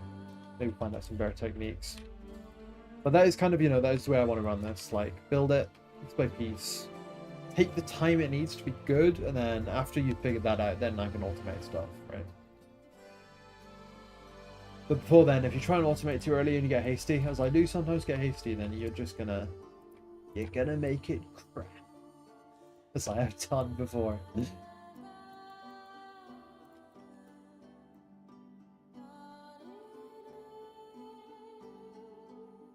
And this map's kind of special to me because it's the map I always wanted to make. I always wanted the game to be on the west coast of Scotland. Like, at one point I wanted the entire game to be on the west coast of Scotland. That was what I really wanted. But I ultimately ended up doing a bit of the desert stuff because it was easier at the time. So getting to come back to this feels brilliant and give it the time that it deserves to actually make it decent. Could you show the map again? Give me a second, I'm just going to smooth this out.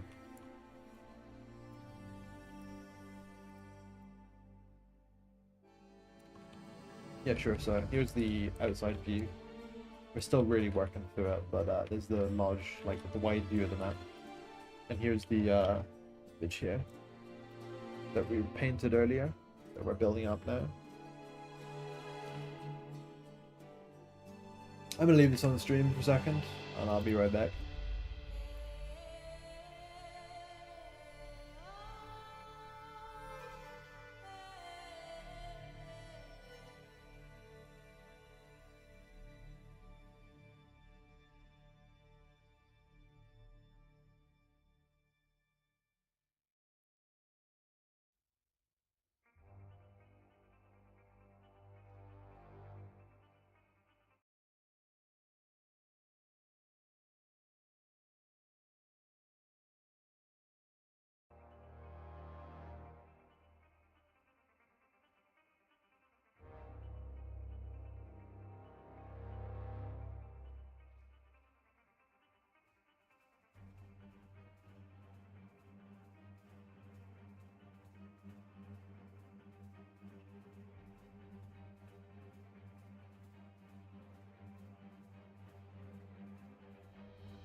Right, I'm back.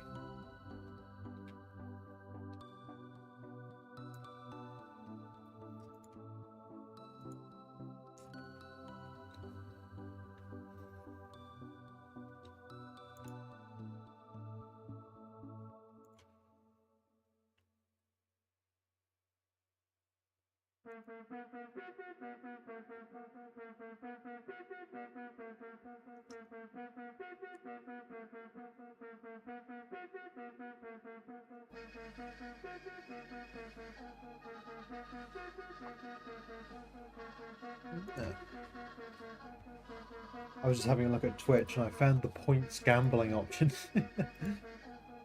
I would say that for later though, I don't know anything to do with it right now. If we have a Straftat match, maybe you can make it something, you can bet your points on it.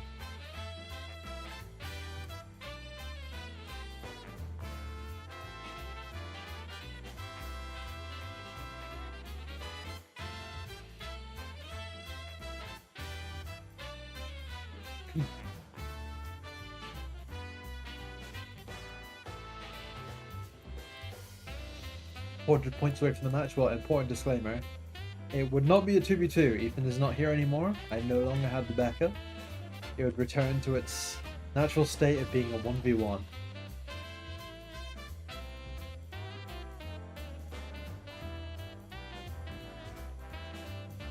This music is pretty nice.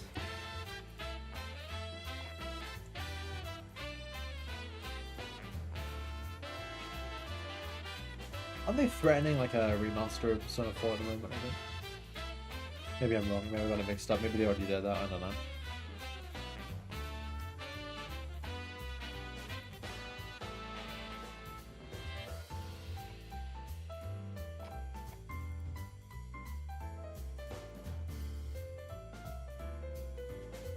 Okay, I wasn't making it up. I did have it.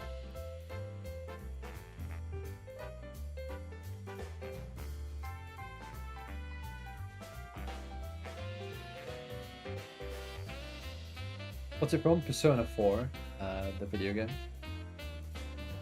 It's like a JRPG thing.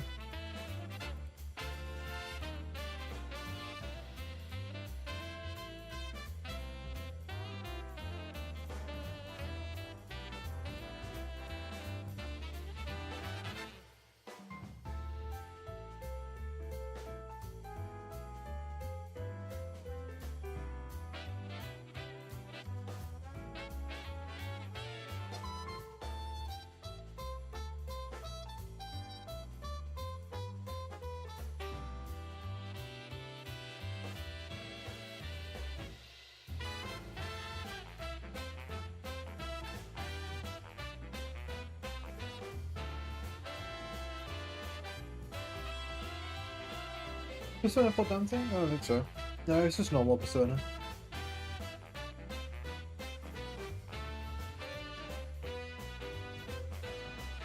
Oh, maybe it isn't, I don't know. But I think it's normal.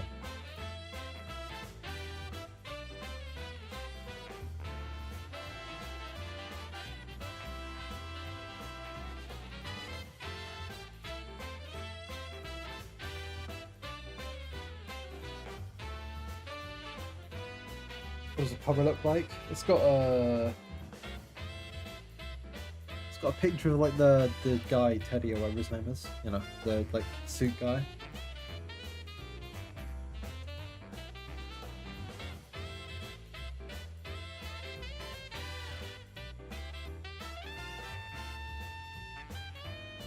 Expert ISP stands for 1-0. Brilliant.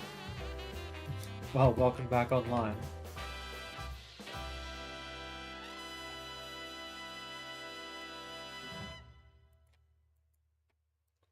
Teddy means dancing. Alright, fair enough, it is dancing then.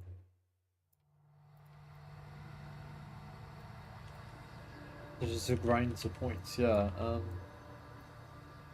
I think Kiji has designs on another game of Straftat.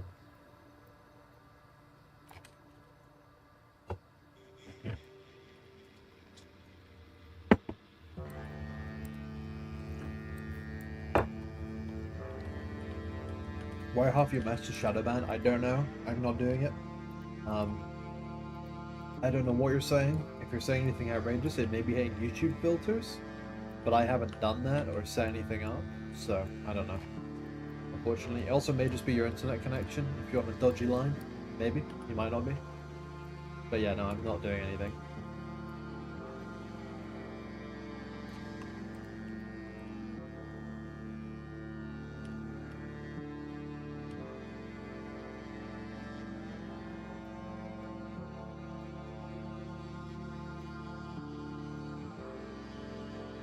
If I'm into jazz, I'm not like super into jazz. I like a bit of jazz. The thing is, the stream playlist is mostly just composed of video game music, so it won't get copyright struck. There's not really anything outside of that, apart from other stuff that's like fair for use.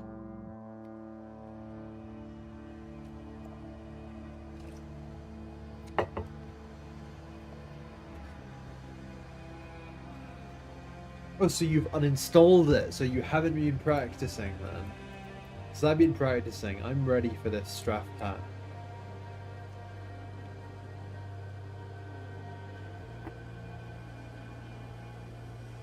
There's a good album. I don't remember if it's jazz or not.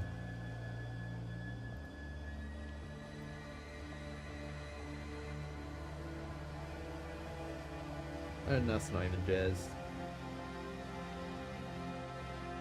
But I can't play it because it's just actual music. Like, it's not like from a video game or something, so you get the stream weird.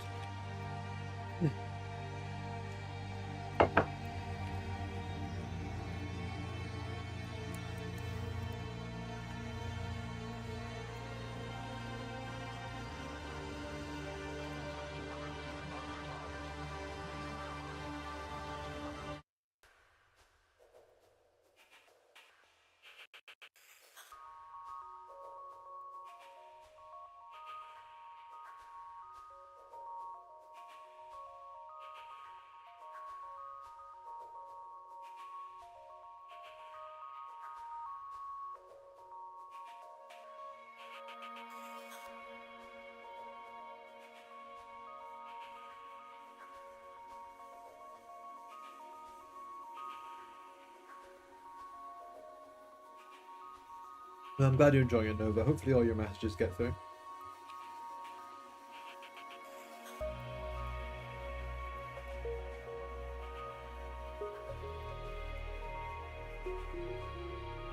Are you a Strath tester, Kiji? What's going to be the map's name? This map's called Islet.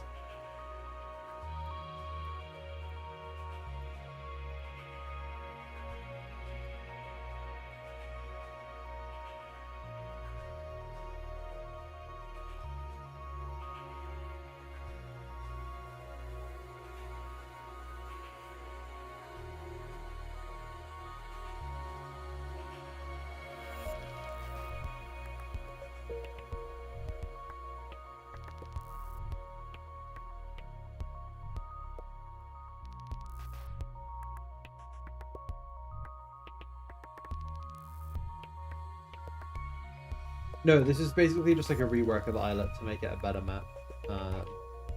Changing it around a lot. Improving parts of it that didn't really work out that well.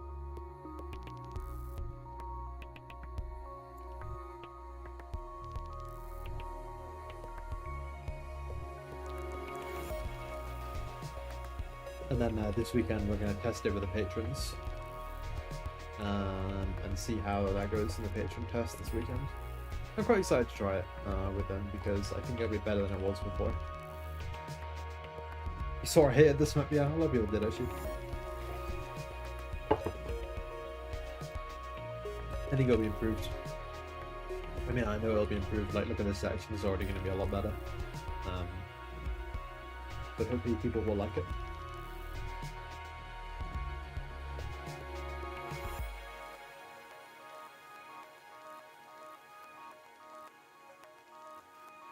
Just check the player collision around here because I don't know if I've set these up correctly. I have not.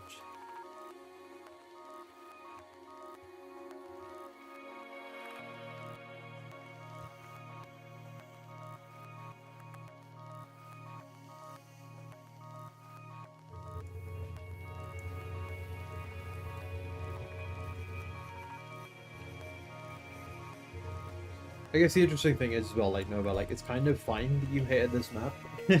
In a weird way, like you hated this map, good. Now we know what doesn't work. Such is the nature of these experimental maps that we were trying out. If people hate them, that gives us good information that we can use to make the game better. So, you know.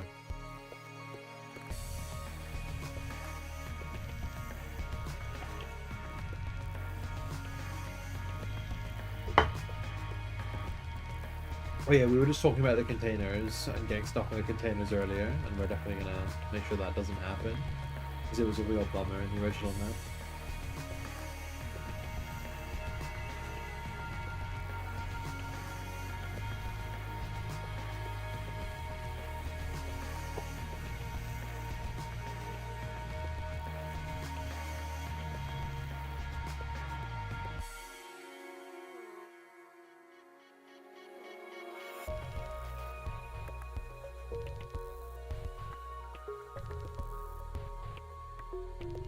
Get a feel for things.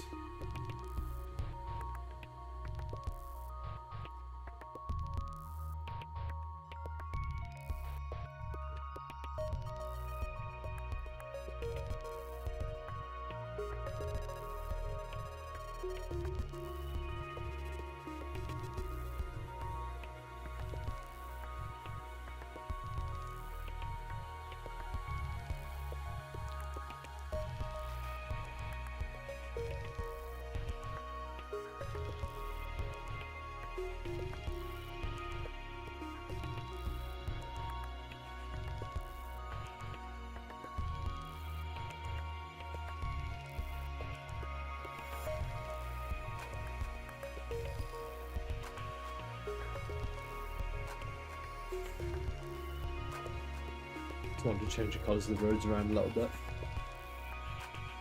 just to have the vision be a bit clearer.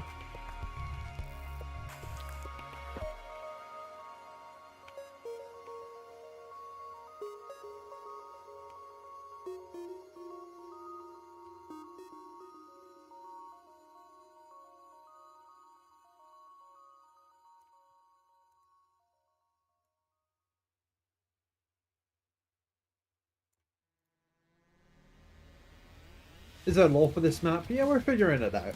Why did the boat crash? That's what we're trying to decide. But yeah, there's lore. It's like a nuclear launcher facility hidden underground. That's what all these silos are.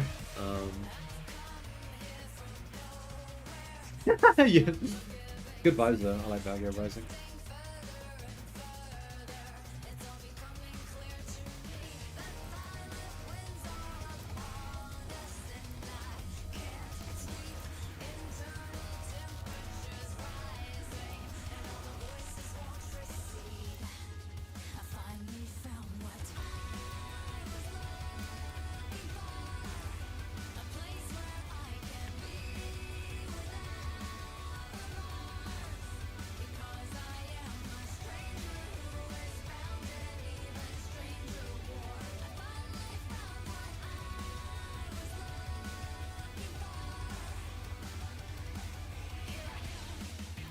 This fight was cinematics genius. I thought this fight was insanely easy, but it was also like the first actual boss fight in the game, from one of the normal levels rather than like the intro level.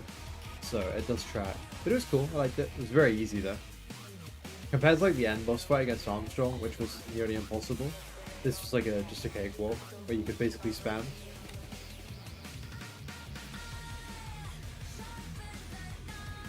But I thought she had the coolest design of all of the bots except Raiden. Like I have all of the mercenaries.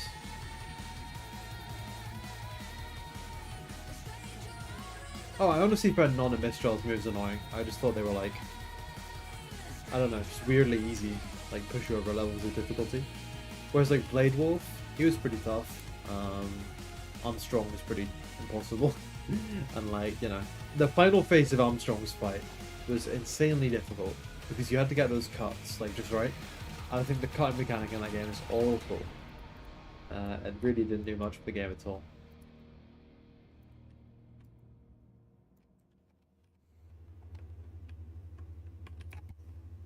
For context, I'm just talking about Metal Gear Rising. Interesting map editor. I mean, it's just Unreal Engine. We don't really have anything special on top of that. It's the Unreal Engine terrain tools.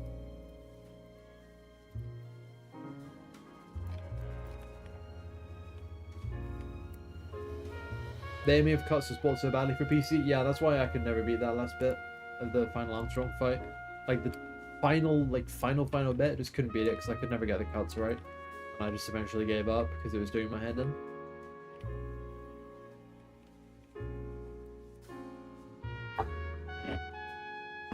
Enjoy the rest of the game though. Where's this track from? It's from LA Noire. I thought I had this idea for that like Day Eagle could be like a noir detective or something, and that might be kind of funny.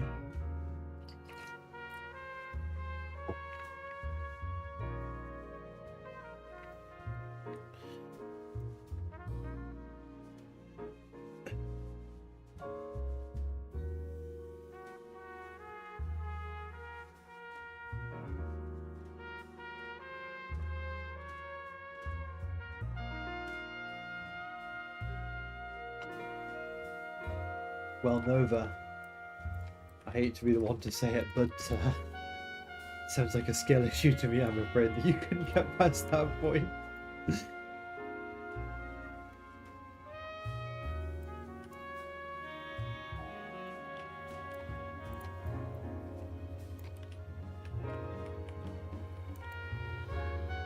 It's an interesting game because it's like the difficulty was very inconsistent. Like some parts of it were really difficult, some parts of it were really easy. Like some bosses even were like pushovers, and some bosses were like really hard. And they had so many weird bits in it, like now you are playing as a ball robot. You know, like why? Big skill issue effect is huge. Oh, I'm so sorry to hear that. But I'm also the same. I'm pretty bad at video games.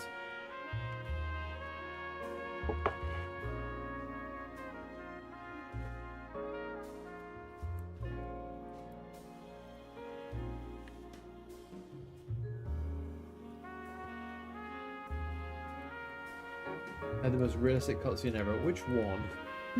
Because I can't think of a single cutscene in that game I would describe as realistic.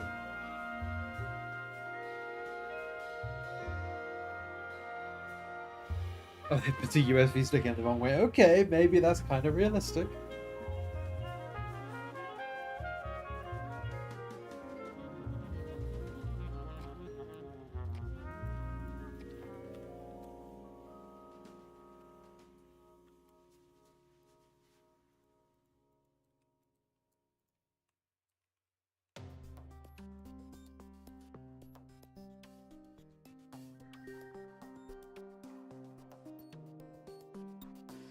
Yeah, I haven't played that many games, and that's sort of like, you know, run through a place and like slice them up with that particular style of combat. Basically, you know, like Platinum Games games. I've only played a few, a handful.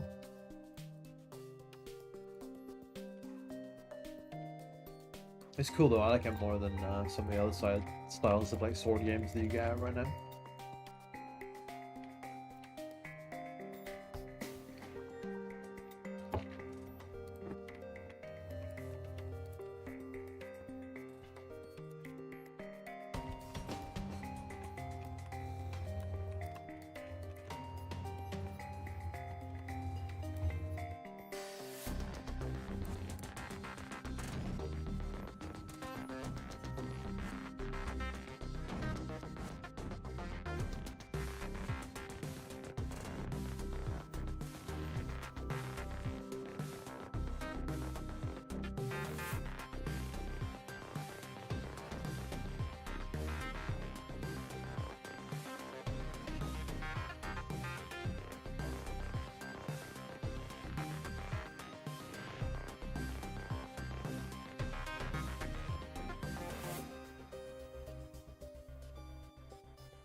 I met someone recently who thought Nier Automata and sort of in the same line of thinking. They thought Nier Automata had bad combat, and that really threw me off because it was pretty good.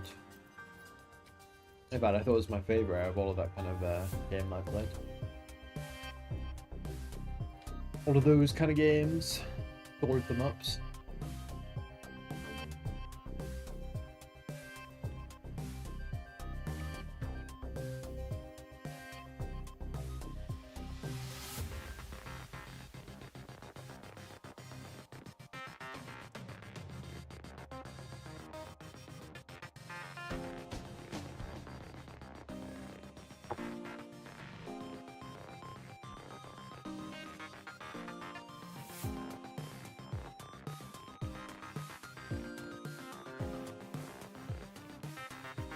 Did like Metal Gear Solid that much? Oh, I loved a bit of Metal Gear Solid, especially Metal Gear Solid 5. That was the one I played. Yeah, I had a good time with that one. I didn't care for Death Stranding though. Too many cutscenes, too much talky, not enough walkie. And that's ironic considering because the game was full of walking, which is like as much as it was full of walking, it was full of even more talking, and it just wasn't that interesting to me. I see you're posting in the Discord, by the way, Nova, like, YouTube really does not want to let your messages through, it's weird. You've done something to make them absolutely hate you, I'll tell you that much. I don't know what.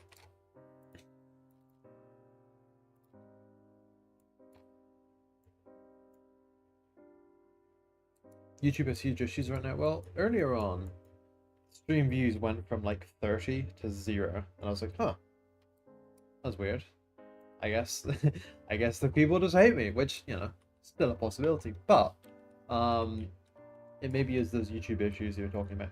The weird thing was there was several people chatting away, but it still said that there was no one there, so it's pretty bizarre stuff.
Yeah, but I mean, the contrast is intentional. This is a grey box map, so really this is just so you can read and understand the map as a player. It's the only thing we're kind of aspiring for here.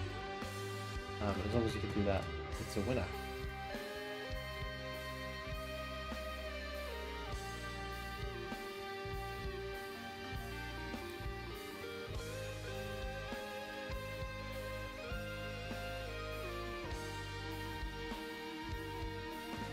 Making it look really good, you know, with like the contrast and color balancing and everything. That comes later. Now is not the time for nice visuals. That comes later. Wish I could do like a goofy band voice, it'd be very fun.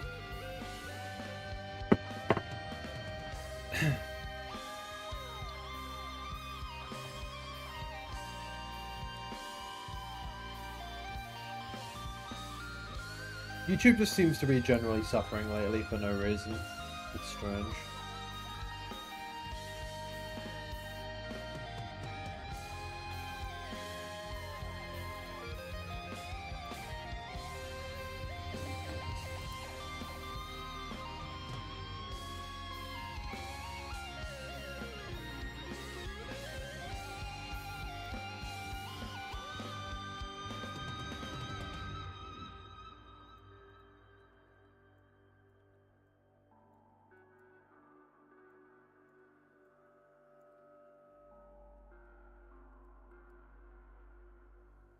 I'm glad you like it. I mean, it's not really about the visuals. Like, it's about the visuals a bit. Like, I just want to figure out the shapes and stuff, and, like, how things are going to be laid out.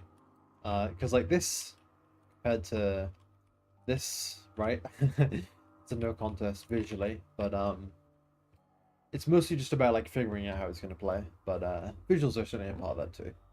Like, cliffs being not so looking walkable, and not being so walkable. Being very, very HMKable. But yeah, getting it all visually fully tuned in, that'll come later, but for now it's just getting these like big shapes.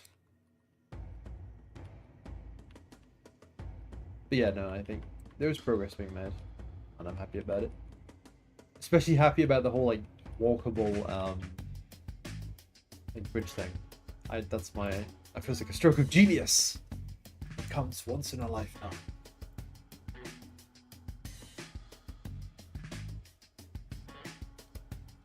But yeah, man, it takes so long to make maps. Like, doing this stream has me reflecting on, like, just how extremely long the map making process takes.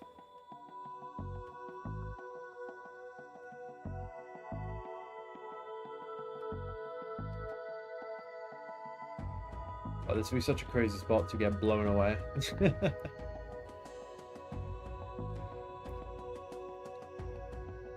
I wonder what it's like to peek over the cliff. I kind of want to feel that out.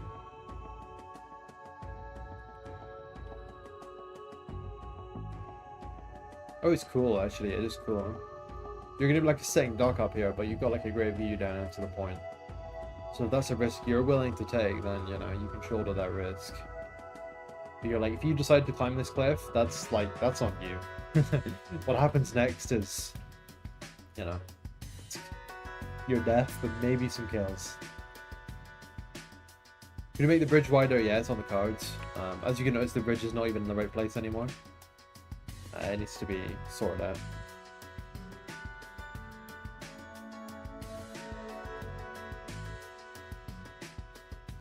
Just walking around right now to get a little bit of a feel for the map. And I'm fairly pleased with this. This is a lot more in line with something I think will play good.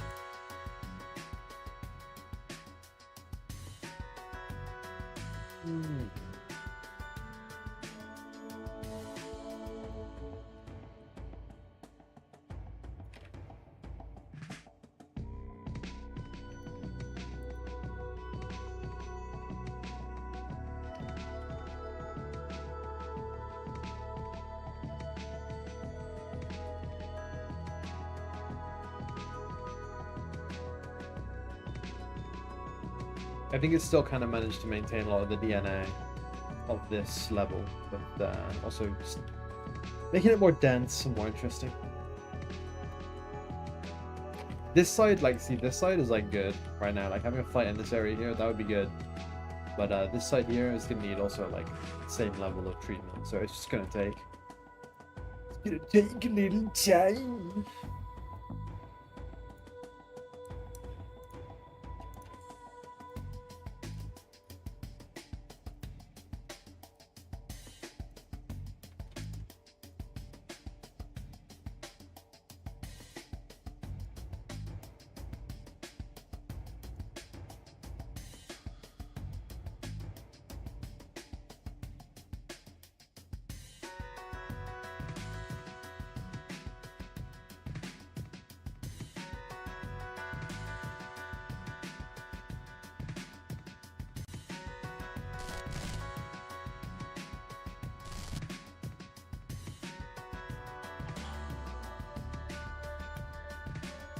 You're going? Well, thanks for swinging by, Jonas. I hope you enjoyed.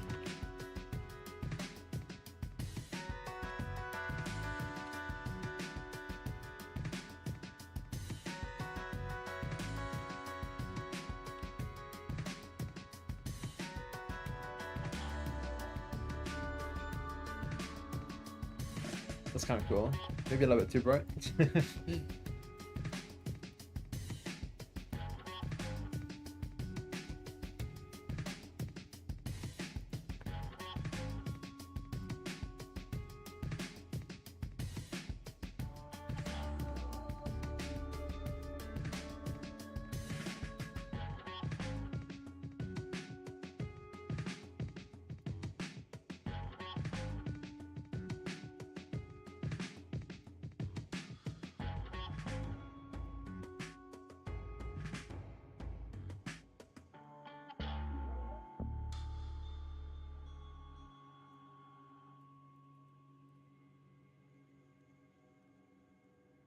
I think I might end stream soon, to be honest, because it's been 5 hours live. I'm getting a bit fatigued, as is liable to happen with 5 hours of straight talking. My throat's a little sore. I'm pretty pleased with this. I think this is progress. It's maybe not as much progress as I initially envisioned, but it is good. It is good quality. Like it's the quality of blockout that I was looking for. I think this will play good, and it's kind of helped tell division, you know. So everything goes second is really else I want to say. I'm just fairly pleased with this, I'd say, overall. I would have liked to have finished the entire level rather than like just this small quadrant around the capture point. But I'm at least glad to have got this done correctly rather than getting like everything done wrong. That was kind of the conundrum I felt like. If I kept rushing around and trying to get the whole thing done in one brush stroke, like on the large scale, it probably wouldn't have happened. But because I was able to focus in on this level, I actually have a bit that I'm reasonably satisfied with. A few blocks aren't as high poly as the rest, but that's fine. You can do. Well, I mean, that is the point, right? Like, none of this is meant to look final. But like, if you squint, like if you really squint, you know, that's kind of the point. Like, the shapes are right when you squint. That's what I'm doing right now. You know, really squint, defocus your eyes, and then once I go in and actually make everything final, it'll work. Compared to if I took everything before, like if you look at this and you squint, it doesn't really look that good. Like this unfinished area that I haven't changed. When you squint, the big shapes, the medium shapes, they're not there. Whereas in this area, I'd like to think that they are there. So, yeah. Okay. Stream is ending. Thank you very much, everyone, for coming by. And bye-bye.